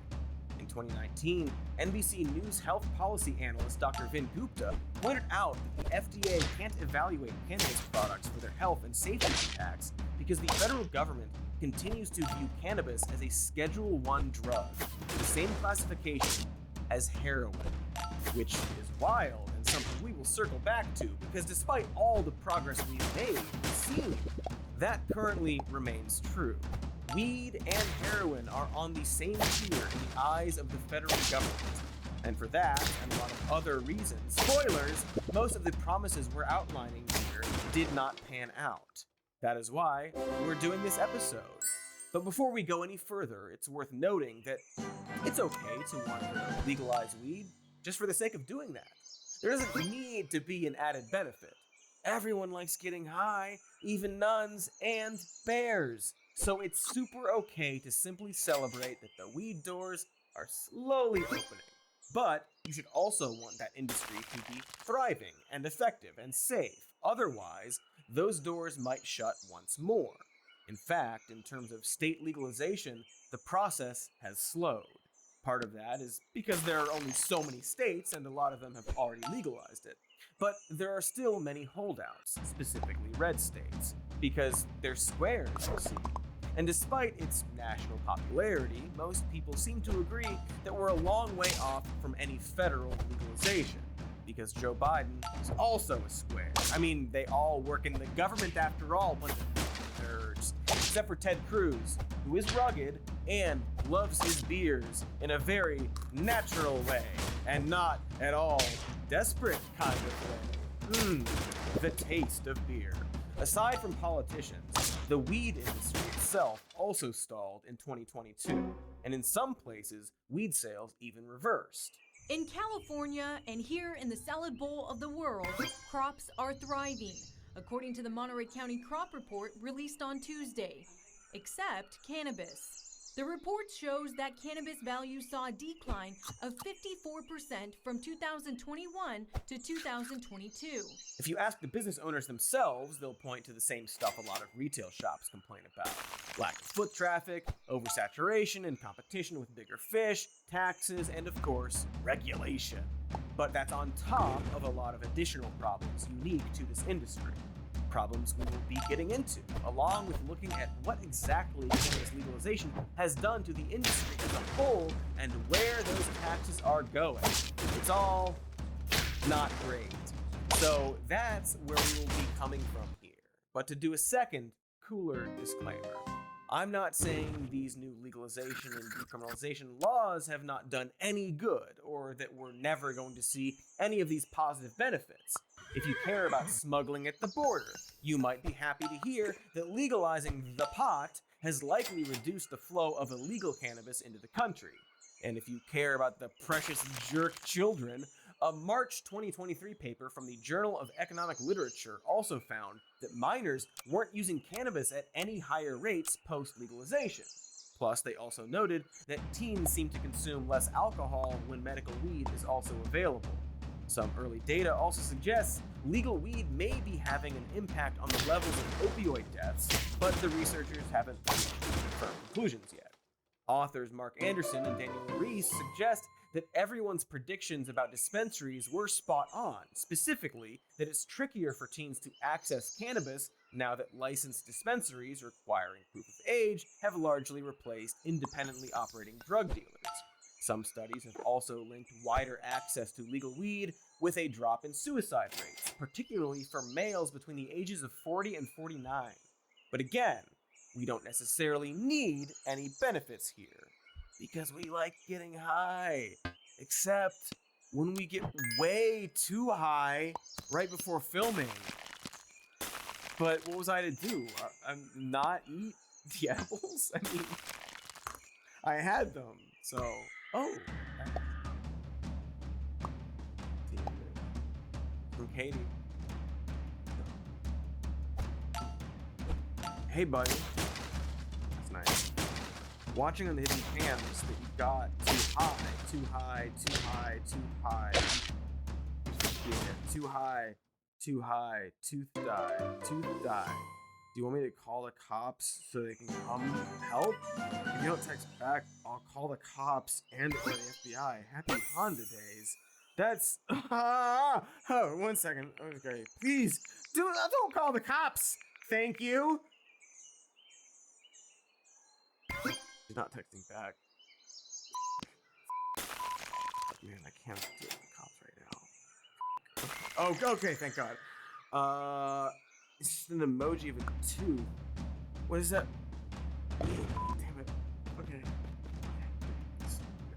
Okay. I'm gonna call her. Oh, hold on. Okay, I'll call her. I'm gonna build up the confidence to call her, and we're gonna cut some ads while I do that. Hello to my past and future selves. You know, being trapped in a temporal paradox loop can be stressful. I literally just killed like 4 versions of myself. There they are. They had it coming. Patooey. And luckily, afterward, a box of Next Evo Natural CBD gummies materialized in front of me. And boy, they really took the edge off. According to Next Evo, their CBD products are clinically proven to absorb 4 times better than regular CBD oil. They're heavily tested so that you get exactly what's on the label. And they taste good too. None of that hempy aftertaste you get in other CBD products. I take their sleep support complex whenever I get the time shakes at bedtime, which is every night, or every previous night. Time, she is a confusing mistress. You know, I should put some in the time machine and send them back to Pascal to make sure I try them. I'm gonna do that later. I should include the Next Evo Stress CBD complex as well, which combines CBD with ashwagandha to help defeat stress. Take that! Just like how I defeated all those pharaohs and me's down there. It turns out pharaohs can't handle dynamite very well. So, tip for you, slow down the news ticker in your mind, with this, upgrade to better natural solutions from Next Evo Naturals. Go to nextevo.com and use promo code MORENEWS to get 25% off. That's 25% off at nextevo.com. Promo code MORENEWS. Okay, so either something's wrong with my phone, or I keep calling her. She picks up and then says she can't hear me, but I can hear her just fine. She says I sound fozzled, and I don't know what that means. And now she's threatening to call an ambulance to have them perform defozzling on my tongue. I think she's messing around, right? She's just being funny, right? She's not gonna call me. She's not gonna call anyone, okay? Breathe.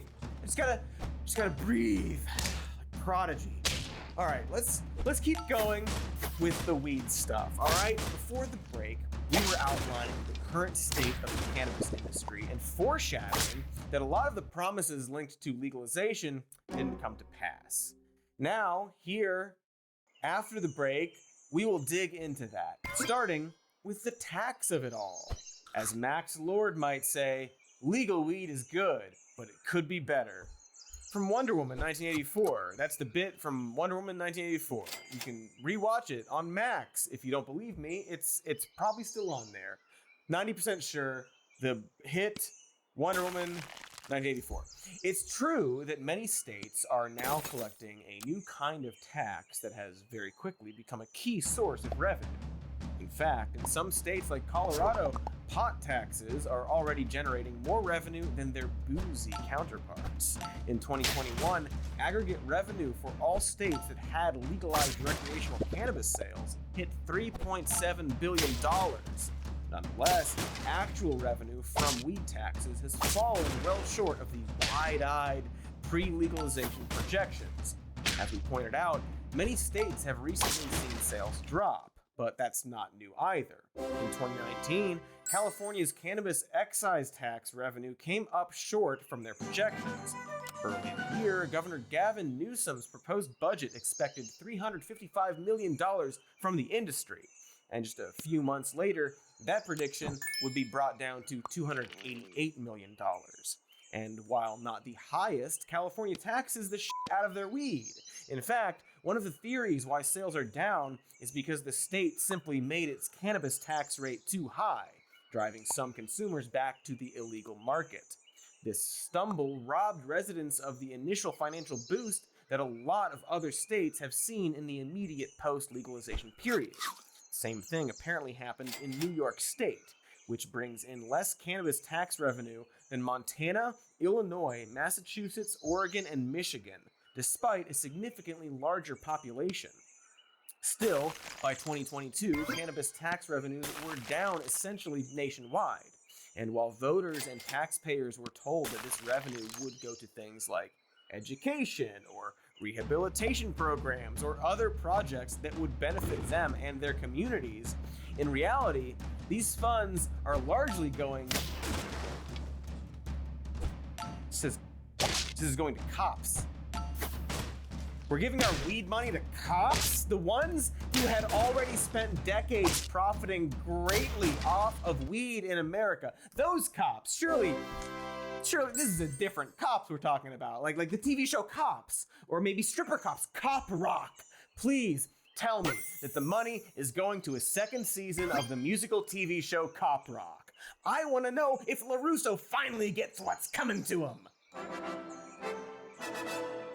Sadly, we are not getting a new season of the hit series Cop Rock. Yet. But rather, there's a whole lot of states using weed money to fund the police in various ways, including, but not limited to, funding police raids on weed growers themselves. Meanwhile, Oregon tried, but thankfully failed, to reallocate $32 million in pot revenue to the police by taking that funding away from substance abuse recovery services. Super cool. Not at all whack. Currently, 15% of their cannabis taxes go to the state police there. California has been using weed to fund the highway patrol. And one study that looked at 28 California cities that legalized recreational weed found that 23 of them had since increased their police budgets. Meanwhile, their schools are running out of money. Neat. And in fact, a lot of public schools have not seen the boost they were promised. In Nevada, public schools have started formally complaining about missing cannabis tax revenue. In 2022, the state earmarked $100 million in cannabis revenue to go to schools, a drop in the bucket compared to the $2 billion that officials say they actually need. But hey, it's technically something. Still, Amanda Morgan, executive director of the nonprofit Educate Nevada Now, noted that a lot of the funding isn't actually going where it was intended. Through a process called supplanting, state legislators frequently move funds around and redirect them on a whim to other areas of the state budget. Meanwhile, as states pad their annual policing budgets with cannabis tax revenue, on the farms where they grow the cannabis, it's largely business as usual. As in the usual business of exploiting workers.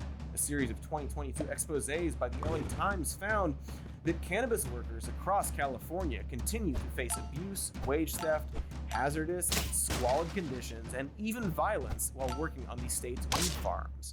At least 37 workers died on California cannabis farms in just 5 years between 2016 and 2021. And only one of these deaths even triggered a workplace safety investigation. That seems like too many deaths. This show has been around for a decade, and we've only killed like half that many employees. Prompted by the Times reporting, state authorities have now set up a new unit to look into human trafficking across California cannabis farms. That's also been a concern for authorities in Oregon, where, in spite of legalization, illegal weed farms have still continued to flourish, some of them using nearby legal operations as cover. According to Politico, the quasi-legal, semi-regulated situation in many states has made them more appealing for human traffickers and others relying on undocumented immigrant labor. So basically, it's legal, but there's still crime. And while I don't think undocumented migrant labor is a threat, it's of course a way to exploit those people, and it also contributes to this cycle of over-policing. Weird, I thought legalization was supposed to get rid of the over-policing. What with all the weed pardons and such. Like, remember what the old guy did? You know the guy. And President Biden announced he is pardoning all Americans convicted of simple marijuana possession under federal law. There he is. In October of 2022, just ahead of the midterm election, President Pseudonym Biden pardoned thousands of Americans who had been convicted under federal marijuana possession laws, clearing everyone who had been convicted on these charges all the way back to the 1970s. But while this is certainly a positive step in the right direction, you might have noticed the very specific wording in that clip. Simple marijuana possession, meaning that this doesn't relate to anyone whose charges include anything beyond being caught with weed. Federal convictions for selling or distributing pot still stand. Also, this doesn't apply to any state charges, which, when you think about it, makes this really useless. Who the hell is getting busted for possession on a federal level? Is that something the FBI really goes after? Is Agent Fox Mulder sticking the fluke man in cuffs for a dime bag? So only around 6,500 people were convicted of simple possession by the federal government between 1992 and 2021. And not a single person was in federal prison on these charges when Biden issued the pardon. Instead, those charges got wiped for people who had already completed their sentences, making it easier for them to find housing, apply for jobs or education programs, get federal benefits, all that good stuff. And it is good stuff.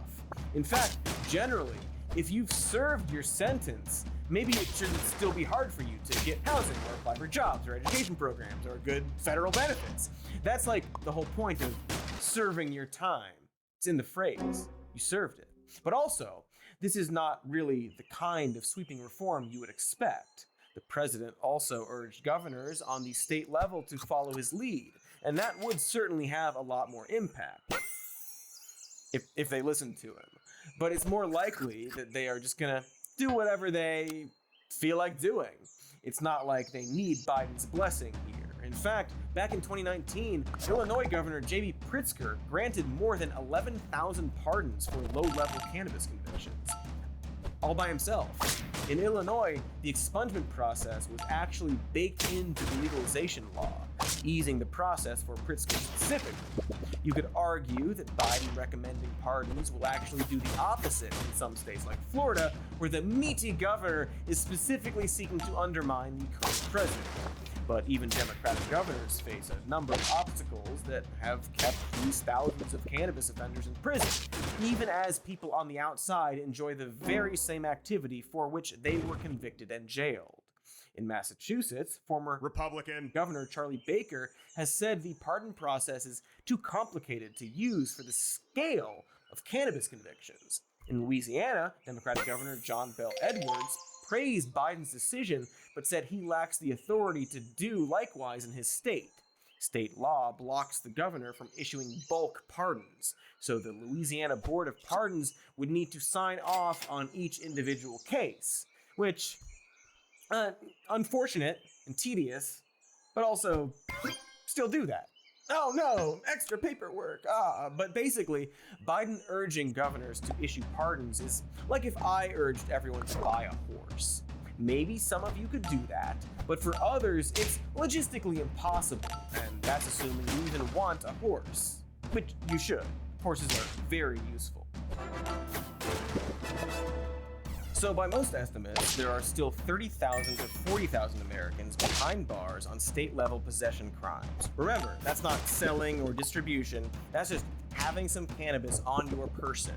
NORML estimates that 350,000 Americans were arrested for cannabis-related crimes in 2020 alone, 91% of which were limited to just possession. While that sounds like a lot, and is a lot, it's actually a 36% decline from 2019's totals. 350,000 weed arrests in a year is the lowest number recorded by the FBI since the 1990s. According to the ACLU, out of the 8.2 million weed-related arrests in the US between 2001 and 2010, 88% were simply for having some of the drug. And of course, black people are nearly 4 times more likely than white people to be arrested for weed.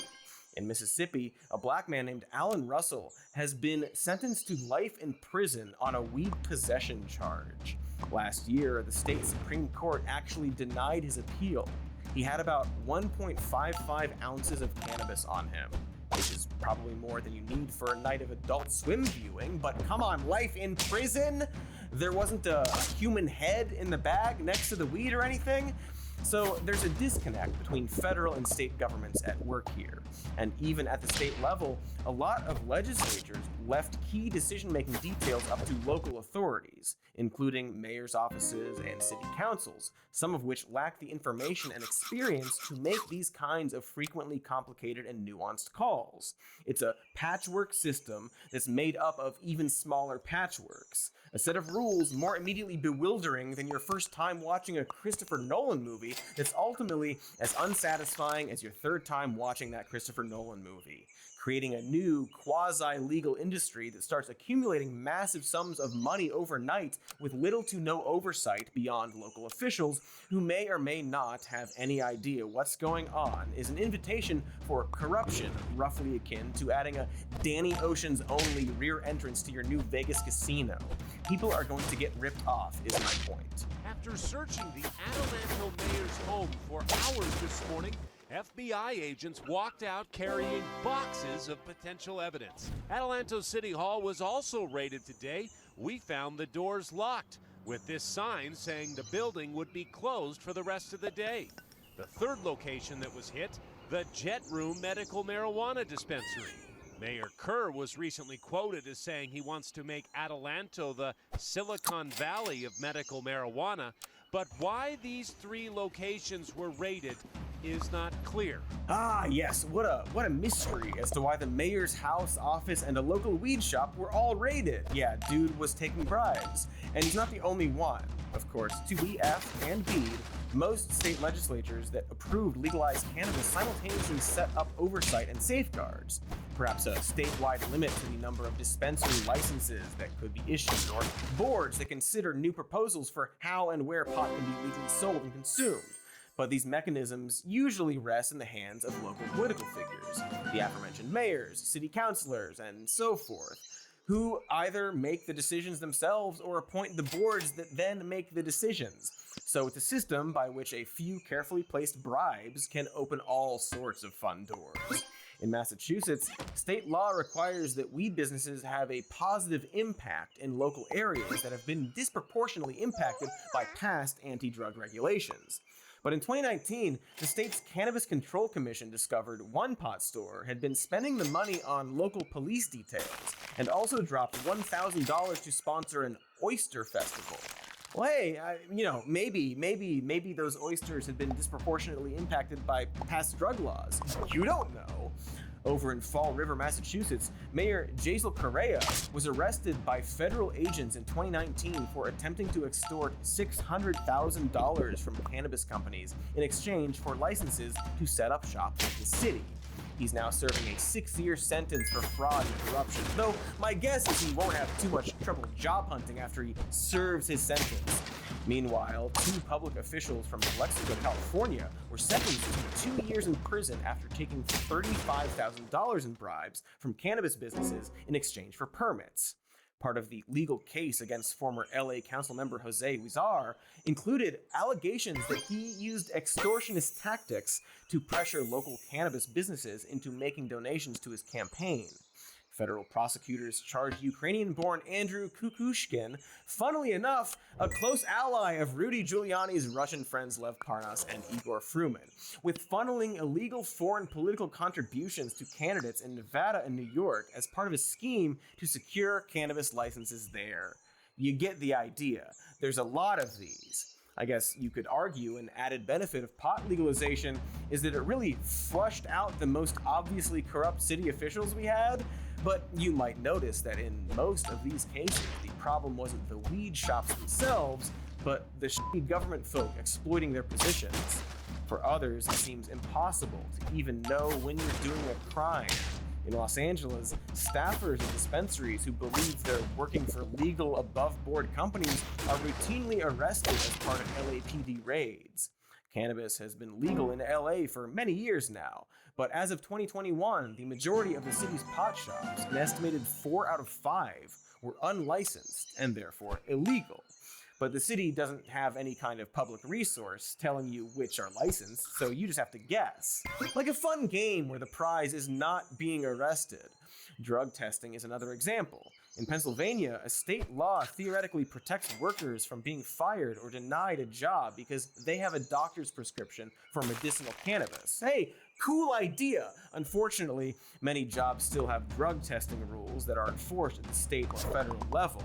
And if those same workers fail those drug tests, they lose all of their legal protections. In New Jersey, state laws allow employers to conduct random drug screenings, but not to fire an employee just for testing positive for weed. A lot of this all points to the same issue, doesn't it? cannabis, as it stands now, is in this weird twilight of being both legal and illegal thanks to an inability to sanction it on a federal level. It's like we're in a house, and in some of the rooms of that house, we're allowed to wear shoes, but in other rooms, you absolutely can't wear shoes. But also, the floor is it's like sticky everywhere, so you want to wear shoes most of the time. God, I'm high. Let's take a break. And when we come back, we're going to talk more about how this environment makes it nearly impossible to be on the business side of the equation. Goodbye. Wait, we're still doing the episode. Goodbye until after the ads. See you later, but soon. Hello, close friend. You know me. I'm Cody. You like Cody, don't you? Perhaps you like Cody and Katie, but maybe you like Cody and Katie and don't like advertisements. Perhaps they annoy you, or a billboard killed your parents, or something. Sorry about that. But hey now, listen here. From one friend to another, you should check out our Patreon. That's patreon.com/somemorenews. If you go to that place and give just $5 you get all of these episodes, plus even more news episodes without the troublesome ads. That's less than your daily box of nails from the hardware store. You can also get your name in the credits or sign up for an exclusive hangout sesh with myself, Boss Katie, and the rest of the Some More News team. Who knows, maybe Warbo will break into your house and spit in your mouth while you sleep. Once again, that's patreon.com/somemorenews. To recap, box of nails, no ads, Wormbo in your mouth, and with friends. Close friends. Patreon.com/somemorenews. Do it or don't. We love you either way. Oh, so thirsty. Oh. Katie was nice enough to send over some water. Hi, we're back. Oh, no offense, but I am looking forward to this being over so I can just relax for the day. Luckily, the edibles are starting to ebb, so I'm feeling pretty good right now. What's going on here? God, some Warmbo. Okay. Miss Katie said you wanted to talk to Warmbo about friendship and Hunter Biden. Do you have time for a call? Okay, ignoring that completely. God damn it, Katie. Not cool. And speak of the fucking devil. Hey, Cody Pants, it's Katie Stoll, your pal boss. Did you enjoy the water I sent you? Don't have too much. It's very strong. God. Maniac Marks Eternal Trans Cannabis Miscellaneous Infused Hydro Assault. I drank like 5 of these. Okay, well, rattlesnake fear. I don't know what that means, so we're just gonna. Okay, we're just gonna get through this before whatever happens, happens, all right? We're gonna go fast, and we're gonna go focus and fast. Okay, we were just talking about how weed legalization is in such a gray area that it makes it easy for people to do crimes, even accidentally so. And of course, such an uncertain and chaotic environment is extremely bad for business. As we noted earlier, cannabis is still federally classified as a Schedule I substance, like heroin, LSD, ecstasy, and whatever else was in that water I just drank. And because of that, financial institutions like banks and major credit cards largely refuse to work with weed companies. It's just not worth the risk of drawing the ire of the federal government. This creates a number of huge challenges for anyone attempting to start or grow a cannabis company, from securing a business loan to opening up a bank account. Everyday company type stuff like managing payroll or renting equipment becomes a huge headache when you lack access to the banking system. Additionally, cannabis companies can't yet file for most kinds of tax breaks, business-friendly state regulations, or even bankruptcy relief. Though a recent California ruling indicates this at least may be on the verge of changing in that one state. The banking situation is so desperate that cannabis entrepreneurs and startup founders are literally turning to crime to get around it.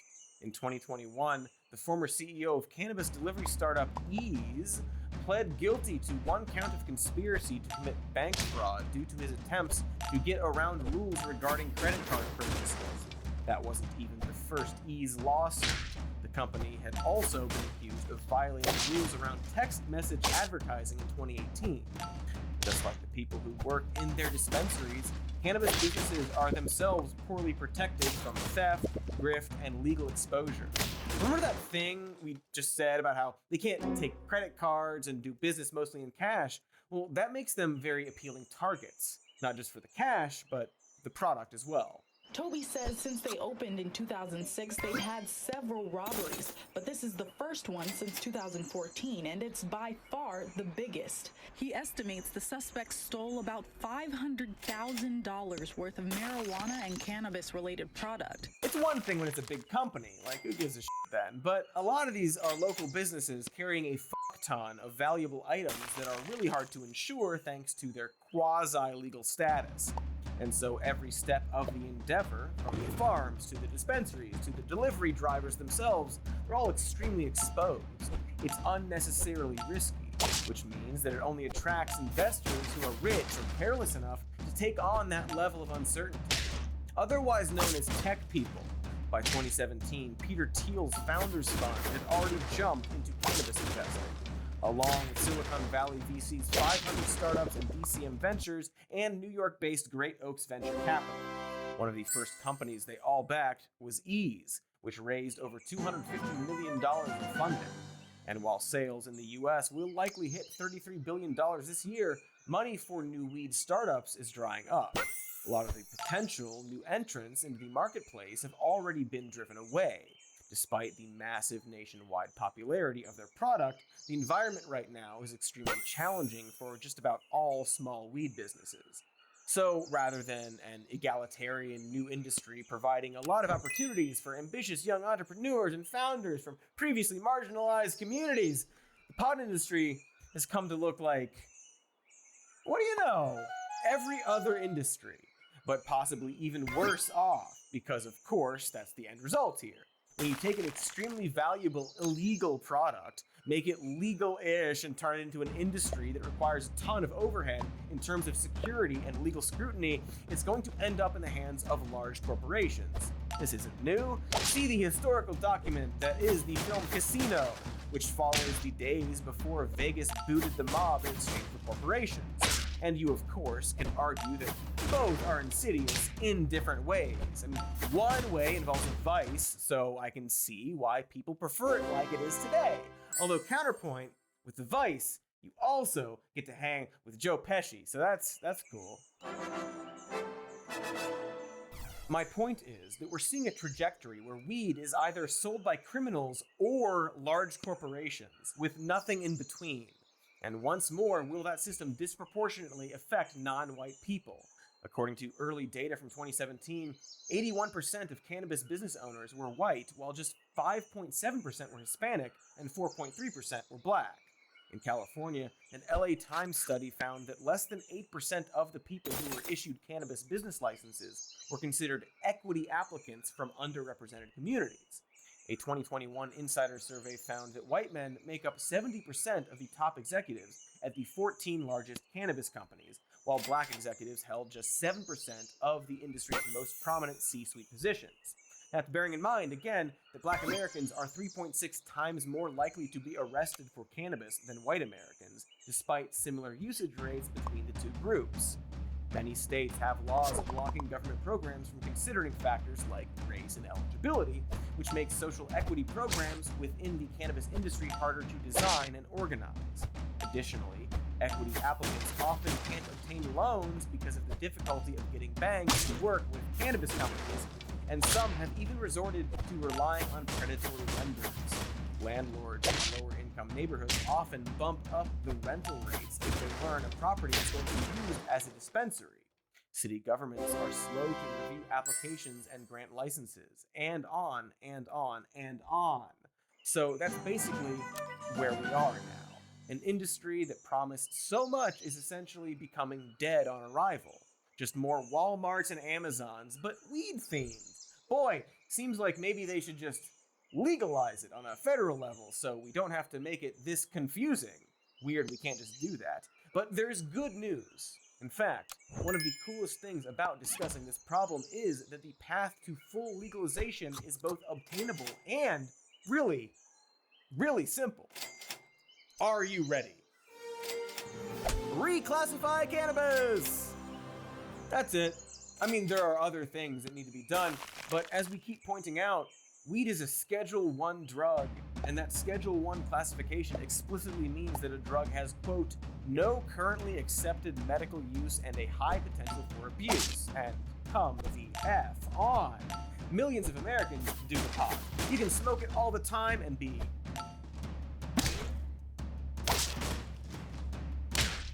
completely functional. You can even have America's #1 anti-vaccination and ancient alien-themed podcast. The potential for abuse isn't that high. Certainly not compared to many other drugs we treat with less legal severity. OxyContin, fentanyl, and Adderall are all Schedule 2, which makes them all less strictly controlled than weed. Fentanyl! The drug that kills cops if they so much as think about it.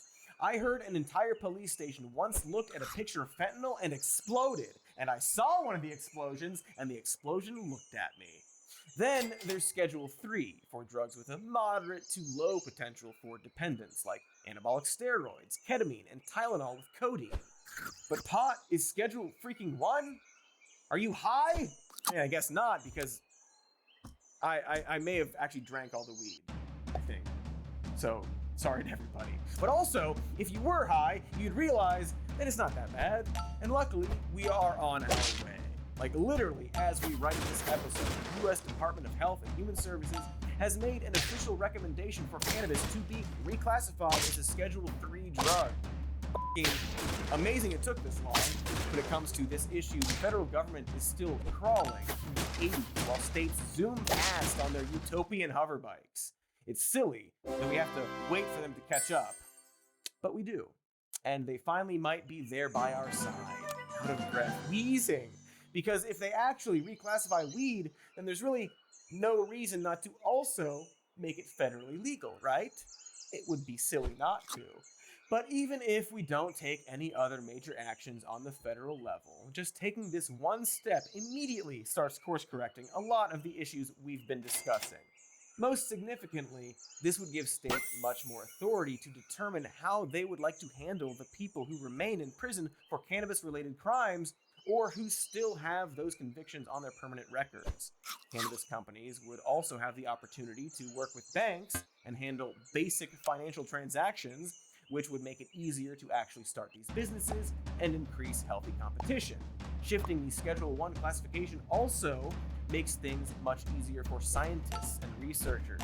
We didn't even dig into that aspect of this. It's currently very hard to research weed or administer it to subjects. This would eliminate much of the lengthy and complex approvals process that draws out these studies and makes them so expensive and also less reliable. Mind you, there's still a long way to go, and it's clear that a lot of politicians don't want this to happen. Well, the Safe Banking Act just celebrated kind of a sad anniversary. It's been 10 years since it's been there on the floor of Congress for consideration. It's come up and it's passed the House in many different iterations over the years. The Safe Banking Act is a bipartisan measure that would have blocked the federal government from punishing banks that work with cannabis companies. It's been passed in the House of Representatives 7 different times since 2017, but never made it past the Senate. In fact, Majority Leader Chuck Schumer never even called it to a vote, because it's still very lucrative to wage a war on drugs, but it's also lucrative to tax the drug. And so by keeping weed in this quasi-legal state, everyone gets to have their cake and eat it too. I mean, unless they're small business owners. Then they get their cake taxed and stolen while receiving very little resources to protect their cake until they are put out of business by a mega corporate cake company because those are the only people able to get the cake. Oh, I want cake.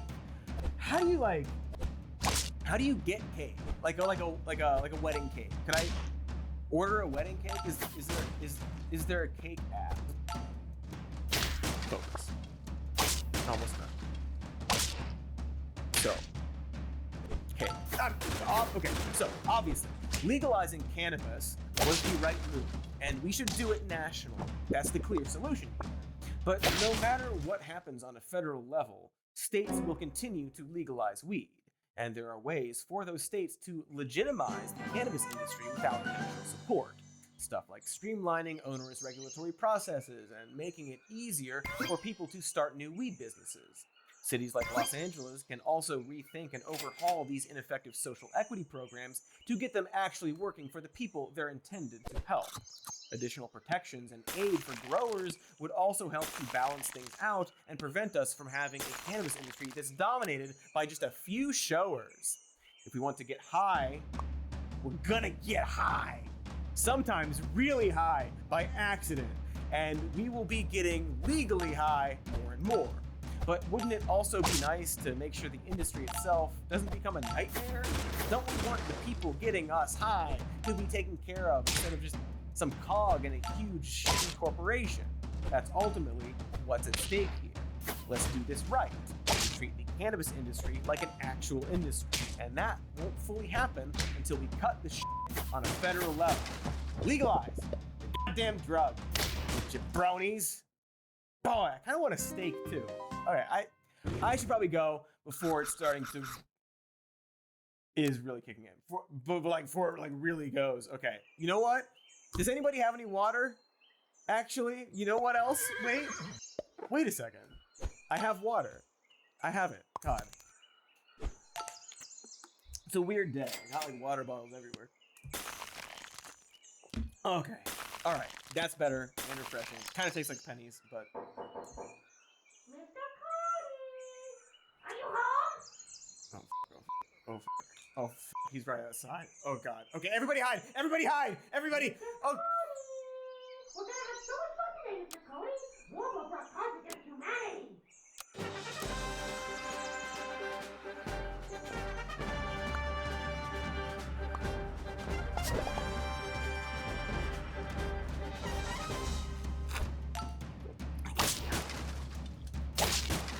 He's gonna be so disappointed in me.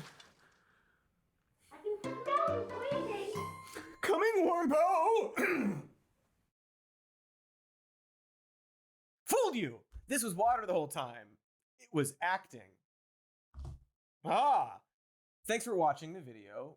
Please like it with the button. And please subscribe to our channel if you haven't yet. We appreciate your support. One fun other thing about weed being like not legal but legal but also not is that we don't know if this is going to be monetized on YouTube. Probably not. So we've got a patreon.com/somemorenews that you can go to and support us there. If the YouTube gods are like, you drank a bunch of water and then acted silly. So do that, thanks. We've got podcasts called Even More News. This is a podcast called Some More News. If you don't want to watch the video version, search for the word podcast online. You'll find it. And we've also got merch. Stuff's on it. We've got someone's vacuuming now. They're going to start to vacuum in the hallway, so I'm going to wrap this up. So, just kidding.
Hello and welcome. Nice to see you all today. I'm Cody Johnston, moderator of the 325th annual Warmbo debate, sponsored by Skin Cola. Taste the flesh. Thank you. We have two candidates this evening, incumbent Warmbo and challenging candidate Warmbo. Warmbo? Warmbo. Mr. Cody? For the sake of clarity tonight, I will refer to Warmbo as Warmbo Warmbo and the other Warmbo as Warmbo Warmbo Warmbo. We will begin with a question for Warmbo Warmbo. Warmbo Warmbo, your opponent, Warmbo Warmbo Warmbo, claims that you're not Warmbo enough to be Warmbo. How do you respond? Are you talking to me? I don't freaking know, man. What are we even doing? Am I dead? Is this hell? Nothing is wrong, Mr. Cody. This is all completely normal. On second thought, this is all completely normal. Moreover, I really want to drink some skin right now. Additionally, I want to talk about the first Republican primary debate, which will also be a completely normal event, just like this one. Is my eye bleeding?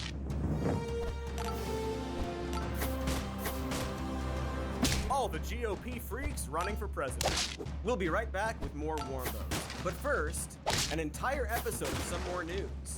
And here's some more news. The first Republican primary debate is happening on August 23rd in the horny city of Milwaukee, Wisconsin, home of Pabst Blue Ribbon. Congratulations on that one World's Fair prize. I don't have a World's Fair prize. Do you? Anyway, super depressing stuff. I haven't even started the episode, but I'm already very sad. Deep inside my chest ball. Election seasons are, after all, an ever-lengthening and crushing darkness in which we're only allowed brief gasps for the air in which a better world feels possible. But now we're back in the sad hole.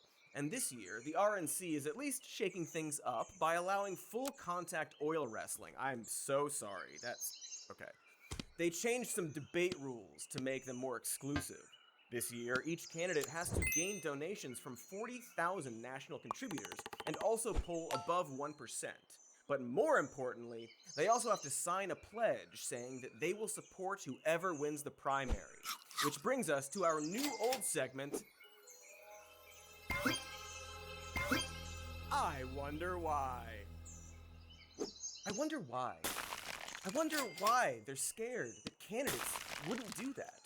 This is me, just sitting here, wondering why. This has been I Wonder Why. Wondering why aside, I actually don't think losing candidates should be required to support the primary winner. And when you think about it, forcing them to is really messed up. It's very clear that the GOP is recovering from something like a trauma experience, a sort of treasonous elephant in the room, kind of. And perhaps related, Sticky Dawn is reportedly sitting out this debate. Probably because of all the crimes, but to be fair and balanced, maybe because of all the other crimes. And honestly, is he really sitting it out? Did I not just mention the metaphorical elephant in the literal room? Will he not still be very much there despite him physically not being there? Also, I don't know, maybe he's gonna burst out of one of the podiums and do a stone cold stunner on Mike Pence, who actually also might not be there. He just qualified a day before we filmed this, which is 2 weeks before the debate, so we reserve the right to update information on screen or, I don't know, like cut in with footage of me on a cell phone to give updates.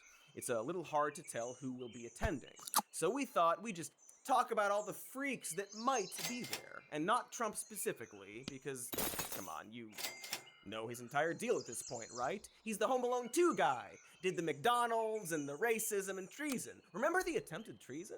You remember.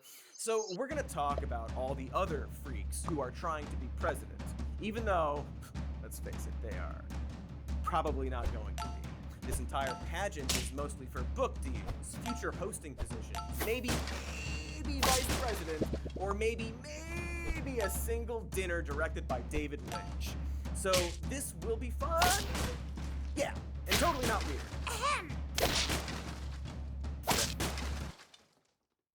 Totally not weird. Okay, who are we starting with?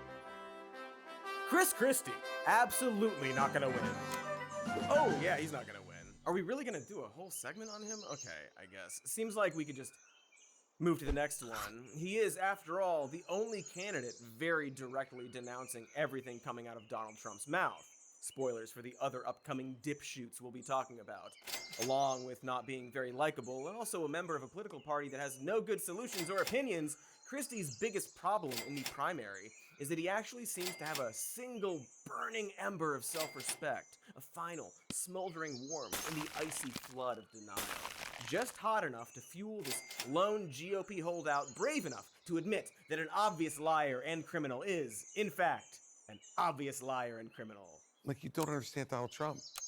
It's just to show off. He wants to continue to act like he's president. He can't live with the fact that he's not. And so that's why he kept those documents. It seems childish and stupid, and it is.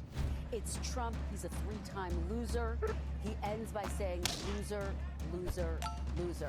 Well, listen, the legal theory put forward by his legal team and by the president is an absurdity. And the reason why the Supreme Court didn't take it is because it's an absurd idea to think that any state or any number of states, no matter how good they are, can challenge another state's right to run the election as they see fit. And also, there's no evidence, as I've been saying since election night, show us the evidence. And what's gotten even worse, though, Martha, I think, is the attacks by the president on good, hardworking, decent Republican governors. Ah, yes, won't somebody think of the governors? So Christie is running on an anti-Trump platform and will, in theory, maybe, possibly, qualify for the primary debates. So it's, theoretically, easy to think of Christie as a reasonable option for the GOP. After all, the man once unironically thanked Obama. He's somewhat known for reaching across the aisle and was once very much liked by Democrats and liberals in his state of New Jersey. It's a blue state after all, and they voted for him. He's also done stuff that is kind of fun, like getting into loud arguments with randos on the street. But more importantly than that is, he has a streak of going after corruption within his own ranks. As the state's attorney general, he oversaw the prosecution of 130 elected officials, along with a bunch of other corruption cases, including a Charles Kushner. Last name sounds familiar, like some kind of childhood Slendermanian nightmare, re-emerging in the static of my fear memories. Boy, a lot of old scabs getting picked at in this episode, I now realize. Anyway, he seems cool-ish at first. Locking up Jared Kushner's dad counts for something, even if he later got pardoned by our very good fraud president. But of course, I am now done listing the good stuff. Because besides Trump, Chris Christie's biggest nemesis as governor has been, for some reason, the teachers' union. Seems a little weird that those are your two biggest enemies. It's like if Iron Man fought Thanos and also a local dog shelter. Christie has had numerous and heated public fights with union officials, and at one point even said that teachers' unions deserve a punch in the face. He seems generally angry at the concept of learning. He once referred to public schools as failure factories that, quote, send children on a no-stop route to prison and fail dreams. He said that he'd be happy to take as many dollars away from them as possible. Did a school f*** his wife? Like, yeah, there is something to be said about the school-to-prison pipeline, but he's not saying it. That's not what he's saying.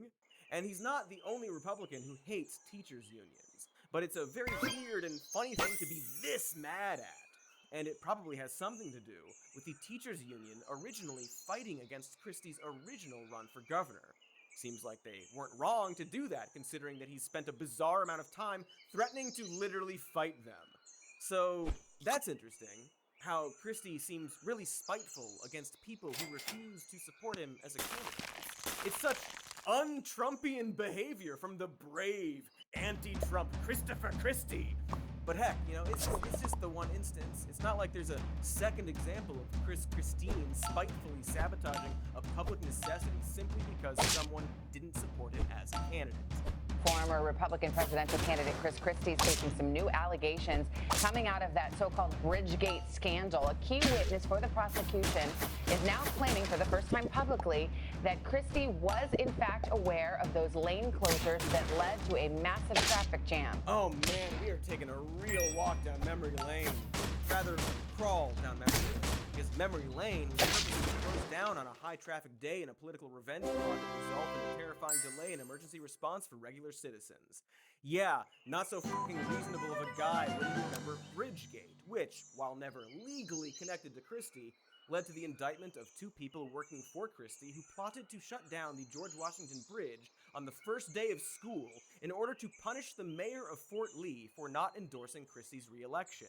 Really petty Jersey shit that, as I already said, put the citizens of Fort Lee in life-threatening danger while the governor reportedly made jokes about the situation in real time. So, yeah, perhaps it's good that Chris Christie isn't going to be president anytime soon or ever. He seems like a real Trump type, if you ask me. You know, an ass and an embarrassing one at that. You might think it's good that he's standing up to Trump, but it's not like he didn't also do that back in 2016. As Trump draws the battle lines, a feud with Governor Chris Christie is heating up. Christie not only picking up an endorsement from an influential New Hampshire newspaper, but the New Jersey governor now strongly refuting Trump's claims that he saw on television Muslims in New Jersey celebrating on 9/11. Is it appropriate for a presidential candidate to use the word schlonged in that way? I am not going to respond to everything that comes out of Donald Trump's mouth. Boy, I don't even remember what that last clip was concerning. Apparently Trump used the word schlonged on the campaign trail, which, in retrospect, might be the funniest thing he ever did. The point is that Christie really schlonged Trump hard in that first presidential race before coming in 6th in New Hampshire, dropping out and endorsing Trump a few weeks later. Christie was rewarded for his subservience by being booted from Trump's transition team and then getting a bad case of COVID at a Trump event. In other words, it's not hard to imagine the future of this very sad man who is currently being called fat on Truth Social by the big fat most probable winner of the next GOP primary. Christie will no doubt have to fall in line once more, perhaps so Trump can give him a wet willy and then accidentally kill him with a champagne cork. Oh, Chris Corky, because these are spineless GOP politicians after all. And if Donald Trump wants to call your wife ugly or spit on your kids or spit in your mouth while your kids watch, then by God, you best let him. I don't know. In fairness, Christie is very directly calling out other candidates for auditioning to be on Trump's team. So maybe he's done for good this time. Who knows? Good luck with your book deal or whatever plan you have to one day, once again, be able to close a speech to the public and then be photographed going there yourself.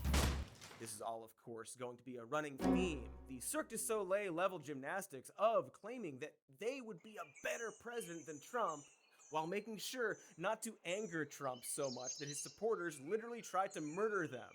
Watching these weird freaks squirm is probably the only solace we have right now. So, let's enjoy it while we can. Right, Warmbos? I'll make love to your gravestone. Jesus! Why does it sound like that? Sound like what, Mr. Cody? Impregnate it with my furry feed. I think I should call someone. Why don't we break for some ads, Mr. Cody? Why don't we break for some ads, Mr. Cody? That reminds me, for some reason, we should probably break for ads, right? Then we'll come back and talk more about the many lovable assholes who we don't love that are going to try to be the president if Trump dies. Enjoy the ads and the skin. Delicious, flaky skin. What? What's up, sloppers? You like slopping down food? I sure do. But not all food can be slopped. It's a great tragedy of our time. Luckily, there's AG1. It's a nutritional supplement that delivers vitamins in one sloppable drink. We don't always have time to slop our meals. Lord knows I only slop like half the time. And so I gave AG1 a try because of these ads. And it makes me feel full, like I've slopped an entire meal. It's great when I don't have time for food. And most importantly, you can slop it. Watch me slop it.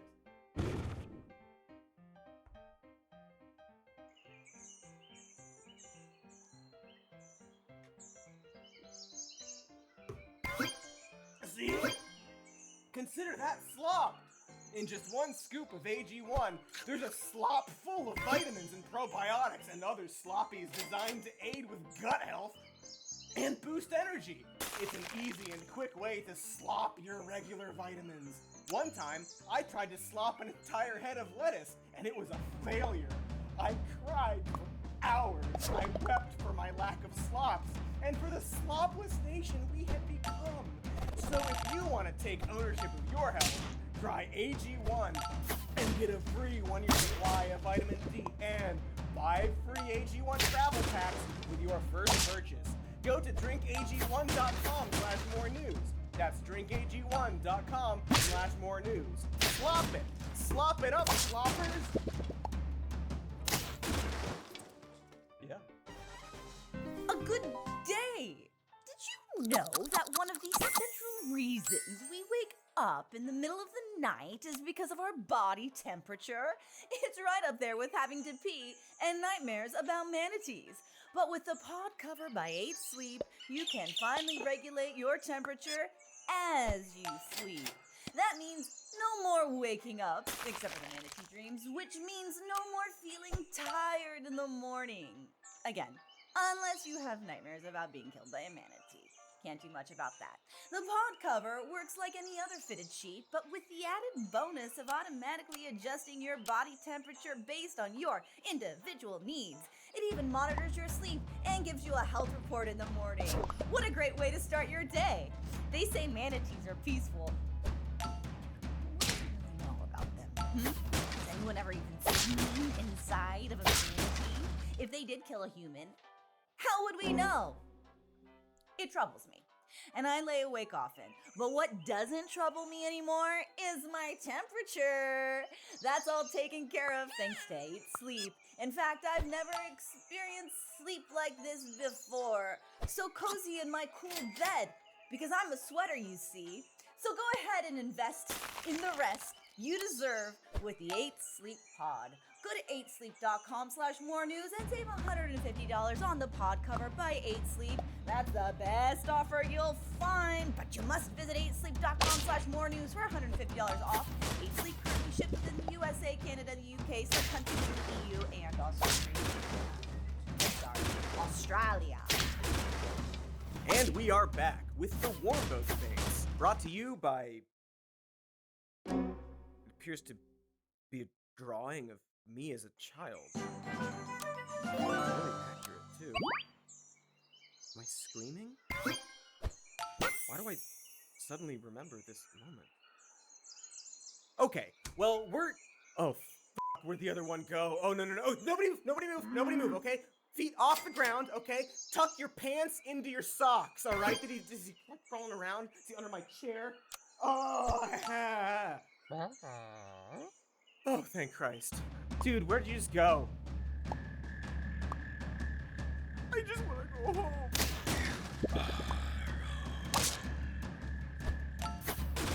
Hey, you know what? Let's talk about Larry Elder.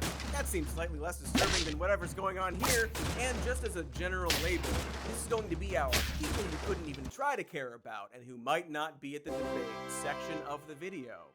Sorry. Maybe they'll get a position in Trump's office if he wins the election before going to jail. And whatever the— My opponent wants to eat your legs, but Warmbo— King, what? What, Warmbo? It's a debate, Mr. Cody. Right. Well, could you maybe debate without talking? Can do, silly goat.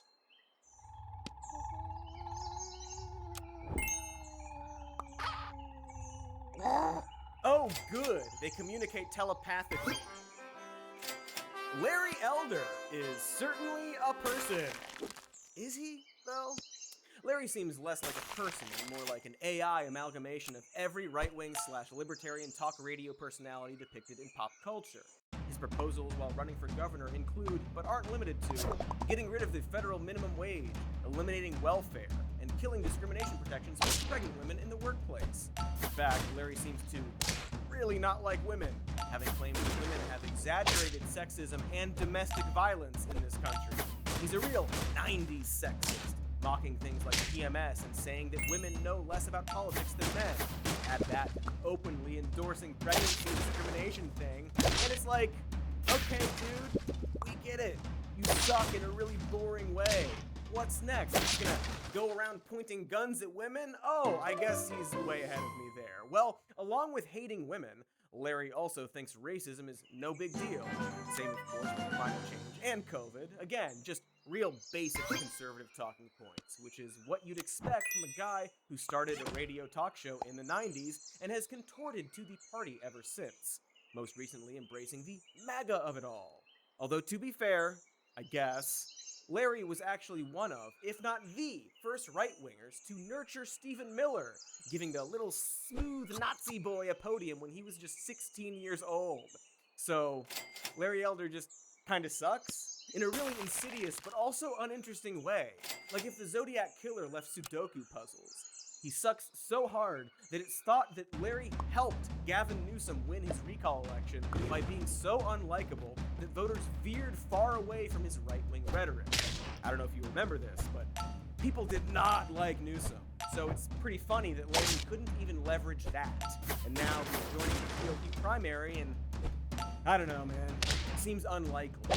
And just like all these other hilarious dips, he has to dance around the whole Trump issue. And gosh darn it, does Larry have two Larry, I want you to answer a question, because I asked Mark Davis this in Dallas, and Sean Hannity won't answer it, give a straight answer. Everybody's giving it convoluted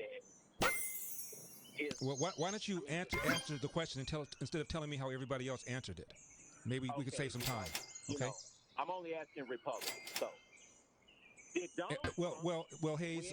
Whenever you get around to answering the question, I'm happy to answer it. Okay, Larry. I think he was about to ask it, so just give him a moment.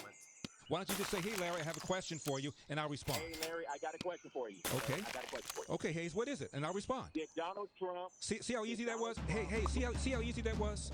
See how quick that was? Yeah. You didn't have to tell me what other people said. You didn't tell me that you only give it to Republicans. You could have just said, "Hey, Larry, I got a question for you," and we could have gotten to the point. Larry, he's clearly asking the question. Who's the one stopping us from getting to the point?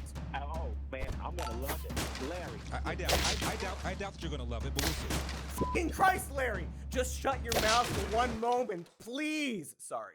Okay, one more try. Here we go. Okay, did Donald Trump lose the 2020 election? Did he lose it? Yes.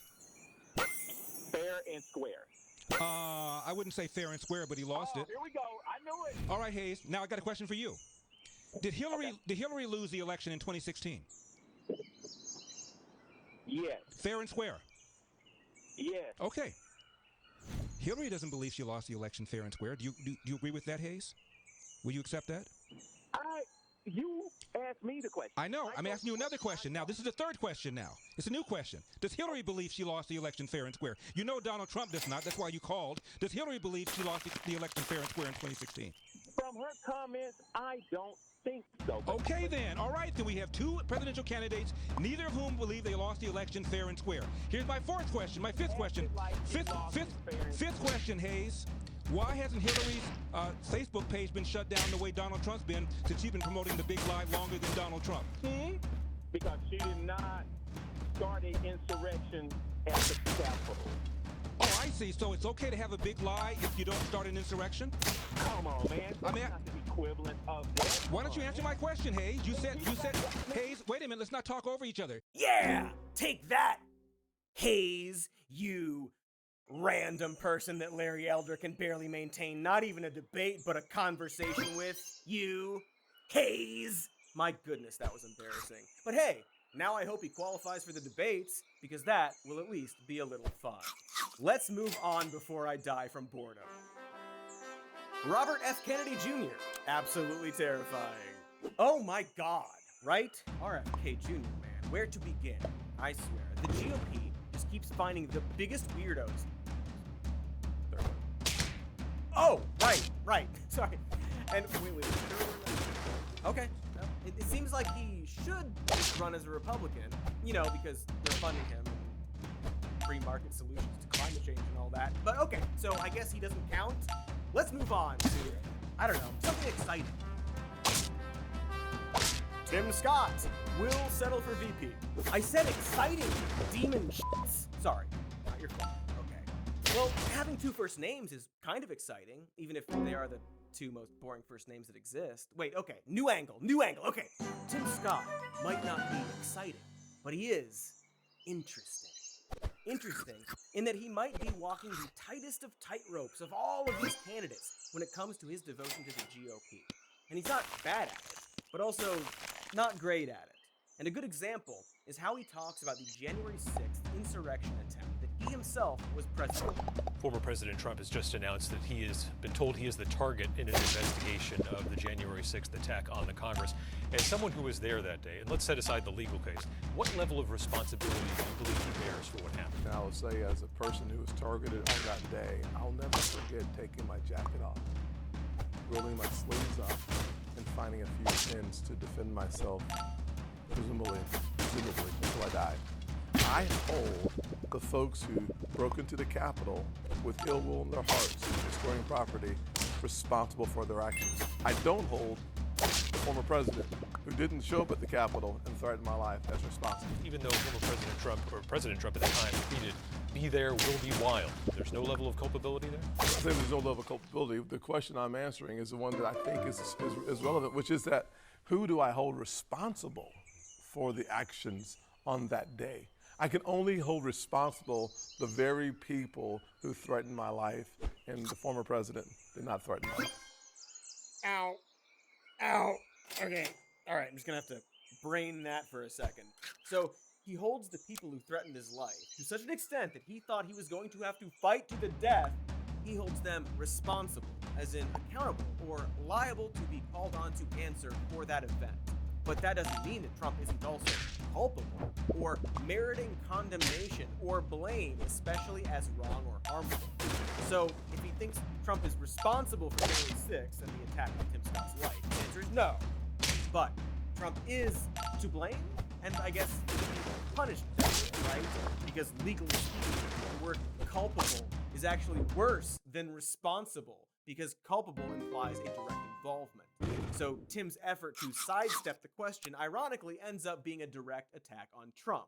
I would also posit a correct direct attack.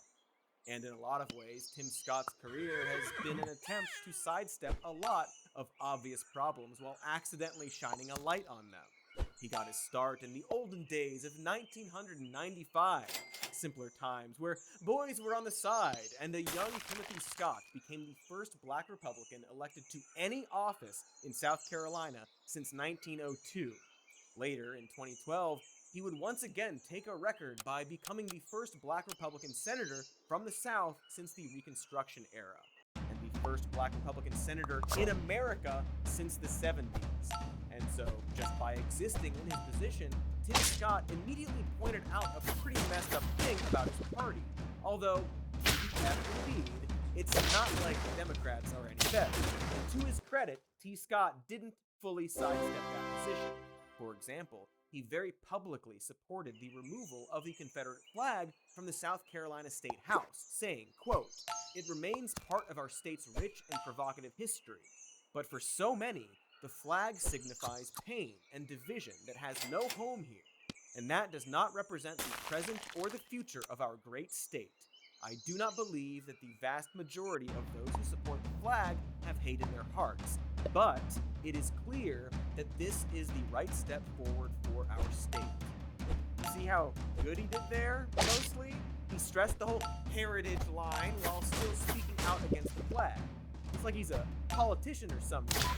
But even when highlighting very clear examples of racism rooted in our government, as well as filling his memoir with personal stories of targeted racist threats, Tim Scott amazingly maintains let's call it an optimistic view. I would simply say that America is not a racist country, period. I don't apologize for that conclusion.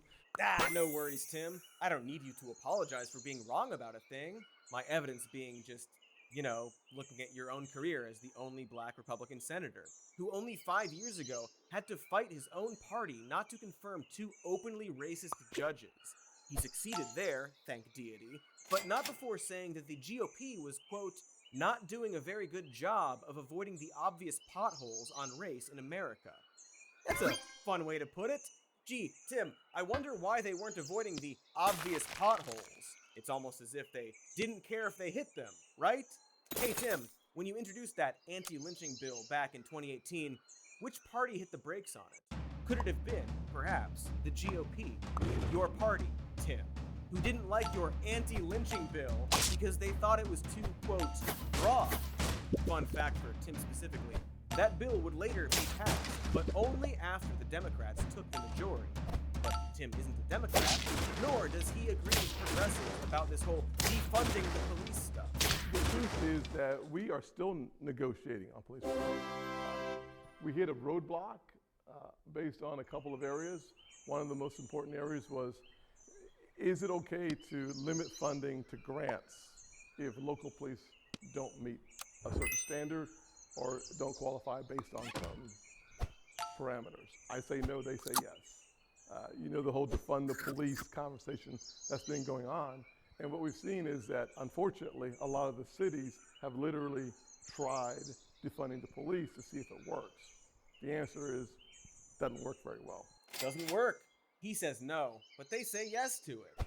Do we have a clip of Democrats embracing the defunding of police? Our bill says that we will defund the departments if they don't ban chokeholds. Oh, that's odd. That sure looked like Tim Scott back in 2020, flat out supporting the defunding of police while he was trying to pass a police reform bill. That bill was actually killed by Democrats because they didn't think it was far enough. But of course, both Tim and Democrats did a big ol' 180 on this once it got super cool to pretend like defunding the police was a bad thing that actually happened. But that's literally another video we did. The point is that Tim goes with the flow, even if the flow is horrifying. And he's very good at pretending a terrible thing doesn't exist. Is conservatism ready to accept and support LGBT families as part of our animated commitment to families? So I think it's a simpler question. I think you decide the family that you construct. I think our courts have settled that issue. And I don't know anyone that's having a conversation about who you love. At least I'm not. And I don't know any Republicans who are at all at this point, to be honest with you. Oh, Tim. So when asked about the Republican opposition to LGBTQ people, Tim just says it doesn't exist, is briefly silent, and then shrugs. It's got real "my biggest fault is that I work too much" job interview vibes. It's also odd that he can't think of any Republicans who take issue with gay people, since he literally defended one for having those exact views, on The View no less, for which he was booed, for saying that kids were indoctrinated by Disney because of gay people wanting to love each other, which he claims is totally fine with his party. He don't like gay people wanting to love each other.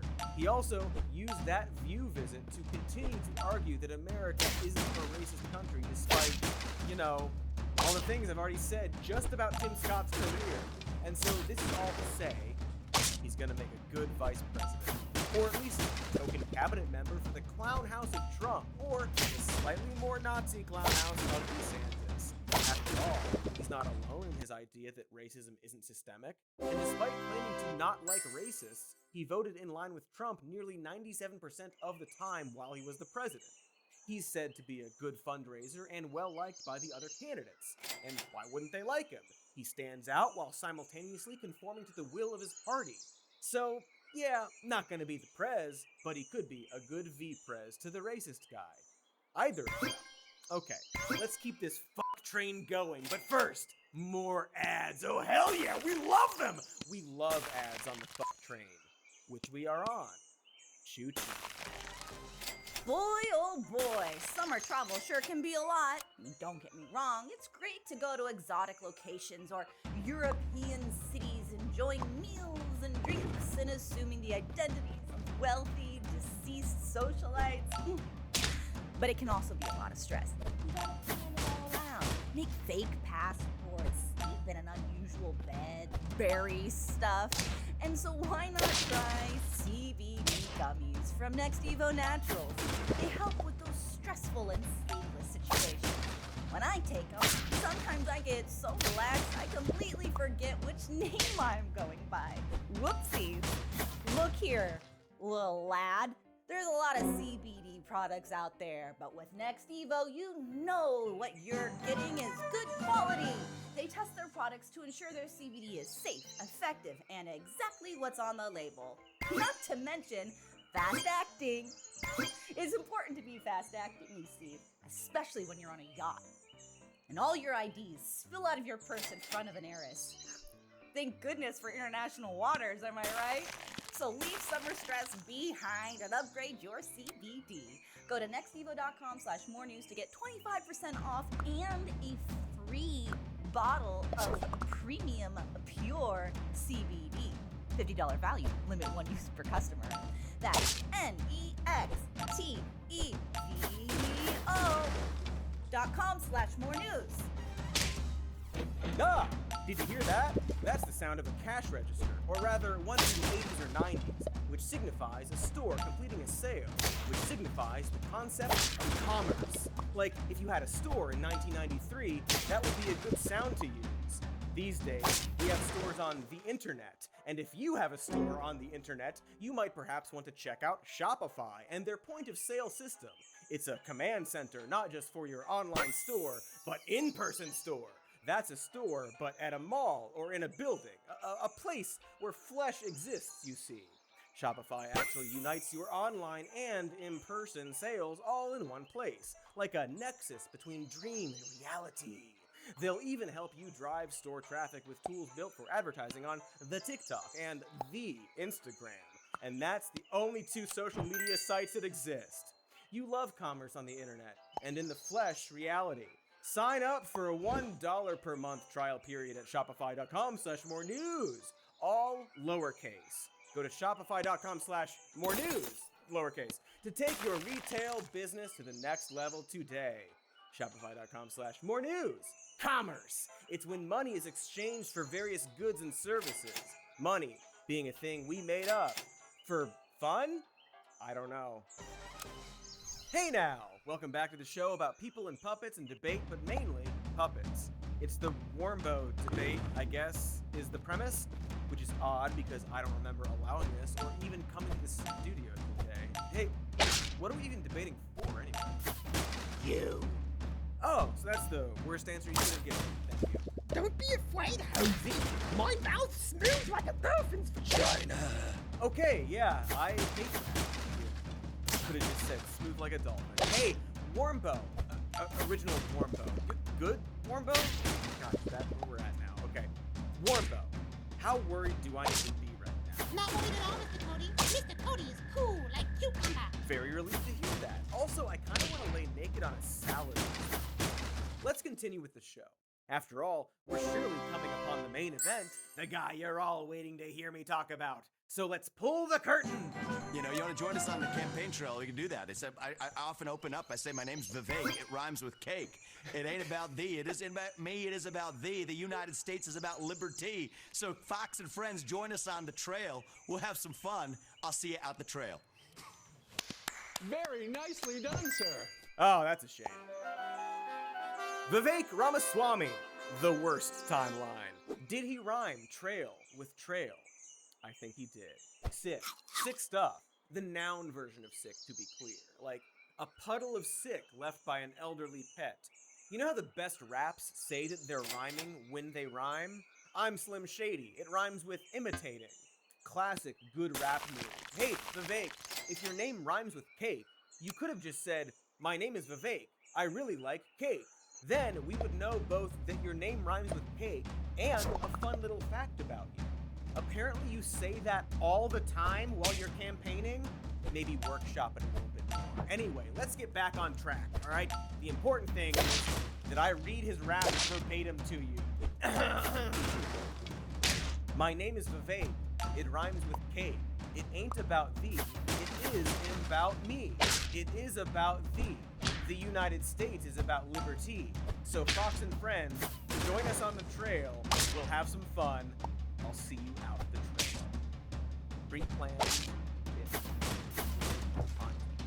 You get it. He's a libertarian rapper from Harvard, folks. Seriously, that is an accurate description of Vivek. It rhymes with cake. Ramaswamy, who occasionally goes by the alter ego Devake, and also wants to be our president, President Devake. What's up with libertarian rapper politicians who suck? Also, I sure hate that stranger things have actually happened, so maybe this is just how things are now. And just from what little I've told you so far, he really seems like the worst person to corner you at a party. But don't worry, Vivek also has terrible opinions, which probably doesn't surprise anyone who's fully absorbed the whole libertarian rapper thing that I just cannot stop stressing is a real thing about this guy. What I'm saying is that actually it's policies like that of Lyndon Johnson and Joe Biden that are actually holding black Americans back. The war on poverty? Yes, and in particular, his Great Society, where he actually created incentives in the family, where if you're a family, you could actually get more money by not having the father in the home. Guess what you get? You get what you pay for. And I think it's been really bad for the black community. I think it's really bad for all Americans. Black people secured their freedom after the Civil War. It is a historical fact, Don. Just study it. Only after their Second Amendment rights were secured. They That's were a not fact. secured their freedoms after the Civil War. That is not, you are discounting Reconstruction, you're discounting a whole host of things that happened after the Civil War when it comes to African Americans, including the whole reason that the Civil Rights Movement happened is because black people did not secure their freedoms after the Civil War, and that things turned around. People tried to change the freedoms that were supposed to And you know happen how they after the got it? Civil War They got their and Second Amendment Reconstruction. rights, and they actually got, the NRA played a big role in that. But today, Don, the NRA did not play a big role in Absolutely, they that. trained That black Americans is how a to use lie. firearms. That's a lie. That's not. The NRA did not play a big role in This that. is just historical fact. But It's Don, not a historical fact. the part that I Just find because you say it's historical the fact, part that I it's find historical fact. insulting. I think he might be on cocaine too. Anyway, no, objectively speaking, the NRA and Second Amendment did not secure the freedoms of black people in this country. And I feel like I don't really need to fact check that one. Also, this is sort of off the cuff, but technically, the Second Amendment helped people try to continue denying the freedoms of black people in this country. They did a war about it. Anyway, pretty much everything that comes out of Dove's mouth is a bit unhinged and factually wrong, but he talks so fast that he doesn't really give you time to register it most of the time. It probably comes as no shock that he's very, very rich thanks to investing in biotech and pharmaceutical companies, which I guess he has to pretend that he hates now because of COVID or something. Again, worst guy at the party. Some other very obviously bad ideas that Dovek has is to abolish the Department of Education and get rid of teachers' unions. Man, they all hate teachers. Raise the voting age to 25 unless you pass a civics test or serve in the military, and get rid of affirmative action. Which brings us to our very brief segment. Hey Vivek! Hey Vivek, raising the voting age, does this have anything to do with young people leaning more progressive? Hey Vivek, are you familiar with previous US laws requiring taking a test in order to vote? Hey Vivek, if somebody can't pass the civics test when they're 25 and then they turn 26, can they vote?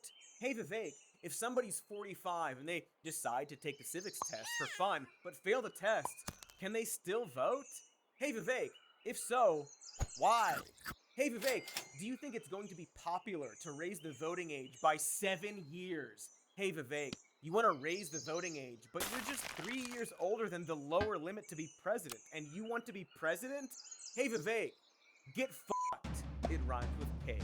This has been Hey Vivek!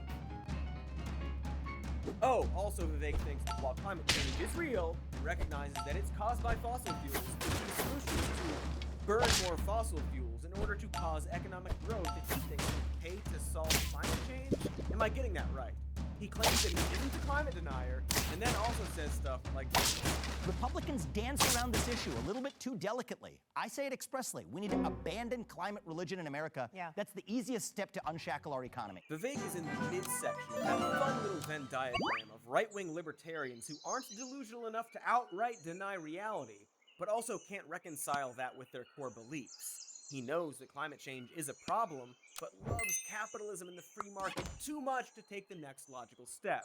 He's also running in a party that is the only major political party on the planet to historically deny climate change is even happening. Hey Vivek, how do we have a climate religion in this country when half of us fucking morons don't even think it's real? You see this tension clearly when Vivek talks about wokeism, and more specifically, corporate wokeism, which he wrote a whole book on and is almost actually correct about. See, what Ramaswamy has spoken to is the fact that most companies very cynically support social justice causes as a way to earn good PR while distracting from the shitty things that they do. And he says their efforts are ineffective. I agree. We've done videos about that exact thing. But what Vivek also claims is that these cynical and ineffective attempts at wokeism are also destroying society. That new disease, that new infection is spreading across the country like wildfire. It is one that even the best of science is not going to cure. And that new disease is called woke culture. This is more like mutual prostitution, and it is working. And the net result is the rise of America's newest leviathan, the woke industrial complex. It is no longer just Wall Street. It is no longer just Silicon Valley. It is the entirety of corporate America as we know it. Wokeness. A disease. Powerful. Taking over the world. And it's working. But also, it's not working. We have a system of capitalism that is insulated, or at least historically has been, from partisan politics. First of all, that makes companies more successful. Bud Light's just one example among many. Megan, that's what the whole book is about. The Capitalist Punishment book that's out today, that is about why companies are more successful when they are not encumbered by these environmental and social agendas. It's that thing where he wants to portray wokeism as being weak, but also demonize it as all-powerfully destructive. It boggles the mind, or is a common tactic, whatever. And probably the best example of this is a story out of Ramaswamy's campaign when he was asked to rap. Sorry, that's not right. When Vivek was out the trail, he was asked to clarify the meaning of anti-woke, and responded by saying, quote, "I've never used that word to actually describe myself." Literally, at the same time his staff was handing out stickers that said, "Stop wokeism, vote Vivek." It's all pretty standard contradictory stuff, and his anti-wokeness is what you would generally expect. He's of course against trans rights, and really just defines wokeness as people calling out bigotry and following climate science, which is what a lot of anti-wokeism boils down to. In one New Yorker interview, he spoke out against affirmative action and claimed that systemic racism was only a thing that happened in the past, and the only example he gave was the era of slavery. And yep, that's certainly the most obvious and unnuanced example. Good work, Vivek. Anywho, his evidence that systemic racism didn't exist anymore was because he knew a white conservative guy at Harvard that was considered uncool by his classmates, and argued that he would be deemed socially inferior to, quote, some athletic black kid who came and got a place on the basketball team. Not a specific black kid, mind you, just a hypothetical one. So, yeah, to recap that, racism was a problem, like back during slavery times, but it's not a problem anymore because Vivek once knew a white guy at Harvard that wasn't as cool as an imagined black person. It's an airtight argument. No air getting in or out of there. Meanwhile, Vivek's hate for corporate wokeness, a cynical capitalist cash grab, is uniquely mixed with a batshit reverence for capitalism itself. And then when that merges with capitalism, which is what I've actually been the biggest critic of, what it does is we lose the sanctuary, the apolitical sanctuary in our economy that otherwise brings us together, whether we're black or white, even whether we're Democrat or Republican. That's one of the underappreciated reasons why capitalism has to stay apolitical. That's right. Wokeness hurts the sanctuary of capitalism, which in his mind is totally apolitical. One of the things he cites in his just terrible book is that American-style capitalism has saved people in India because people there can deliver for Domino's Pizza and, quote, "My family tips him to show their appreciation." So I don't know, maybe it's bad to elect someone apparently born yesterday. And also very funny that he often claims climate activism is a religion while also talking about capitalism like it's a monastery. But nonetheless, he contends that the real problem in America is that young people have glommed onto wokeness instead of an unquestioning nationalism, which is why, as mentioned, he wants to move up the voting age unless you pass a civics test. As a young person, I feel some responsibility. We're all hungry for a cause. We're hungry for purpose and meaning and identity. That's the vacuum at the heart of our soul. So wokeness or gender ideology or the climate cult, that'll fill the void. But what we need to do for the next generation, Charles, is fill that void of identity with the vision of American national identity that runs so deep that it dilutes the woke agenda to irrelevance. It's actually a little chilling when you realize what he's saying, which is that he wants to make laws built to encourage blind nationalism instead of the celebration of diversity in this country. He has explicitly said that he doesn't think diversity is a strength, and while I don't think this guy is a Nazi or anything like that, he is very blindly falling for those same talking points, which is probably why he's a very popular guest on right-wing shows, and possibly is being boosted because he pulls votes away from DeSantis to favor Trump, but I don't know, alright? Maybe he knows exactly what he's doing. A bad example of him knowing what he's doing is maybe him saying that Juneteenth is a useless holiday 2 months after posting a video celebrating it. So, I don't know, he just seems like a real simple dupe and a super duper who has spent too much time online and just wants to sell his book. And therefore, it's not special since I could describe several candidates that way. Cody! Cody, can you hear me? Katie, where's this even coming from? Cody, listen, do not trust Warmbo. I never trust Warmbo. Right. That's a good point. Hey, have you seen that new shark movie? I should probably get back to the video. Talk later! Something's not right. I can see the endless. Nikki Haley, hilariously optimistic. Boy, I feel great! I think I just took a nap. I remember an intangible darkness, that's for sure. Speaking of, we should talk about South Carolina's Nikki Haley, who, much like everyone on this list, probably isn't going to be the President of the United States. Nikki is very similar to Tim Scott, in that they were colleagues from the same state and are clearly vice president material. And they've got 2 first names! What's more, they both have the distinction of almost believing in things while also falling in line with the ghoulishness of their own party. She was also several firsts in her state, such as the first woman and minority governor. She did this by riding the Tea Party wave, one of many right-wing fads she would ultimately contort to appease. While in office, she dealt with both police brutality and white supremacist violence, specifically the execution of Walter Scott while he was fleeing a police officer, and the Dillon Roof mass shootings of 9 black churchgoers. She's actually the one who pulled the Confederate flag from her state's capital, which Tim Scott supported her on. There was a time where she really vaguely seemed focused on actual governing. Back in 2021, she called out the culture war obsession as a distraction for America, and has even admitted that her own party has been terrible at winning over voters. We've lost the popular vote in the last 7 out of 8 presidential elections. Our cause is right, but we have failed to win the confidence of a majority of Americans. That ends now. If you're tired of losing, put your trust in a new generation. And if you want to win, not just as a party, but as a country, then stand with me. Ooh, I love it when they almost figure it out. She realizes that the GOP is unpopular and that the culture war is a shallow attempt at winning voters, but she insists that her party still has good ideas. So, what are those ideas? Tell us, Nikki. Yet 90% of American kids are still under critical race theory, where if a little girl goes into kindergarten, if she's white, you're telling her she's bad. If she's brown or black, you're telling her she's never going to be good enough and she's always going to be a victim. You've got biological boys playing in girls' sports. It is the women's issue of our time. Where is everybody? Y'all know about Dylan Mulvaney? Bud Light? Make no mistake.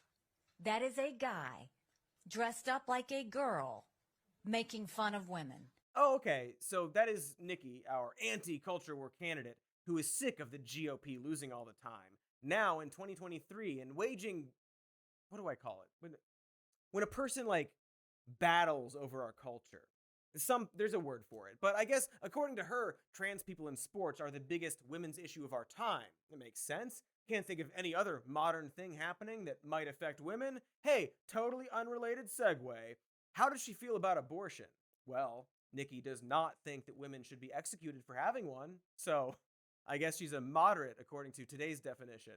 It's one more tightrope that she's really trying to walk with her own party, who perhaps doesn't actually have good or popular ideas, and for that reason keeps defaulting to yelling at a beer company. Again, real Tim Scott vibes, in that she longs for her party to be taken seriously, but ultimately just falls into the Trumpy conga line in order to survive politically. Don't get me wrong, she's a ghoul. You just heard what she said about trans people, but she's got this Smeagol energy where you can see a final glint of humanity in the far reaches of her eyes. Still a ghoul, though. Her name is Nikki. It rhymes with icky. For example, as governor, she signed a law allowing police to stop anyone they suspect is in the country illegally, basically allowing racial profiling, but also signed a bill that redistributed the education budget to boost higher poverty districts. That is objectively a terrible thing right next to a very good thing. It's kind of disorienting to navigate, like a fun house, or maybe The hotel from The Shining. Nikki Haley's politics are like the Overlook Hotel. Labyrinthine and ultimately more sinister than not, with a bunch of old dead white guys pulling the strings. And once again, like Tim Scott, her views on racism seem to prove themselves wrong in real time as she is explaining them. America is not a racist country. This is personal for me. I am the proud daughter of Indian immigrants. They came to America and settled in a small southern town. My father wore a turban. My mother wore a sari. I was a brown girl in a black and white world. We faced discrimination and hardship, but my parents never gave in to grievance and hate. The American people know we can do better. And of course we value and respect every black life. The black cops who've been shot in the line of duty, they matter. The black small business owners who've watched their life's work go up in flames, they matter. The black kids who've been gunned down on the playground, their lives matter too. You see, America isn't a racist country. Just ask her parents who were discriminated against, or the young black kids who were shot by cops on the playground. Checkmate. Me? It's wild how all of these weirdos fail to navigate racism. They have to insist that racism isn't systemic or present at all, because otherwise they admit that things like CRT and wokeness might be grounded in something real. But they also can't deny objective reality, and so they end up playing this weird semantic game with zero winners. Or rather, one winner, Donald Trump, who tosses word salad better than anyone else and is the ultimate haunted hotel in which Nikki has to navigate. Like a lot of these sad sacks, she criticized Trump back in 2016, only to fall in line with New York. She kept her head down, briefly as Trump's ambassador to the UN, by the way, for a few years until the 2020 election. Nikki assured us that Trump was a reasonable man, saying that if he lost his Texas lawsuit to contest the election results, he would, quote, go on his way. Do we have a picture of Trump going on his way after losing the election? Oh yeah, there they are. Look at all the pictures of Trump going on his way. I don't know, it seems like if you want to be the president, you should have to display some correct judgment of character, and there's no lower bar than Trump. And this is ultimately how Haley went from a complicated Republican who had a few moderate ideas all the way to just another beclown face in a begooled crowd. Another hitchhiking ghost trying to jump on that Trump wagon. She has at least recognized that Joe Biden won, but even backtracked in blaming Trump for the January 6th riots. Because she's a coward and just wants power, and will keep her head down and hope for the scraps that fly off of the demolition derby between Trump and DeSantis. And that, of course, brings us to the main event, the non-Trump candidate you have been waiting to learn about. So let's fucking do it! Sound the horn! Mike Pence!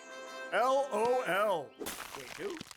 Was he the star of that Transporter show? No, that's Chris Vance. Can somebody please play me a clip to jog my memory? An indicted former president of the United States sends a terrible message to the world. I hope the DOJ thinks better of it and resolves these issues without an indictment. Sir, I just want to clarify. What you're saying is that if they believe he committed a crime, they should not go forward with an indictment? You just talked before about committing to the rule of law. Let me be clear that no one's above the law. Okay. With regard to the unique circumstances here, look, Oh, Mike Pence! I remember now. He's that former conservative talk radio guy who was mad at Mulan and who became a sleazy governor and fucked up Indiana's healthcare system, causing a lot of people to die before personally going broke and then getting offered a long-shot vice presidential run by a reality show grifter who then amazingly won the election, but not the popular vote, of course, and then spent 4 years quietly standing in the background before getting blamed when the president lost his second election. Blamed by the president, to be clear, who threw him so hard under the bus that his supporters wanted to hang him.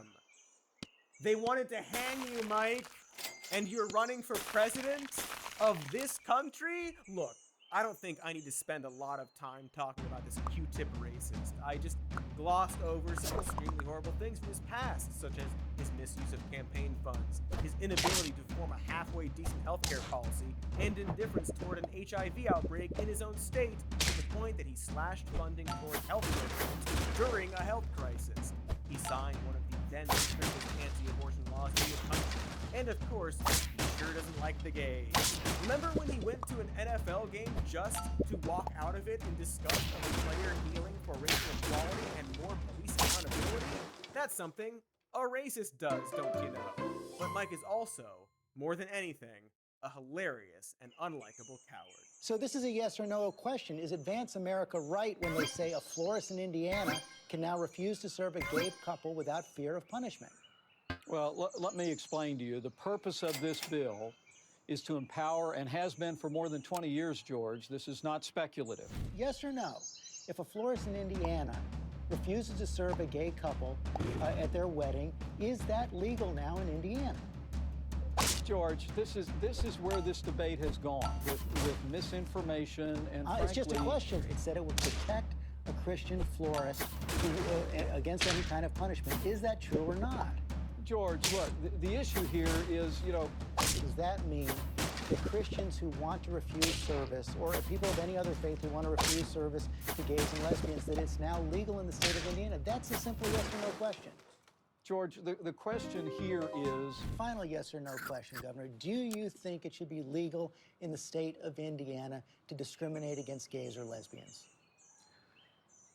George... It's a yes or no question. Come on, Hoosiers don't believe in discrimination. Oh my God, Mike, just say you don't like gay people so we can move on. Look, again, you know who this guy is. Heck, chances are, some of you want him hanged.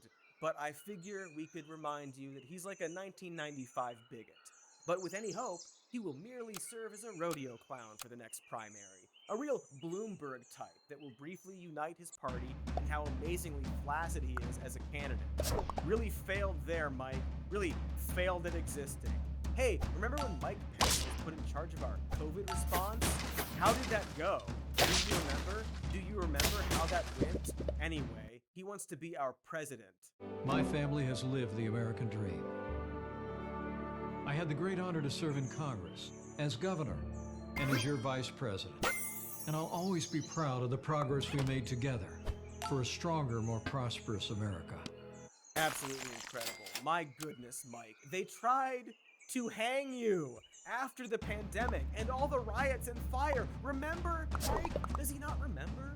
You're pretty much the key witness in the trial for fraud against your former boss. That's how bad your last time in office went. It's like if somebody tried to quietly return to a party after shitting the punch bowl 5 minutes early. The pure audacity of pretending like he's a viable candidate for president is honestly admirable if he wasn't such a hateful scarecrow of a man. And while Pence has finally begun to speak out against Trump, it was only when he decided that it would best interest him.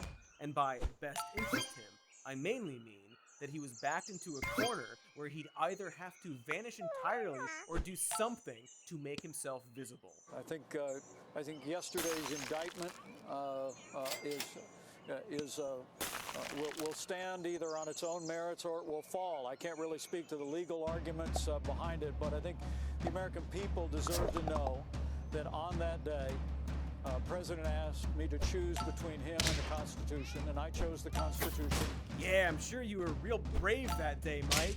Maybe they'll make a whole Captain Phillips about it. You know, once you definitely become the President of the United States. Because you're so likable and brave. Or maybe just walk away. You survived. Go write a memoir about how they wanted you hanged and live on a compound somewhere. And you know what? I don't want to talk about you anymore. Greener pastures, I say. Ron DeSantis! Less likable than treason. Ah, right. More like Klan Hood white pastures. Or, I don't know, whatever color the Everglades are now. Deep brown. Well, I guess we can go for another...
40 minutes. Okay, listen, listen, all right? I can't give you all the rock-hard DeSantis action you probably crave.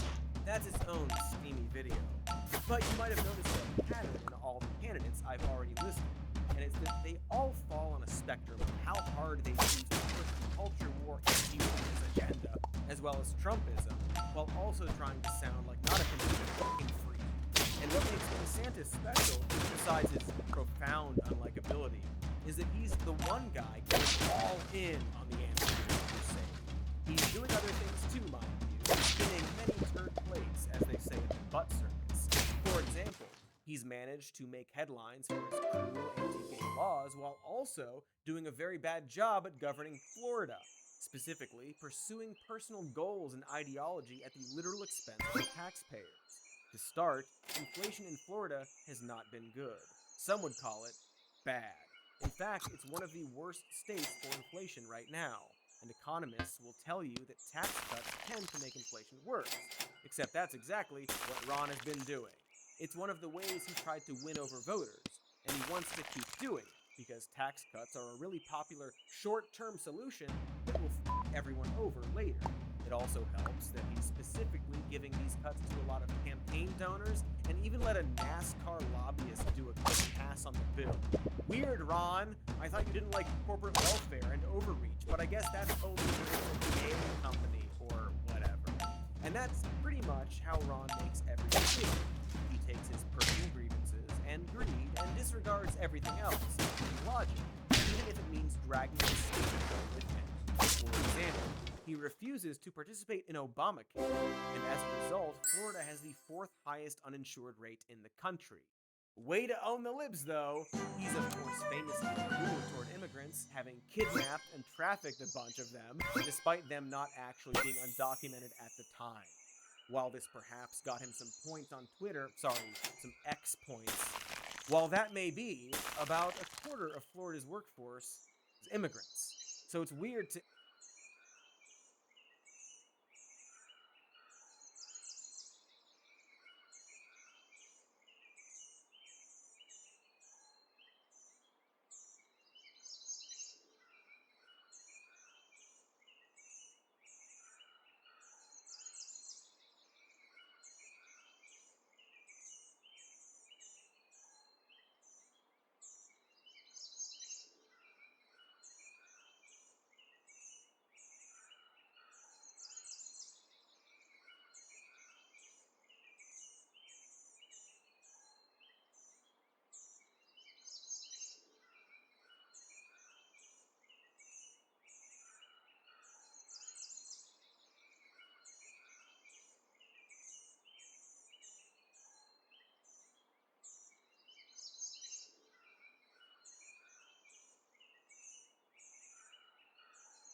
alienate them like that. Similarly, he signed an immigration bill that would fine businesses for having an undocumented worker, which will likely bring specific industries to a halt. That whole kidnapping thing created a bunch of lawsuits that these citizens have to pay for. DeSantis loves owning the libs at the cost of taxpayers, along with his costly legal battle with Disney that resulted in the loss of 2,000 potential jobs. His so-called Don't Say Gay bill, abortion bans, and banning of African American studies have all resulted in lawsuits that the state is paying for. And you might notice that none of those pursuits help the state of Florida in any meaningful way. And as I pointed out, in some ways, hurt it. All culture. A small government Republican using the entire state government to please immigrant people. He's just a weird online freak, and he's trying to make Florida the official state for his freakdom, and apparently turn the entire nation into a version of that freaked up state via a slogan that just reappropriates his opponent's slogan. We don't have to get too much into it here, but this is all to say that Ron is running Florida like a Gamergate chat room. He seems to have no serious ideas for governing and has spiraled the economy in favor of waging battles based completely around his personal dislikes and bigotry. So we're going to be launching an inquiry about Bud Light and InBev, and it could be something that leads to a derivative lawsuit filed on behalf of the shareholders of the Florida Pension Fund, because at the end of the day, there's got to be penalties for when you put business aside to focus on your social agenda at the expense of hardworking people. Are you looking at Disney too? I don't know if you saw the show last night, Snow White and the Seven Dwarfs. Disney's firing 6 of the dwarves. They think being a dwarf isn't inclusive enough, Governor. Well, I'll tell you what, we did the battle with Disney last year over parents' rights and over the sexualization of minors. We took a very strong stand. I've been criticized for that by a lot of Republicans even. At the end of the day, this is just non-negotiable when you're starting to talk about our kids. Yes, Mr. DeSantis, please make some kind of law saying that Disney can't replace their dwarf characters. Do they even hear themselves? It's just incredibly unserious, and it's kind of jaw-dropping when it's being done by a dude making laws. By the way, his new Bud Light lawsuit is probably going to be a very long and costly battle for the taxpayers. But you gotta fight those important battles. In this case, the fact that Bud Light's profit loss hurt Florida's pension fund, which I guess he wants to investigate to see whose fault that is. Hey, I have a clue. Maybe it's the fault of the people who started a giant boycott campaign because the company was briefly nice to a trans person once. And so the pension thing is another case of DeSantis ruining his state because of a weird wokeness obsession. But this isn't about DeSantis, the terrible governor. This is about DeSantis, the terrible presidential candidate. One that he announced historically.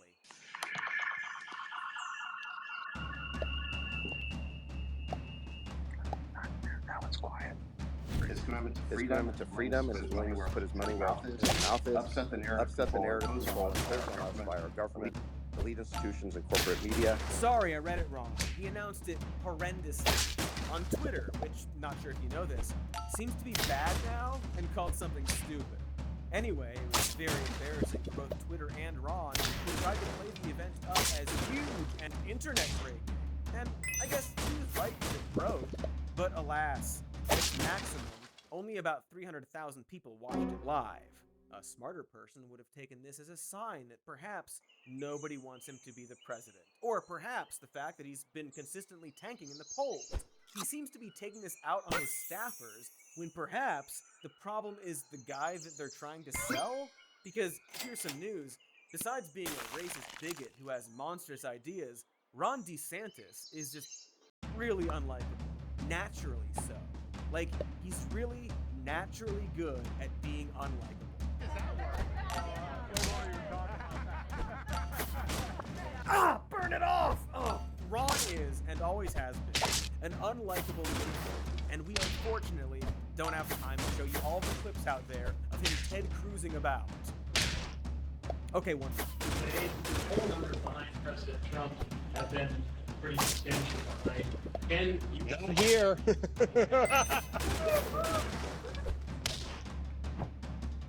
You know, a real f***ed up guy. Just look at that.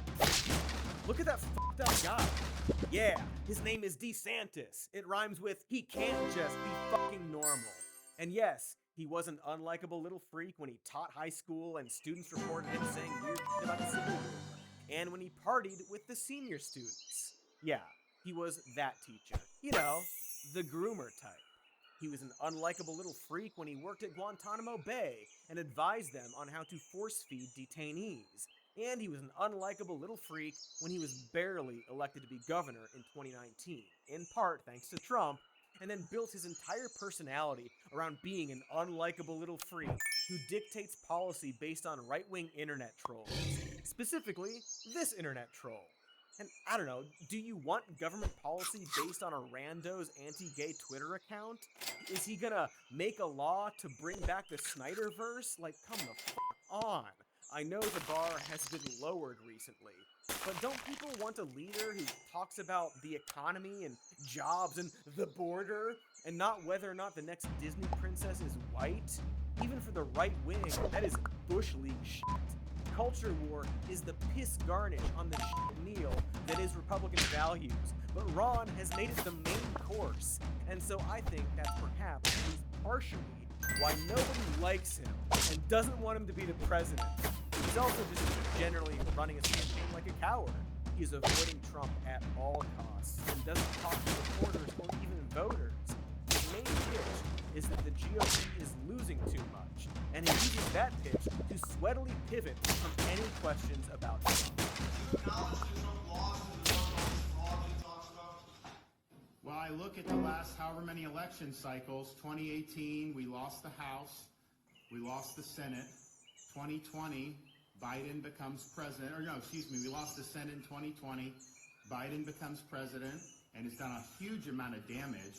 Very unpopular in 2022, and we were supposed to have this big red wave, and other than like Florida and Iowa, I didn't see a red wave across this country. And so I think the party has developed a culture of losing. I think that there's not accountability. Hey now! He didn't answer that question, did he? He was asked to acknowledge that Trump lost the election, and he took that as an opportunity to say, well, in a way, we're all losers, which, fair point. And to be fairer, point-wise, I guess, DeSantis recently gave the meekest of admissions that there wasn't any election fraud, and it appears as though that's as brave as he's gonna get. So, yeah, he's unlikable, foolish, and doesn't offer anyone solutions. I mean, unless you count Nazis, who fucking love him. Gee, why would Nazis love the guy who's trying to ban humans via laws and has a campaign aide that shared this on Twitter? You don't wanna hurt me, but see how deep the bullet lies. Oh, neat, it's a fucking neo-Nazi symbol. Also Azov battalion symbol, apparently. But hey, to keep being fair, he fired that aide. No need to think about it anymore or wonder why so many supporters and people working for him are literally Nazis. So, yeah, let's not elect the new Nazi guy. We're not even done with the other Nazi guy. And we probably won't elect this guy. Like I said, he's a deeply unlikable freak who simply doesn't have the juice. And it's likely that once Florida Man actually steps up on the national stage, America will reject him. But you know, America does have trouble with this sort of stuff. Well, we shouldn't call it that. And so, where does this leave us? It's kind of a pickle, because as I already noted, absolutely nobody on this list is pulling anywhere close to Trump. DeSantis is the closest, and he's a powerfully unpleasant Nazi guy. Most people have agreed that Trump is the most likely candidate to take on Biden, but it's unclear if Trump can even run with the whole conspiracy to defraud the United States thing. I don't know, maybe Trump will pull through and recapture the hearts and minds of the nation by demonizing Mexicans again or something. Like, does he still want to go to the wall? Did somebody ask him about that? But I can't help thinking about this long ago tweet made by the plantation gentleman that said, if we nominate Trump, we will get destroyed, and we will deserve it. And I think this is what we're seeing finally take effect. They made this terrible deal with the sleazy devil, and it is now time to collect. Trump has broken the party to the point that a major candidate talking point is whether or not they are going to pardon the crime president, who is still polling way better than all of them. He is being investigated for fraud against the American people. That's a lot of you. And he's also their best chance. This ancient and bumbling con man that's now latched to the Republican Party like a parasite. The end result of decades of dog whistling, finally calling the dog.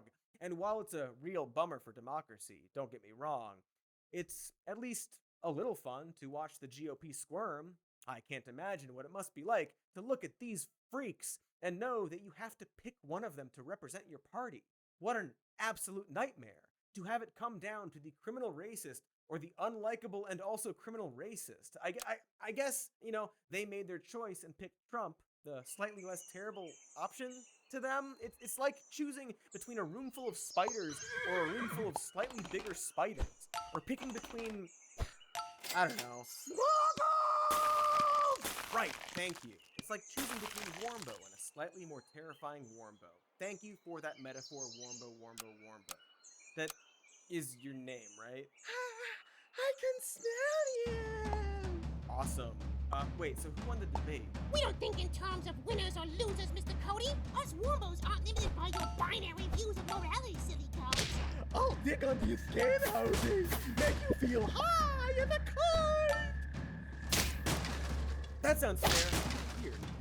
I feel like I'm terrified, but I mainly just feel this dull noise. Like I'm drowning in a summer river, but I can't crash about. That's normal. This is all very normal. This is all very, very normal. Cool. Now who wants me to nibble on them? Be gone, felt demon!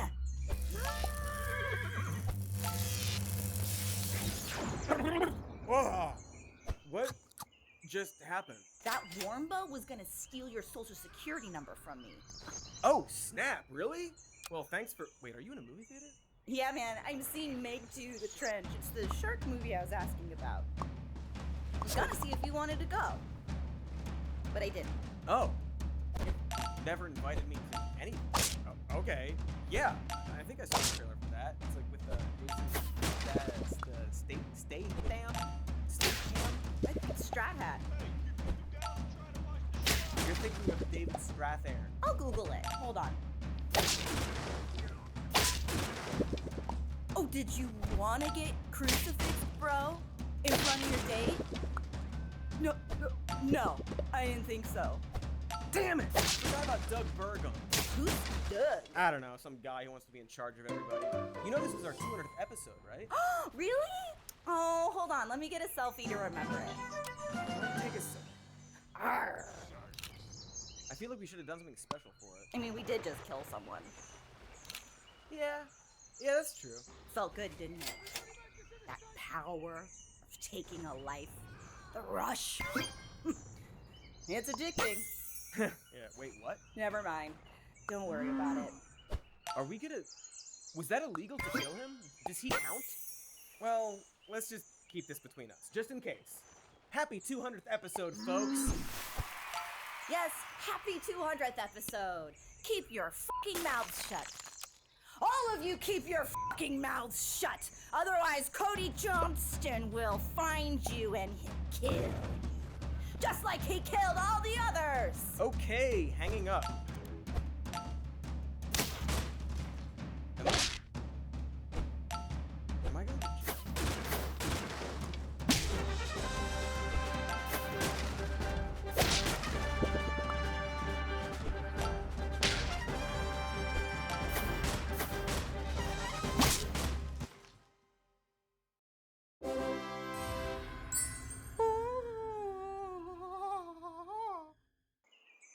Hello everybody! Thank you so much for watching. Be sure to like and subscribe the video and to the channel. Thank you so much for your support over these many years. This is our 200th episode. Can you believe it? Thank you for watching all of them, I assume.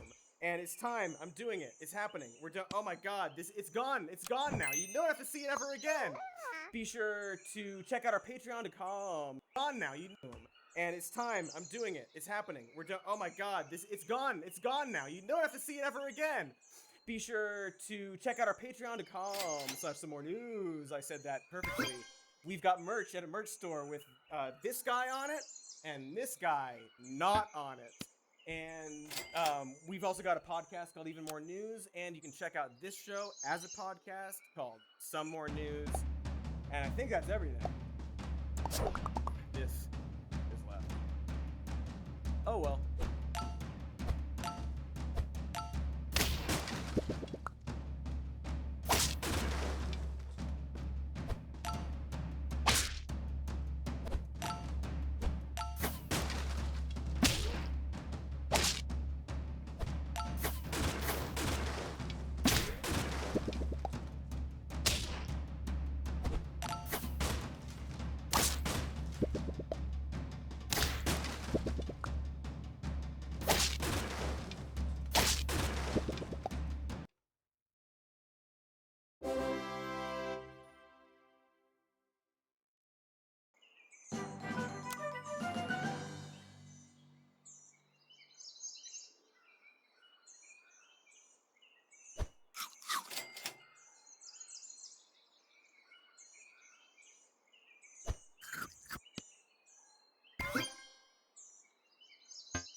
Hey, Katie, I know you're listening. I think there's like a leak in the studio.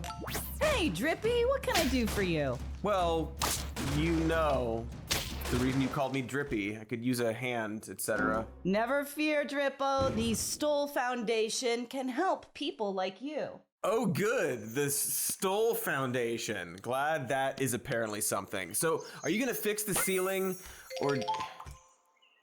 do something else, probably. You're probably gonna do something else, right? Like some bit. Look under your desk. I hate this. It's a head diaper. As the Stoll Foundation continues collecting data, fielding opinions from ceiling experts, researching the need for fixed ceiling leaks, and investing in ceiling education designed by me, well, we offer this head diaper to help with those leaky ceilings. What about, like, a plumber? Big piece of tape? Put on the diaper, Drippy.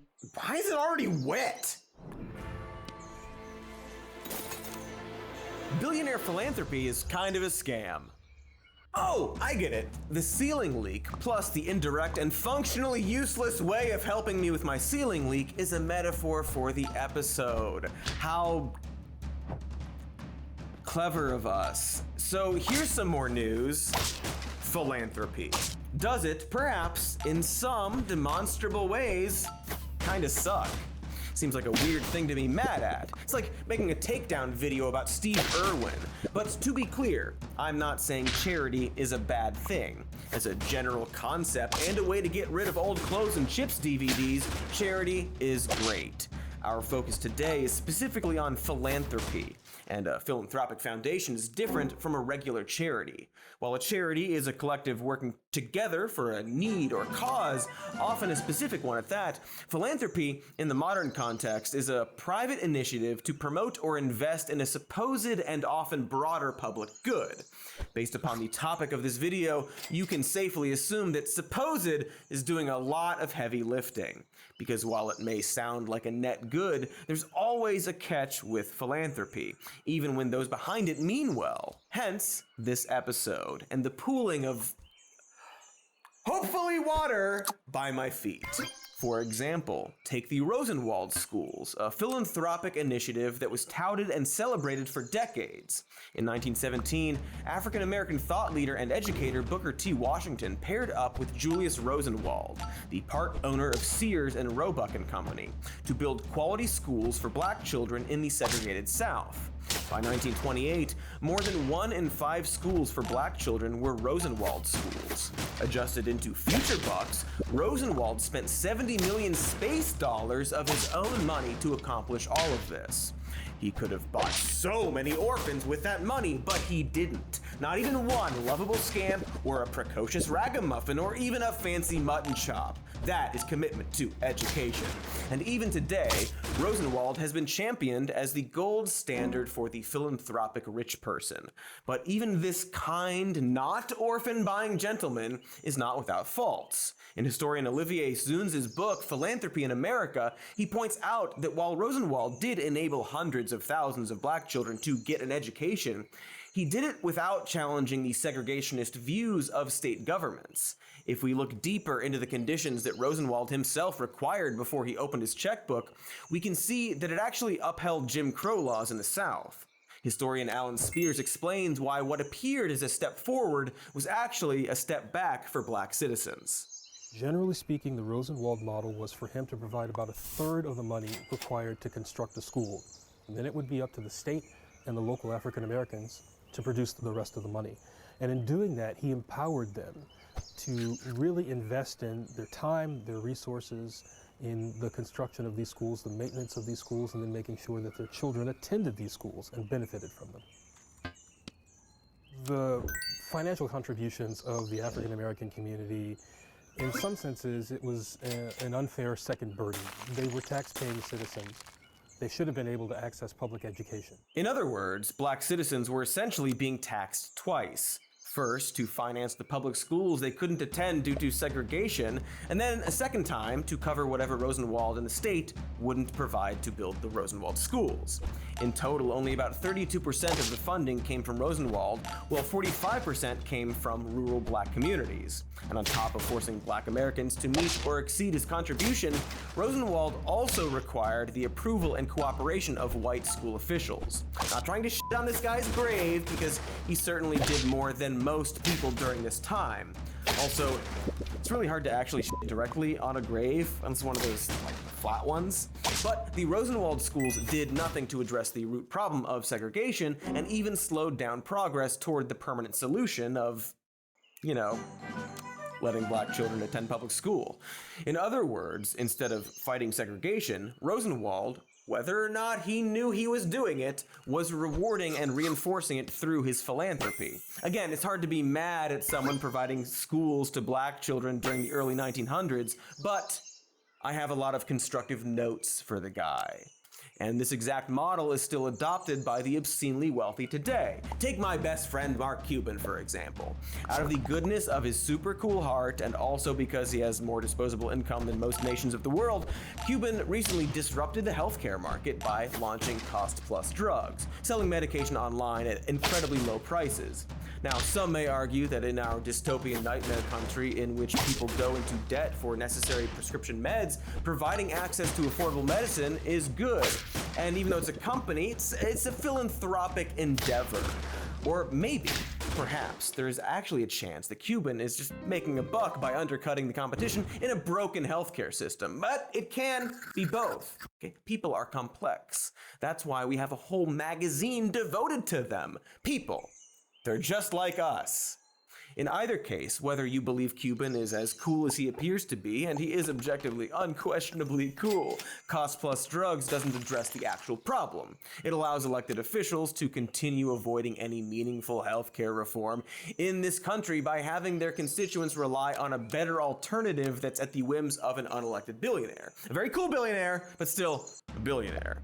A private citizen with no legal obligation to serve anyone's interests but his own. And you could argue that by creating this alternative, Cuban is actually delaying reform by treating the symptom rather than the cause.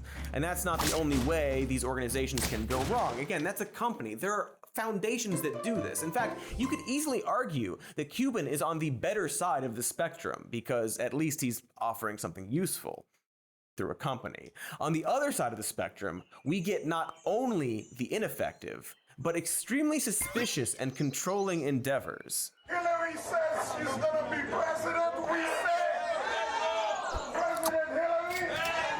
President Hillary. President Hillary. Ah, yes, the Clinton Foundation. There they are! Look at old Hill and Bill being definitely casual and very normal there. Their foundation is under scrutiny because while they have provided assistance to various nations in need, there's still some potential shadiness regarding donors from foreign nations while Hillary Clinton was Secretary of State. Not to mention that after over a decade of work in Haiti, promises made to the nation are still unfulfilled. It's almost as if the Clintons, who had their honeymoon in Haiti, have been using their foundation to exert influence and control over the nation without actually helping that much. And in fact, a lot of Haitian citizens don't like them. And as the Secretary of State, Hillary Clinton even threatened to cut funding to Haiti unless their elections go a specific way.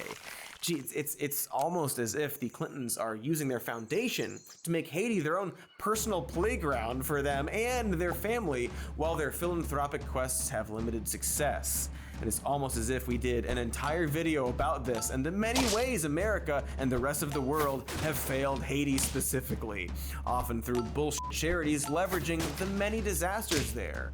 Haiti has basically been ravaged by a combination of earthquakes and people claiming to help with the earthquakes. And while the Clintons may have had some actual success over there, it really seems like they're more focused on control than genuine care, which is a common theme of this episode, as in rich people who want to help, but only in one specific way. Hey, want to see a real nightmare of a video? Yeah, I've committed to starting the Startup Education Foundation, whose first project will be a $100 million challenge grant. $100 million? $100 million.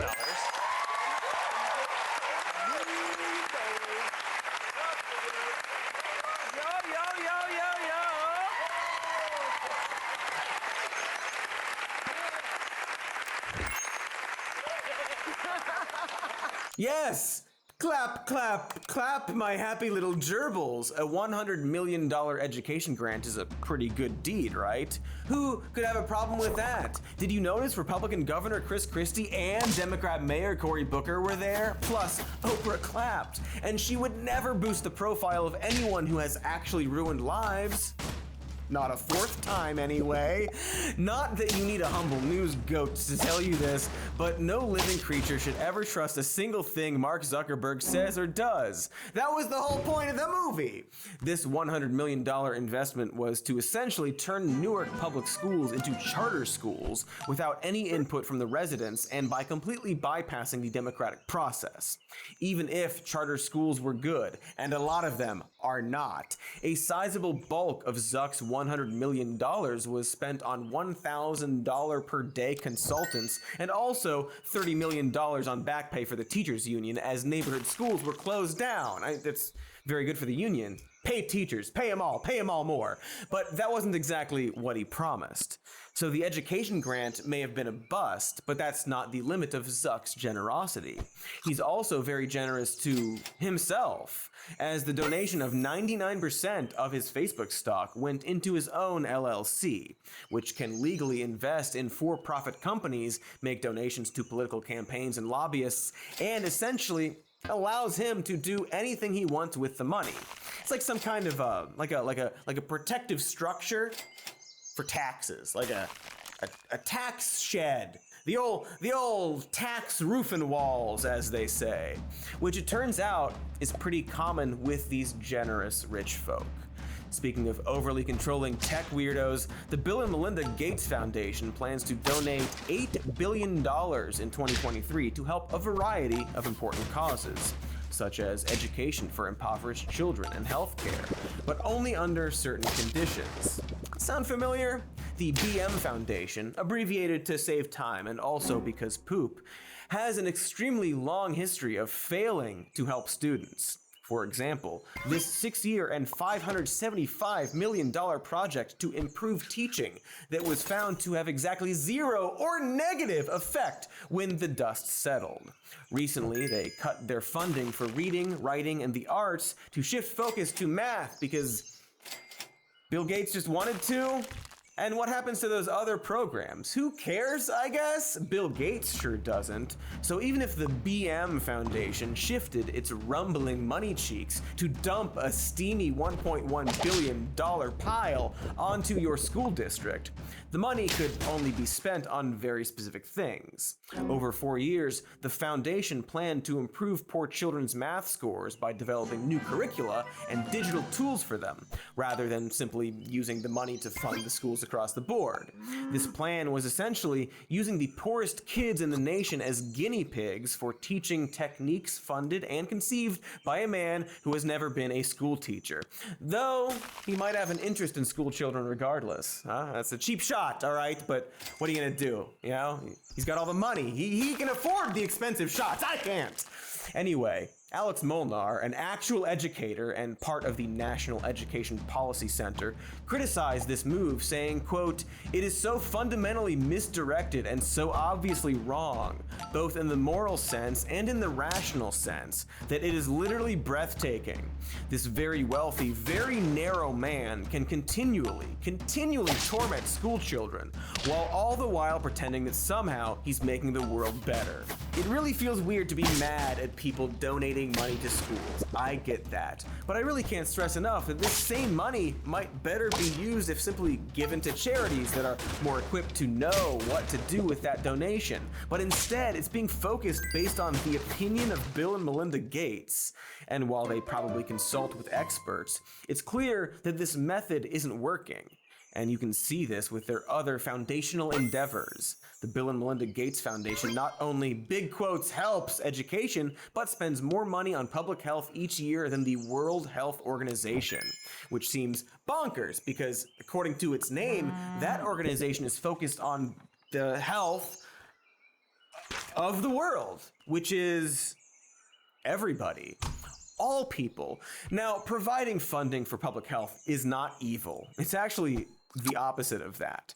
However, things are a little tricky and uncomfortable when a foundation controlled by a few people gets to have a bloated share of influence over public health policies instead of health experts. For example, the BM Foundation wanted to finance the eradication of polio, and it got them that good press, which on the surface is a totally fair trade. We absolutely should fund its eradication. I'm sick of hearing about it.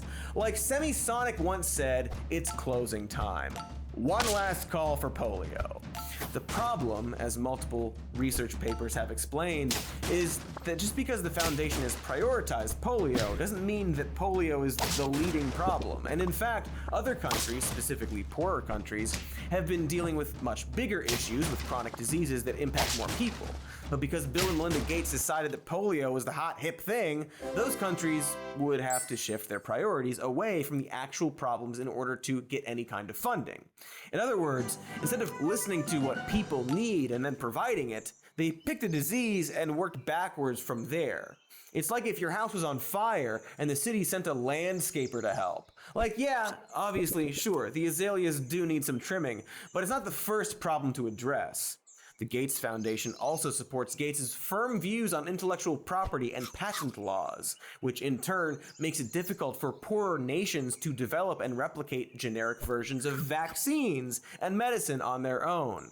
This further forces them to rely on not only the foundation, but also the pharmaceutical companies that monopolize the patents for these desperately needed drugs.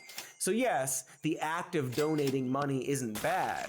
However, when you donate that money while dictating how and where it is spent on top of mandating conditions for the recipient, that's just a power grab. An undemocratic power grab that either undermines or actively thwarts the cause it's claiming to champion.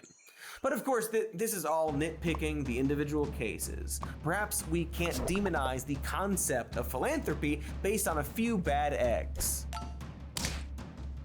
Which, coincidentally, it's what this dripping water smells like. I really hope it's water. Anyway, after the break, we're going to demonize the concept of philanthropy on its own without the help of rich jerks. We don't need them, but we do need you to watch these ads for things. Hey, it's Cody J, and I want to talk to you about your sack. Your torso sack, that is. I'm talking tummies and nothing else. Every day we cram our sacks all willy-nilly, but we need to fill these willy sacks with nutritious things like bananas and fish. But we don't always have time to fill our willy banana sacks, which is why there's AG1, a daily nutritional supplement that manifests in slurping drink form. I gave AG1 a try because it helps support gut health that my slurping willy banana sack so desperately needs. I slurp it when I do these ads, and it makes me feel like dynamite ready to blow. Watch me blow.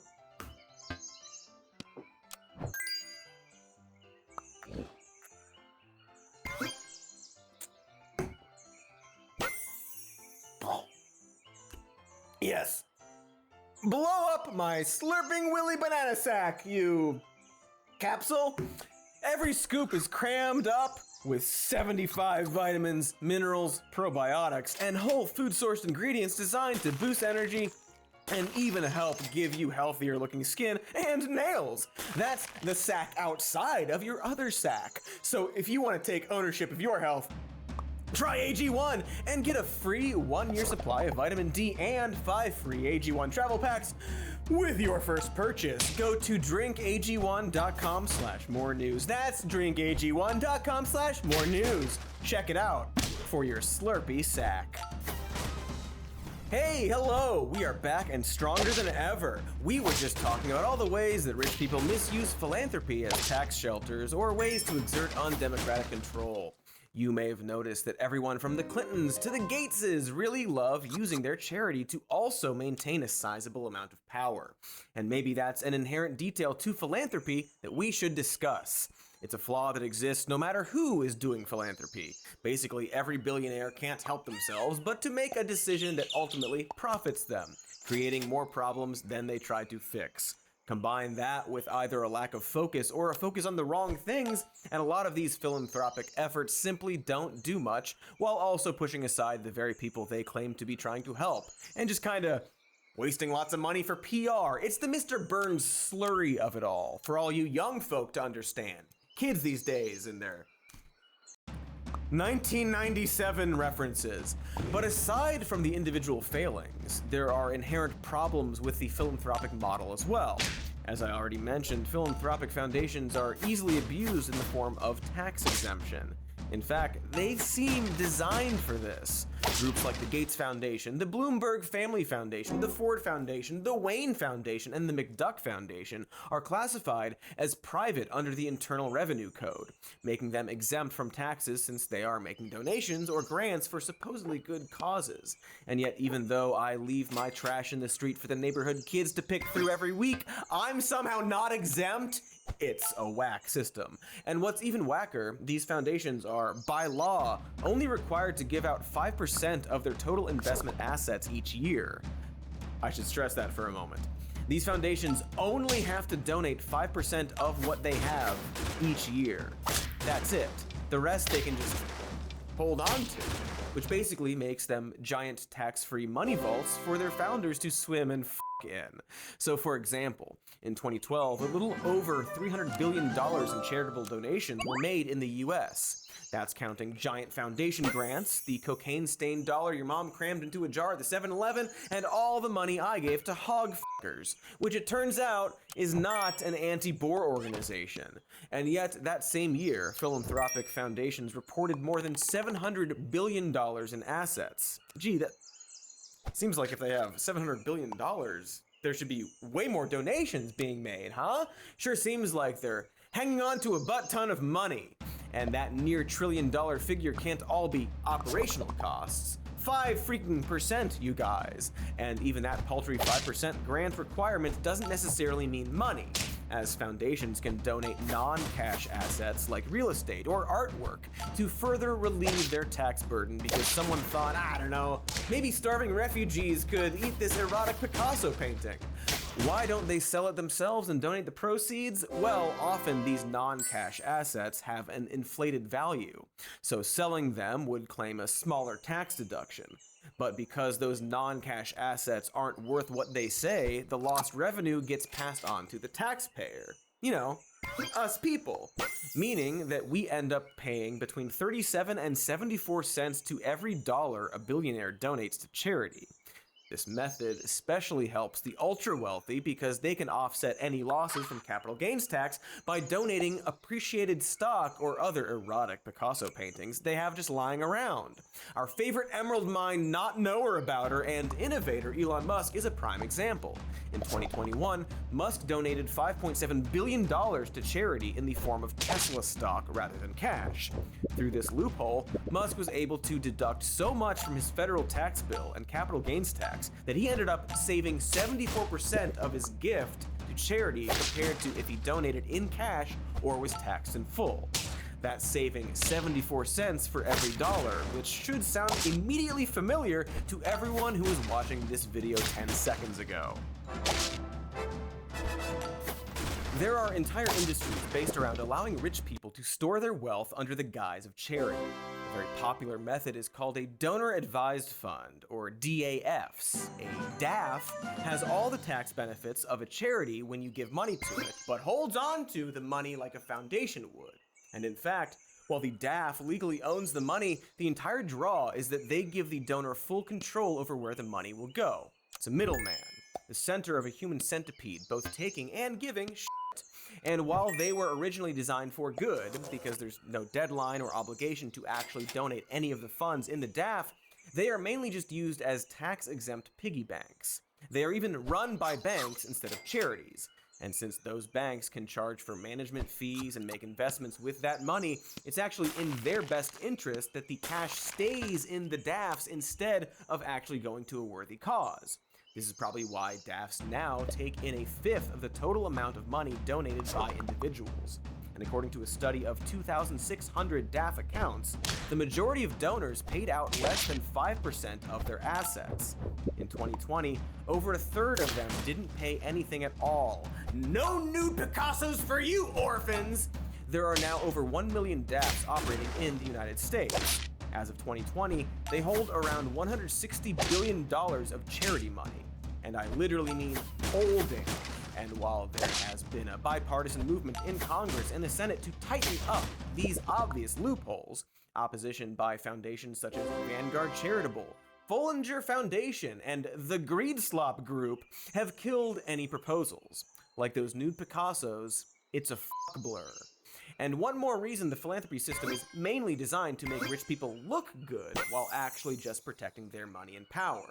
But to be fair and balanced and bouncy but hot, there are occasions in which a philanthropic foundation actually does good, and it's worth looking at how that happens. Take the Carter Center, originally founded by former peanut farming US President and King of the Hill character, Jimmy Carter.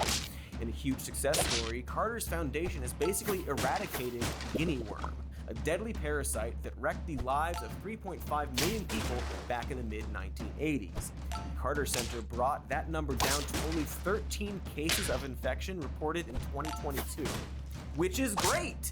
Down with worms, etc. And while the Carter Center is very spread out, it did the thing the Gates Foundation tried or pretended to do with polio. It found a neglected medical problem that actually needed a lot of help and hyper-focused on that one thing. And it still took nearly 40 years to do. And yet, while the Carter Center is still highly rated among most charity watchdog groups regarding the amount of donated money actually spent directly towards their initiatives, they still have 9.9 years worth of available assets that are untouched.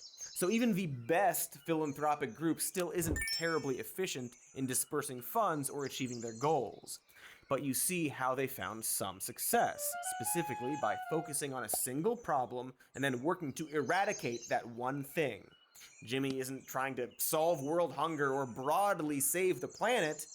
He fucking hated those worms. And he was gonna get those goddamn worms.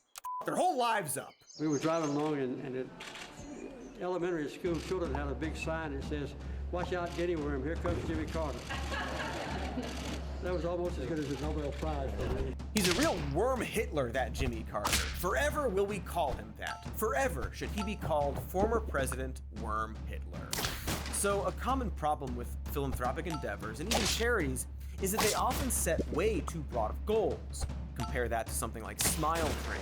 Smile Train is a very specific charity that pays for children's cleft lip and palate surgeries to improve how they eat, speak, and breathe to prevent additional health complications as they age. Why do they focus on something this specific? Well, because it's a serious medical need that can be easily fixed. Cleft lip and palate surgeries are a permanent solution to improve lives within an outpatient procedure. In short, it's a specific dire need that's easily achievable and improves lives of those less fortunate. It's not combating a giant spectrum of massive concepts such as eliminating hunger, promoting peace, or butt stuff. It's clear and transparent in its mission, and donors can specifically cite what tasks their donations fund if they want to. So again, focus. Pick a cause and work on it until that cause is fixed. One very good example of someone doing this is Dolly Parton. Parton has a net worth of $650 million, and on paper, she's no different than any other multimillionaire creating a philanthropic foundation. But the big difference is focus. The HOLLiiWOOD Foundation she started in 1988 was created to decrease school dropout rates in Sevier County, Tennessee, and has offered $15,000 college scholarships to 5 seniors in the county every year since 2000. During their efforts, dropout rates went from 35% to 6% in the affected classes. After that, her foundation shifted focus to Parton's Imagination Library in 1995, which helps incentivize reading to youngsters in Sevier County by donating 1 book per month to every child, from birth to their first year of school. And while the Imagination Library did expand to other partners in other countries, that expansion was based on the success of the local program. After wildfires ravaged East Tennessee in 2016, Parton raised money for the My People Fund to financially assist families who were impacted by the fires to pay for food, rent, housing, and mental health resources by paying them $1,000 per month over the next 6 months to help them recover. You may have Googled My People Fund and couldn't find a .org anywhere. That's not because the fund was a sham or secretly an altruistic ghost, but rather because it accomplished its goal and doesn't accept donations anymore. Because, like a good charity, it addressed the problem it was created to resolve and then vanished. In fact, the last checks the fund handed out were for $5,000 to make sure all of the donated money was dispersed. The My People Fund was praised not just because of Parton's popularity, although let's be honest, that helps, but because of its effectiveness in working in tandem with local social services and allowing the families themselves to use the charity money as they saw fit. Bill Gates must be fuming! She should have made some of those people do math, is what she should have done! In addition to her foundation, Parton, either personally or through her other companies, has donated to help fund Moderna's COVID-19 vaccine, flood relief for Middle Tennessee, and research into pediatric diseases. It's pretty easy for her to do, since she reportedly makes up to $8 million per year on royalties for her songs 9 to 5 and Jolene alone, which, to be fair, very well deserved. Also, she runs a sweet amusement park and has spoken up many times for LGBTQ rights. As far as rich people go, she might be the best one. But just the one! Sorry, Cuban, you look scrumptious. And I mean, to be clear, there's no doubt that Dolly is enjoying generous tax deductions for these charitable acts. That's not a Dolly slam, I would never. Would smash, respectfully, but not slam. Writing off charitable donations as tax deductions is something she legally has the right to do, and perhaps that's okay, although people have argued that that system is designed exclusively to aid the rich. My point is that Dolly's praiseworthy acts aren't really showcasing any kind of sainthood as the media likes to portray. They're just exposing how low the bar is. And let's be clear, we're also not necessarily endorsing Smile Train, Imagination Library, the McDuck Foundation, or anything else. They have shady baggage, and there are valid criticisms against them too. I hear that McDuck pays women to eat their hair. Not even in front of him, he just likes hearing about it. But we're not totally damning them either. Even the best charities are imperfect, so in the end, it is up to you to decide where you want to donate your cocaine-stained dollars. However, we do encourage you, if you are able, to research and see which charities you're comfortable supporting and give where you can. Because the other issue is that when a charity gets too big, they run into the same problems that philanthropic foundations do. What with tax sheltering, paying too much for overhead, erotic artwork maintenance, and so on. The good thing with most charities compared to the ones backed by philanthropists is that you have some influence into how they are being run. Not necessarily by donating your money, but also donating your time through volunteer work. Volunteering can provide personal benefits for your brain and bank account too.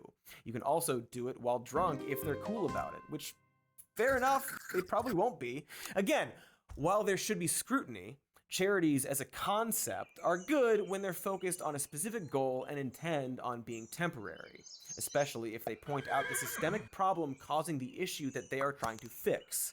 Because the end goal is for that charity to be so successful that it stops existing. That's the whole gosh darn point. It's like a superhero. If they're fighting escalating crime and disaster for 20 goddamn movies, then maybe the problem is them, you know? So the reason we're making this video isn't to tell you that charities or philanthropy, whatever, it's all a waste of time, but rather to reassess their basic purpose. And if a charity or philanthropic endeavor seems to exist in permanent stasis with a broad and undefined goal, well, then that's a big red flag. But on top of the nuance of how philanthropy needs to work, there's also a larger and systemic reason why they all kinda suck, in like a broad philosophical way.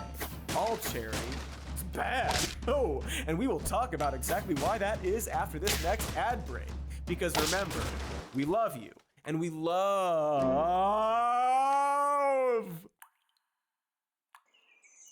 I think some of the water dripping in my mouth. I think I got something in my mouth. It's like milky and tart. I don't think it's water. It's milky and tart. Water's not milky and tart. What is...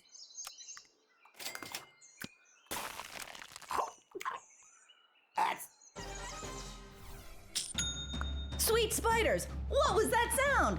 Is it that ghost on a bicycle again? Or could it be the sound of another sale for your online Shopify store that you definitely have?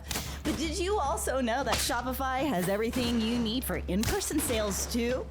I didn't make that ghost, for the record. He was a ghost when I found him, so get off my back about the ghost. Shopify's point of sale system gives you everything you need for an in-person store, from payments to inventory management. It also unites your online and in-person sales so you can track your business from one place, like how I trapped that ghost in my garage so he doesn't keep appearing over my bed. I didn't make you, ghost. Leave me alone.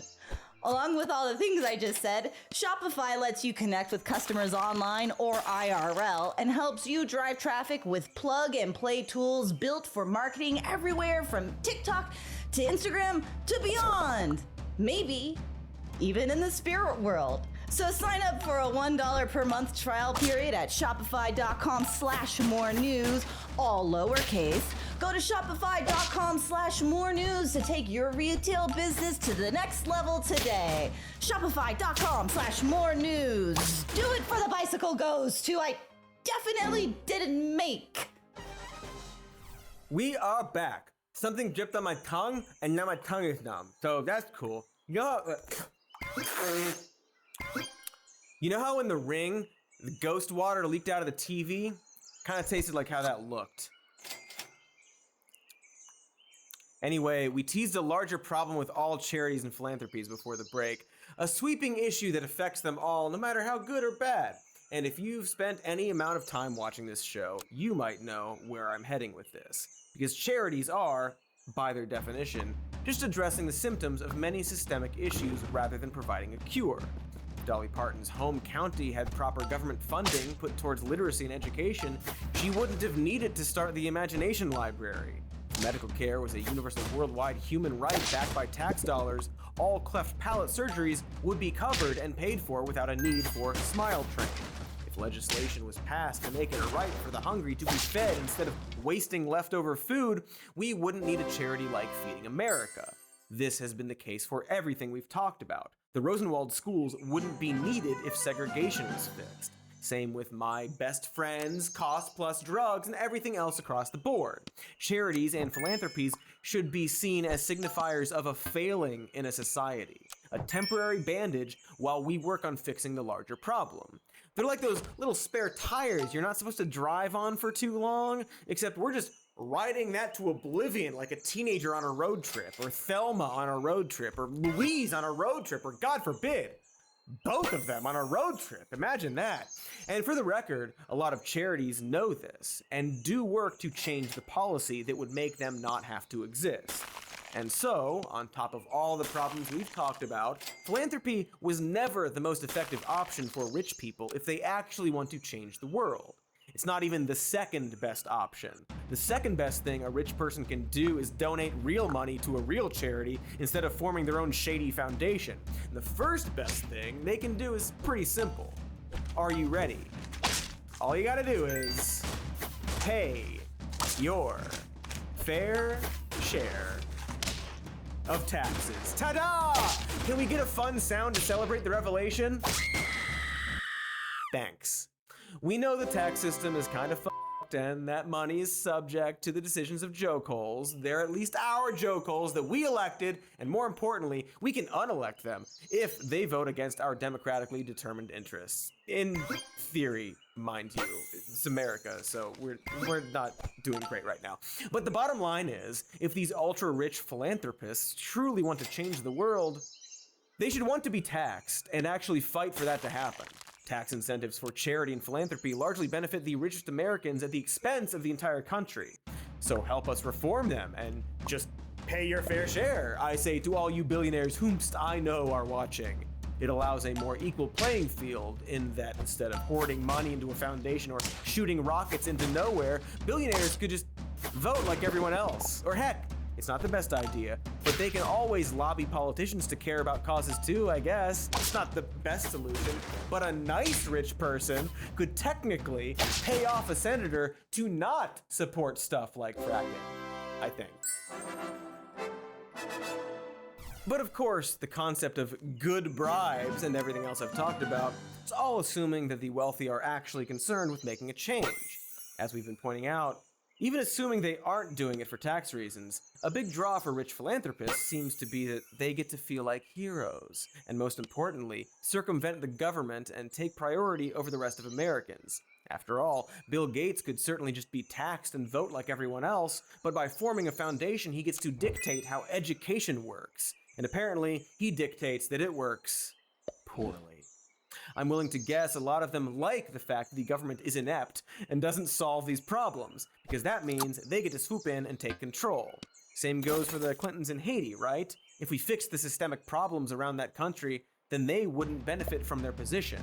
And don't get me started on Worm Hitler.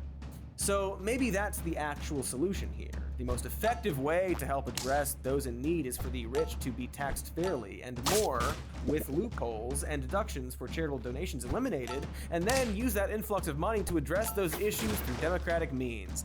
And that way, we can also just stop fucking talking about rich people, because I don't know if you know this, but they are exhausting.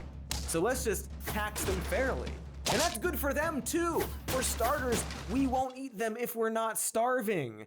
Maybe we'll even start liking some of them. Maybe they can all start their own roller coaster parks and be Dolly Partons. But also, they can just enjoy being rich. Tax them fairly and let them go be rich assholes having yacht orgies and blood rituals or whatever. Just go fuck off and be rich. The main reason society hates rich people is because they drain resources from everyone else without actually giving back, while people starve or struggle to pay for insulin. So if they didn't do that, perhaps, in theory, we would hate them less, but more importantly, they would also leave us alone. It would starve the ultra-rich of any more power than what they already have. Because again, the idea behind charity is to create a society in which charity isn't needed anymore, right? But that won't happen if the rich and powerful benefit from it. If you can make money off of it, if charity is profitable, then that profit motive will inevitably warp it. Having the rich subsidize the mistakes and inefficiencies and insufficiencies of our government and society takes the power out of our hands and puts it into a super select few. And as a whole, they just fucking suck at it. And why wouldn't they? Mark Cuban isn't a medical doctor. He's the owner of the Dallas Mavericks. He famously owns a freaking Shark Tank. We shouldn't expect these people to be good at solving the world's problems beyond suggesting, well, through the power of the market. Nor should we want them to think that they can solve the world's problems, because that's how you get Elon Musk. And I don't know if you know this, but that guy is not very good at anything. He can barely tweet. So let's leave the helping to the people who might actually know what they're doing and in turn take away power from the already way too powerful. Surely that's not a controversial statement, and at the very least, best friend of me, billionaire Mark Cuban, if you're going to sell drugs at cost in a philanthropic manner, you could also point out how absurd and grotesque it is that apparently you have to do it. Point it out every day. Talk to politicians about it. Talk on the news about it every day. Make your own news. You have billions of dollars. Point out that you shouldn't need to do this. In fact, breaking news from the Mark Cuban TV news broadcast. In the nation, there is hunger and poverty and homelessness and illness. And there are also people with billions and billions and billions and billions and billions of dollars, a stand-in for value and resources, accumulated in fewer and fewer hands via exploitation and inheritance and hard work. One of them does a business advice reality man show and owns a basketball team. And he was like, wait, they're charging what? For what? Okay, I guess I'll do it. And that is fucked up. That we have to be like, cool, very, very lucky that one of the billionaires had to decide to offer, quote, safe, affordable medicines with transparent prices. Heck, this is Mark Cuban TV news broadcast. I'm still like, what the fuck? Oh, things are bad. Anyway, I guess my point, apparently, is that selling cheap meds is great. But my pal, who's right over there actually, hey Cube, how's it going, Cube? You should work towards a world where you don't have to like start some cheap drug company so that people can get cheaper medicine. And you can do that by vocally supporting Bernie Sanders in the upcoming presidential election in 2024? Oh God. That's cool. We got this. No, this is the time. This is the round 3, all right? We got it, all right. He'll be what? He'll be like 80? 83? Oh. Okay. We got this.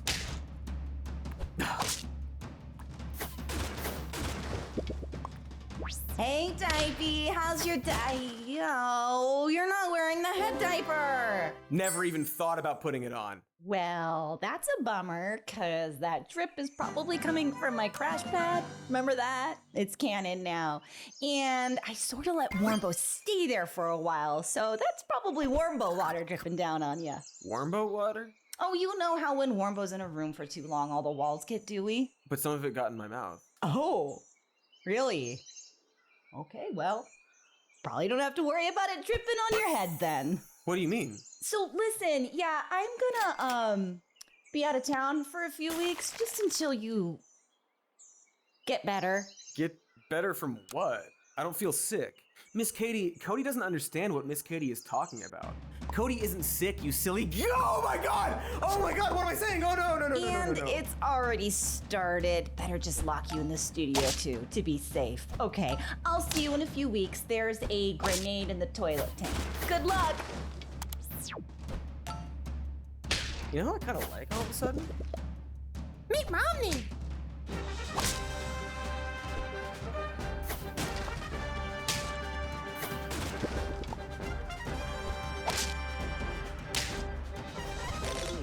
Thanks for watching. Stop it! Hey there, silly goats. Don't worry, I'm cured. I ate the grenade. Make sure to like and subscribe the video and to the channel for more videos on the channel. We've got a patreon.com/somemore-news. We've got a podcast called Even More News. And in this show, Some More News, as a podcast as well, where all the podcasts are. Go visit the podcast place. It's where the podcasts go and are gotten from to listen to the show wise for podcasts. Okay, look, get out of here. Thanks for watching. We got merch store. Warmbo's on it. He's me now, or not. I don't know. I wasn't really paying attention. But the important thing is, President is alive.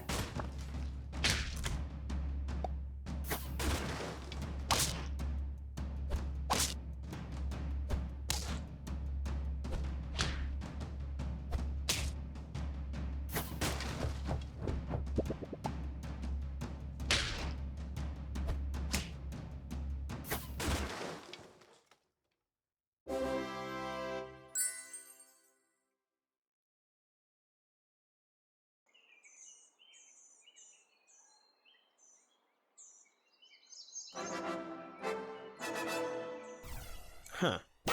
Tweets aren't loading.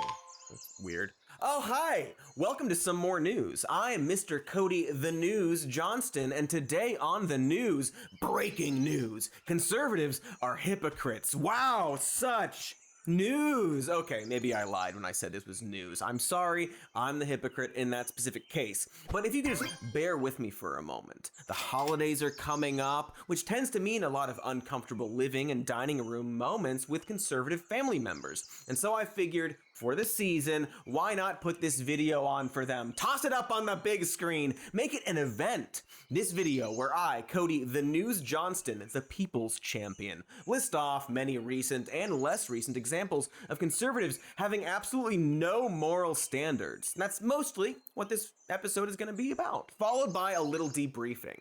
Won't that be fun? For the whole family. And don't worry, I do curse a lot during this. Piss jabroni. Why conservatives are hypocrites. Maybe one day I'll do a family-friendly episode, I swear it. F dicks, veiny dicks, going into pussies, Anyway, let's start with this Kanye West fellow. Have you, heard what's going on with that guy? Chances are, by the time we edit this episode, there will be so much more to say about Mr. Loves Hitler so much.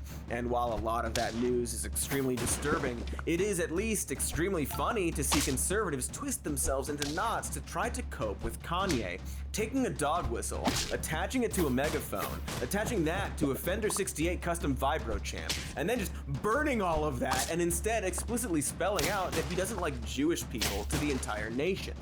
If you're new, dog whistles are ways to signal an opinion that is typically considered unacceptable or gauche, like hating Jews, by using a less conspicuous or literal phrasing. Code words that bigots know, but the general public might not. Globalism comes to mind as a very common dog whistle for Jews. You can find tons of examples. Yahoo it.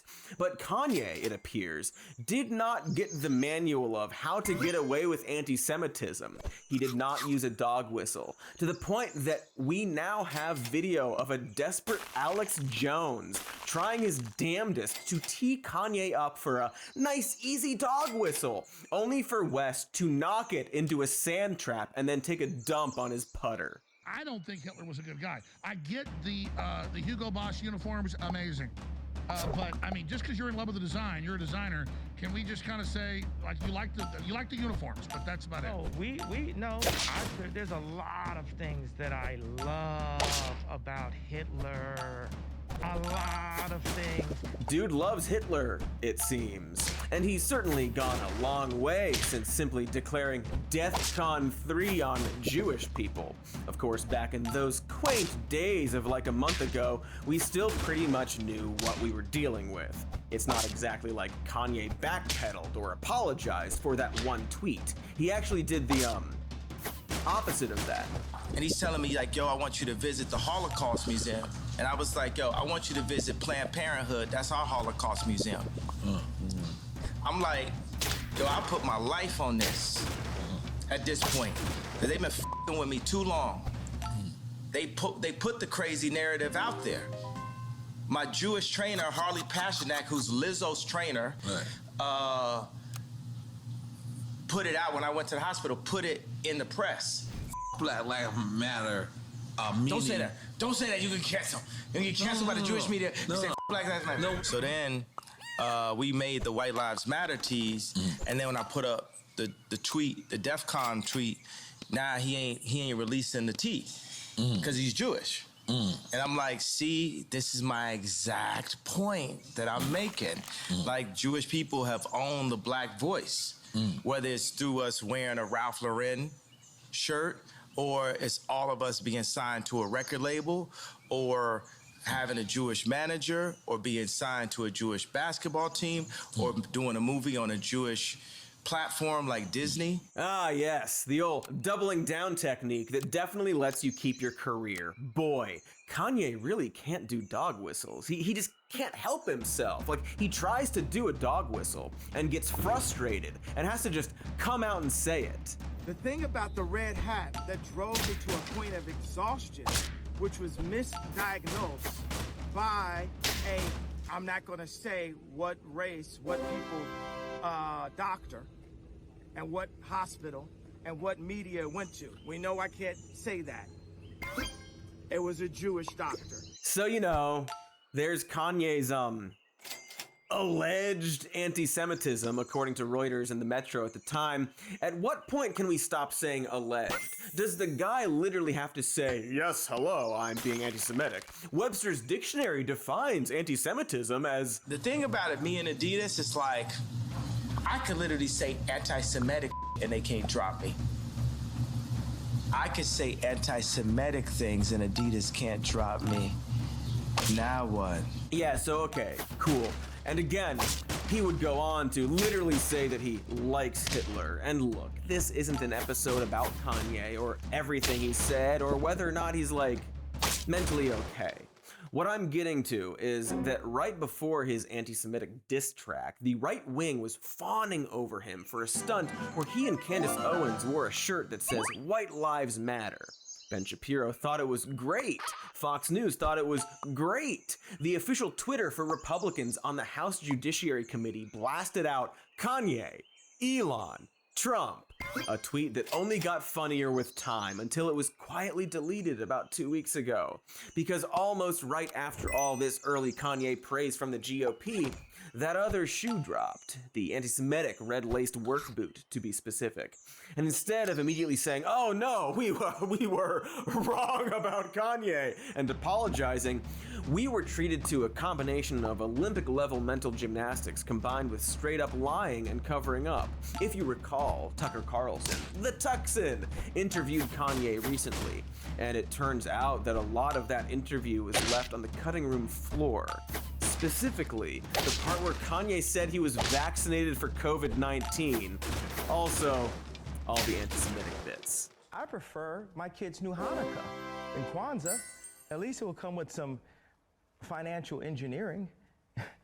Kwanzaa doesn't, so they don't teach even Christmas itself, Christ Mass. A Jewish holiday being about financial engineering, huh? Very allegedly anti-Semitic of you. And while omitting those details is bad enough for someone pretending to be a journalist, it also completely goes against Tuck's own stated philosophy. Because if there's one thing we know about this clenched anus of a man, it's that he hates media censorship. Democrats are very worried about the coming elections, but they're absolutely terrified that Elon Musk may allow people to criticize them on Twitter. And they know what Republicans don't seem to know, which is, without censorship, the Democratic Party cannot continue to hold power. Democrats understand that. So what they're really arguing is, in the wake of this attack, which is awful against someone who did not deserve it, we want to be clear about that. Paul Pelosi really is a nice guy. Hard to believe, but he is. But in the wake of that, they're telling you, unfortunately, you no longer have free speech. Interesting. Odd words, given Mr. Freedoms over here censored Kanye West. So it's okay for you to take out all the parts of the interview with Kanye that make him seem less appealing, like his anti-Semitism, so you can have a nice, clean, curated interview of him just saying the things that make him palatable to your audience? Mr. Carlson? Isn't that a little bit censorious? You know who's for censorship? Weak people are for censorship. I can't handle what you're throwing at me, shut up, or else. That's exactly what they're saying. Strong people don't behave that way, only the weak. So why'd you censor Kanye, tough guy? If only weak people believe in censorship. Are you afraid of the truth that Kanye's a proud anti-Semite? The real reason he edited out the anti-Semitic parts while quietly leaving in everything else, despite being Mr. Anti-Censorship, is because he knows that's not how dog whistling works. You have to be subtle. If you come right out with, I hate Jews, Jews are secretly controlling the world, you sound hateful and unreasonable, and people will stop listening to what you say. Instead, you need dog whistles like globalists or Hollywood elite or friends of Larry David. You gotta try to sound reasonable, just asking questions first. Then, when you've softened up your target, started to convince them that there's a cabal of globalists, it's easier to then tell them that the globalists are Jews. If you come in too hot, too quickly with the Jews in all caps, you're going to scare away the people you're trying to indoctrinate before you have a chance to indoctrinate them. Once Kanye's DEFCON 3 on Jewish people tweet was farted out, another right-wing grifter named Candace Owens painstakingly tried to logic her way through his statement. And because that's an impossible task, the result was just the most tasty of word goulash. That was the tweet. And people subsequently demanded that the tweet be taken down for anti-Semitism. Now, if you are an honest person, you did not think this tweet was anti-Semitic. You did not think that he wrote this tweet because he hates or wants to genocide Jewish people. This does not represent the beginning of the Holocaust. That's if you're an honest person, you will admit that. What is DEFCON 3? Did he mean DEFCON 3? Which would be a military defense position, not an offense, for those of you that are offended, a military defense position. Yes, thanks, Candace. Thank you for that nuance of DEFCON being a defensive military posture that can escalate to mutually assured nuclear destruction. DEFCON, of course, not even being the actual word he used, but yeah, I'm sure Kanye just meant that if the Jews fire nukes, then the Gentiles should respond with their own. So Candace Owens is saying Kanye isn't anti-Semitic because he didn't literally threaten the Holocaust, because I guess the bar for anti-Semitism is just Holocaust now? Like, you have to do a whole genocide to be a bigot? But also, not sure that Candace Owens is the person we should be consulting about Holocaust stuff. But if Hitler just wanted to make Germany great and have things run well, okay, fine. Problem is that he had dreams outside of Germany. He wanted to globalize. He wanted everybody to be German, everybody to be German, everybody to look a different way. That's not, to me, that's not nationalism. But all the Hitler should have kept it local talk aside, it's awfully interesting how much effort she's putting into defending Kanye when she used to not care what celebrities think. I know this because one of her early videos for Prager, let's call it University, was repurposed from one of her first ever personal YouTube videos and was literally titled, "Dear Celebrities, We Don't Care What You Think." Dear celebrities, I'm sorry to be the one to have to break this to you, but we do not care, not in the slightest particle of an imaginary thing, what you think. Oh, weird. It's like she's a hypocrite. I wonder if this has anything to do with the fact that Candace Owens' husband is the CEO of Parler, and that Candace Owens then used her personal connection with Kanye to convince him to buy Parler, a conservative social media company that has seen its traffic drop by over 80% this year. Also, looks like that deal is, not happening now for some reason. But still, money! Money was probably a factor in Owens defending Kanye's anti-Semitism. But what makes Candace Owens a hypocrite goes far deeper than this one event. It goes all the way back to how she first became part of the public eye in the first place, after she was the victim of an awful hate crime in high school in 2007. A group of cracker teen boys, frosted mini-wheats, had sent her death threats based on her race. The FBI arrested one of the little chumps, and Owens sued the school for not initially protecting her, and won. Good for her. She wrote an op-ed on the incident where she expresses what seems to be genuine, heart-wrenching distress over being called a liar, as well as not being given a say in how her story was used by the media, and generally feeling powerless and used by politicians, and not receiving apologies from the people in power. In the op-ed, she announced an anti-bullying website that she started. A website that, quote, will stop online bullying by outing the bullies. She goes on to elaborate, "I created a searchable database of people who spew hate online. I hope it will make people think twice before they exercise their First Amendment rights online as a means to hurt others." So the website was essentially a way to dox online bullies, and it was met with actually a lot of resistance from both people on the left and on the right, at least in terms of the weird post-Gamergate internet culture of the time. The target of Gamergate's vitriol, Zoe Quinn, was actually opposed to the doxing in Candace Owens' website. And so when Candace Owens started getting harassed by trolls over the anti-bullying website, Owens was somehow convinced Zoe Quinn was behind these trolls. According to New York Magazine, pulling all her suspicions together, Owens laid out her full theory. She is convinced, based on a series of escalating misconceptions about how social media works, mixed with a dose of exposure to the Gamergate literature, and some helpful input from the Gamergate supporters who have been following her tweet storms, that Quinn and Harper are making a lot of money by faking harassment against themselves to boost concern about the issue, and that they were worried social autopsy would blow their cover. In other words, Candace Owens got harassed as a young woman, was angered at being called a liar and used as a pawn, and then made a misguided doxing website as a response. And when another young woman said that was a bad idea, she called that young woman a liar and supported a harassment campaign against her. Like a hypocrite. And while that's a juicy little jab at this now right-wing grifter, I want to ask everyone to consider if it was good or bad that Owens was harassed as a teenager, before immediately saying that of course it was bad. Harassment is bad, which is why what Candace did was also bad. Anti-Semitism? Also bad. I don't even have to double check that one. So it also seems bad that these people are trying really hard to justify Kanye's actions. But see, this isn't about Candace. This is about right-wing hypocrisy and what it means, and what the main takeaway of pointing it out should be. But to get to that, we need some more examples. And boy, we got those after our first ad break. Spoilers, it involves a very special man whose name rhymes with Bren Sub-Zero. Can't wait.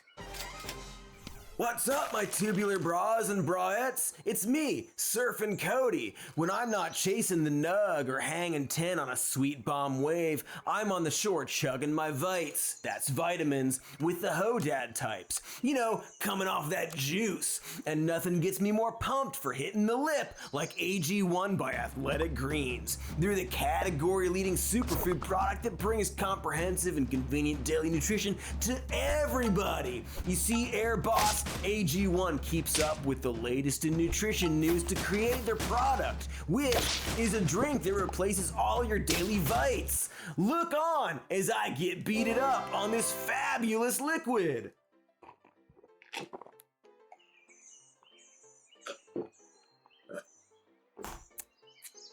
Wah! Bravo Zulu, that is smooth. Just one tasty scoop of AG1 contains 75 vites, mins, vitamins and minerals, and whole food sourced ingredients designed for any lifestyle. You can be vegan, or vegetarian, or keto, or paleo, and it'll give you that serious military power, bro. You'll be quaking in your Zoom bag. Just take it from me, Pilot Cody. I'm a pilot now. So yeah, check out AG1 if you're sick of dealing with numerous vitamins, or feel like you need to inject a little more nutrition into your routine.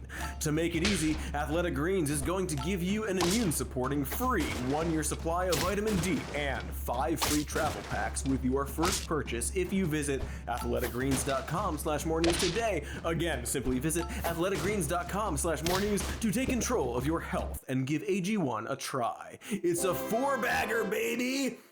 Baseball! Hey, look! We're wet, and we're back. Now, I know what you're thinking. In all this Kanye business, what of fact-fucker logic master Benjamin Shapiro and his ability to deftly navigate the turbulent waters of reason? Now, obviously, we can't list every single time Ben has contradicted himself in a hypocritical way because we did last week, and I'd like to get out of here before the new year. In terms of Kanye, well, Shapiro, of course, liked Kanye because it was Ben's chance to prove that conservatives are cool and hip. He also tried to use Kanye as a way to point out hypocrisy on the left. His argument being that the left only accuses West of being mentally ill when he says right-wing stuff that they don't like. I'm sorry, but here's like a full minute of Ben explaining this. Kanye West is in the news. He's in the news because he's becoming more overtly conservative. He did an interview with Tucker Carlson last night in which he came out as clearly pro-life, and he made a point that Democrats simply cannot stand. He made the point that more black kids are killed every year in New York City than are born every year in New York City thanks to abortion.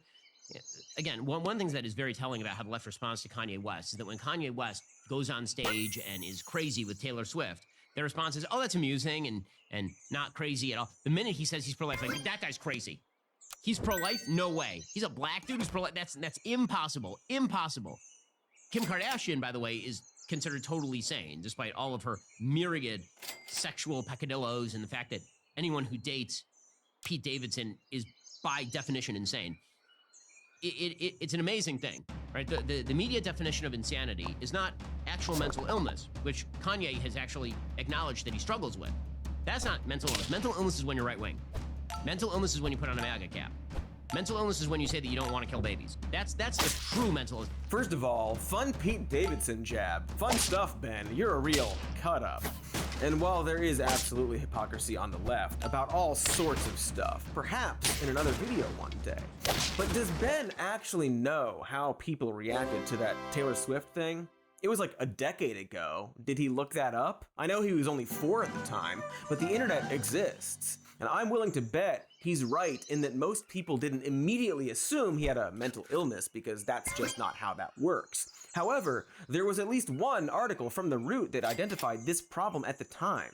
But even if Ben is right, his point is that people will use mental illness to hand-wave the stuff they don't like while holding on to the stuff they do like. Specifically, he identifies the claim that conservatism stems from mental illness. The pathologizing of right-wing viewpoints goes back a long way. It goes actually back to a book by Theodore Adorno called The Authoritarian Mind. The suggestion was that there was a pathological drive in capitalist societies that led people to become authoritarian. It was a Marxist view of what America was. And so the idea was that if you were right-wing, you were going to become a fascist. And that was because you were pathologically ingrained. There was something wrong with you. You were the kind of person who's abused as a child or who abused your own children. And that has made its way into modern politics in a variety of ways. People pathologizing their opponents, suggesting their opponents are mentally ill rather than just wrong, suggesting that there must be some sort of actual deep emotional disturbance that drives policy differences. So Ben takes umbrage with the claim that, quote, if you were right-wing, you were going to become a fascist, and thinks that we too often pathologize people who are conservative or right-wing, and that Kanye is an example of that. Remember, this is all before Kanye came out as, well, having similar views to certain fascists named Hitler, certain fascists named Adolf Hitler, actually. And I'm not saying all right-wingers are going to become fascists, but rather that it's hilarious that Ben used Kanye to say that right-wingers won't become fascists. So anyway, let's see what Ben has to say after the whole even more anti-Semitism stuff happened. On a personal level, I get Candace defending her friend. She's very close with Kanye West. I get it. I don't think that her defense of Kanye is correct or convincing. I think that the real answer to the Kanye West of it is Kanye is a bipolar human being. And he's made this very clear. I talked about this on the show. Oh, so the Jew-hating stuff, that's the bipolar side. Hey, Ben, didn't you just say that the left was doing this exact thing with Kanye's conservatism? See, Ben now has to separate Kanye's other right-wing beliefs and his overtly hateful ones. So suddenly, the situation is very complex and nuanced, as opposed to, say, Lizzo playing a flute.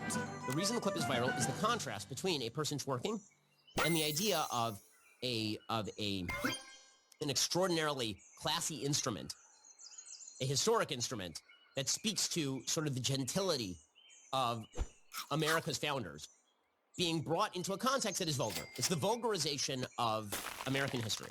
Ben, you have to realize how funny it is to think there's a grace to the founding fathers that's being made vulgar by a woman shaking her rump.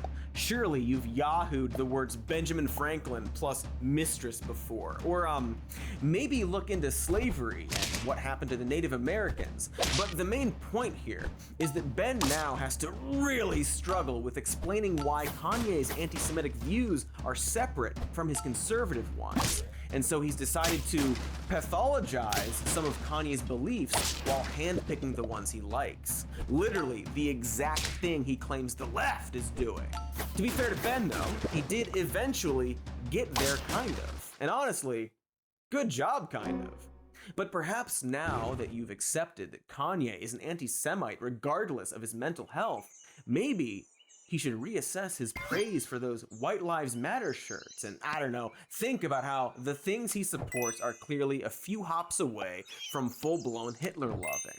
For the record, I do agree with Ben that it's really bad to just call your political opponent mentally ill. And it's true, some liberals do this, and it's bad when they do that. Remember, mental illness is not just a catch-all term for someone doing something I don't like. It actually refers to specific disorders that impact a person's quality of life.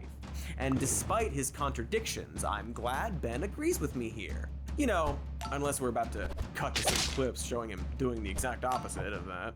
I have said, and I will continue to maintain, that gender dysphoria or gender identity disorder, whichever DSM you choose to use, is a mental illness. I mean, when you create an oversensitive society where there's a premium placed on being offended, where you get rewarded for being offended, what you're actually doing is creating mental illness among people. Ah, darn, you were so close to being a good logic boy, and you whiffed it. Oh, and here's a 2010 article from Ben arguing that liberalism takes over the brain and says homosexuality should be considered a mental illness. So, womp womp, etc., and so forth, womp womp again.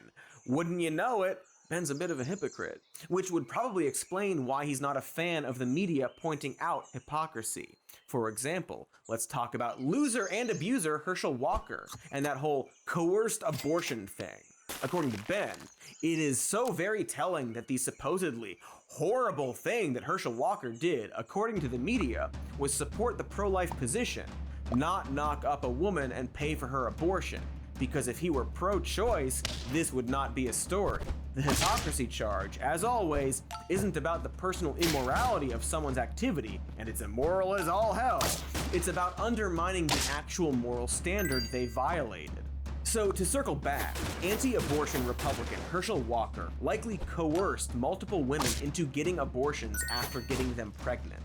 And Ben here is complaining about the media for pointing out the hypocrisy of Herschel Walker and that the media would be fine with it if he were pro-choice. First of all, no, I can't speak for the media, but pro-choice people still wouldn't be fine with coercive abortions, which is what Walker is being accused of, because the whole point of choice is nobody should be forced or pressured to give birth, and nobody should be forced or pressured to abort. But Ben doesn't mention the coercive aspect of the story. That's not the part he's talking about when he says immoral. So if there wasn't a coercive aspect to this story, then I guess, yes? Yes, Ben, the media wouldn't be pointing out Walker's hypocrisy if he wasn't being hypocritical? That's your brilliant take? See, Ben, by being anti-abortion as a politician while being pro-abortion in his personal life, Walker is basically showing that he thinks he's entitled to be allowed abortions, but he wants to make them illegal for everybody else. And so the reason moral hypocrisy is important to point out is that if someone truly believes in a rule, they should be okay applying it to themselves as well. And if they're not, maybe they're a shitty person, or, and this is important for abortion specifically, maybe it's actually a shitty rule. If abortion is literally murder, conservatives should be desperately disavowing Herschel Walker, who is, according to them, a murderer. So are they doing that thing? Herschel needs to come clean and just be honest. We also know that we all make mistakes. And it's just better if this actually did happen to say I'm sorry and ask for forgiveness. But have either of you had conversations with him about these latest allegations? Raphael Warnock and the Democrats want to make this about Herschel Walker's yesterday. Herschel Walker wants to make this about Georgia's tomorrow. You knew that was coming. Of course you knew that they weren't going to care. It turns out that what they publicly decry as murder is all yesterdays and mistakes when one of their own party does it. And the reason is obvious, as stated by anti-abortion abortion Ted Cruz. And it's not going to stop them. Hell yes, I want every Republican running for Senate in this country to win. Yeah, they want their team to win. That's all they want. At least conservative radio host Dana Lash is honest about that very obvious fact. Please keep in mind that I am concerned about one thing and one thing only at this point. So I don't care if Herschel Walker paid to abort endangered baby eagles. I want control of the Senate. Got some bad news for you, Dana. In a way, it's refreshing to have that little amuse-bouche of honesty that she'd rather see a baby bald eagle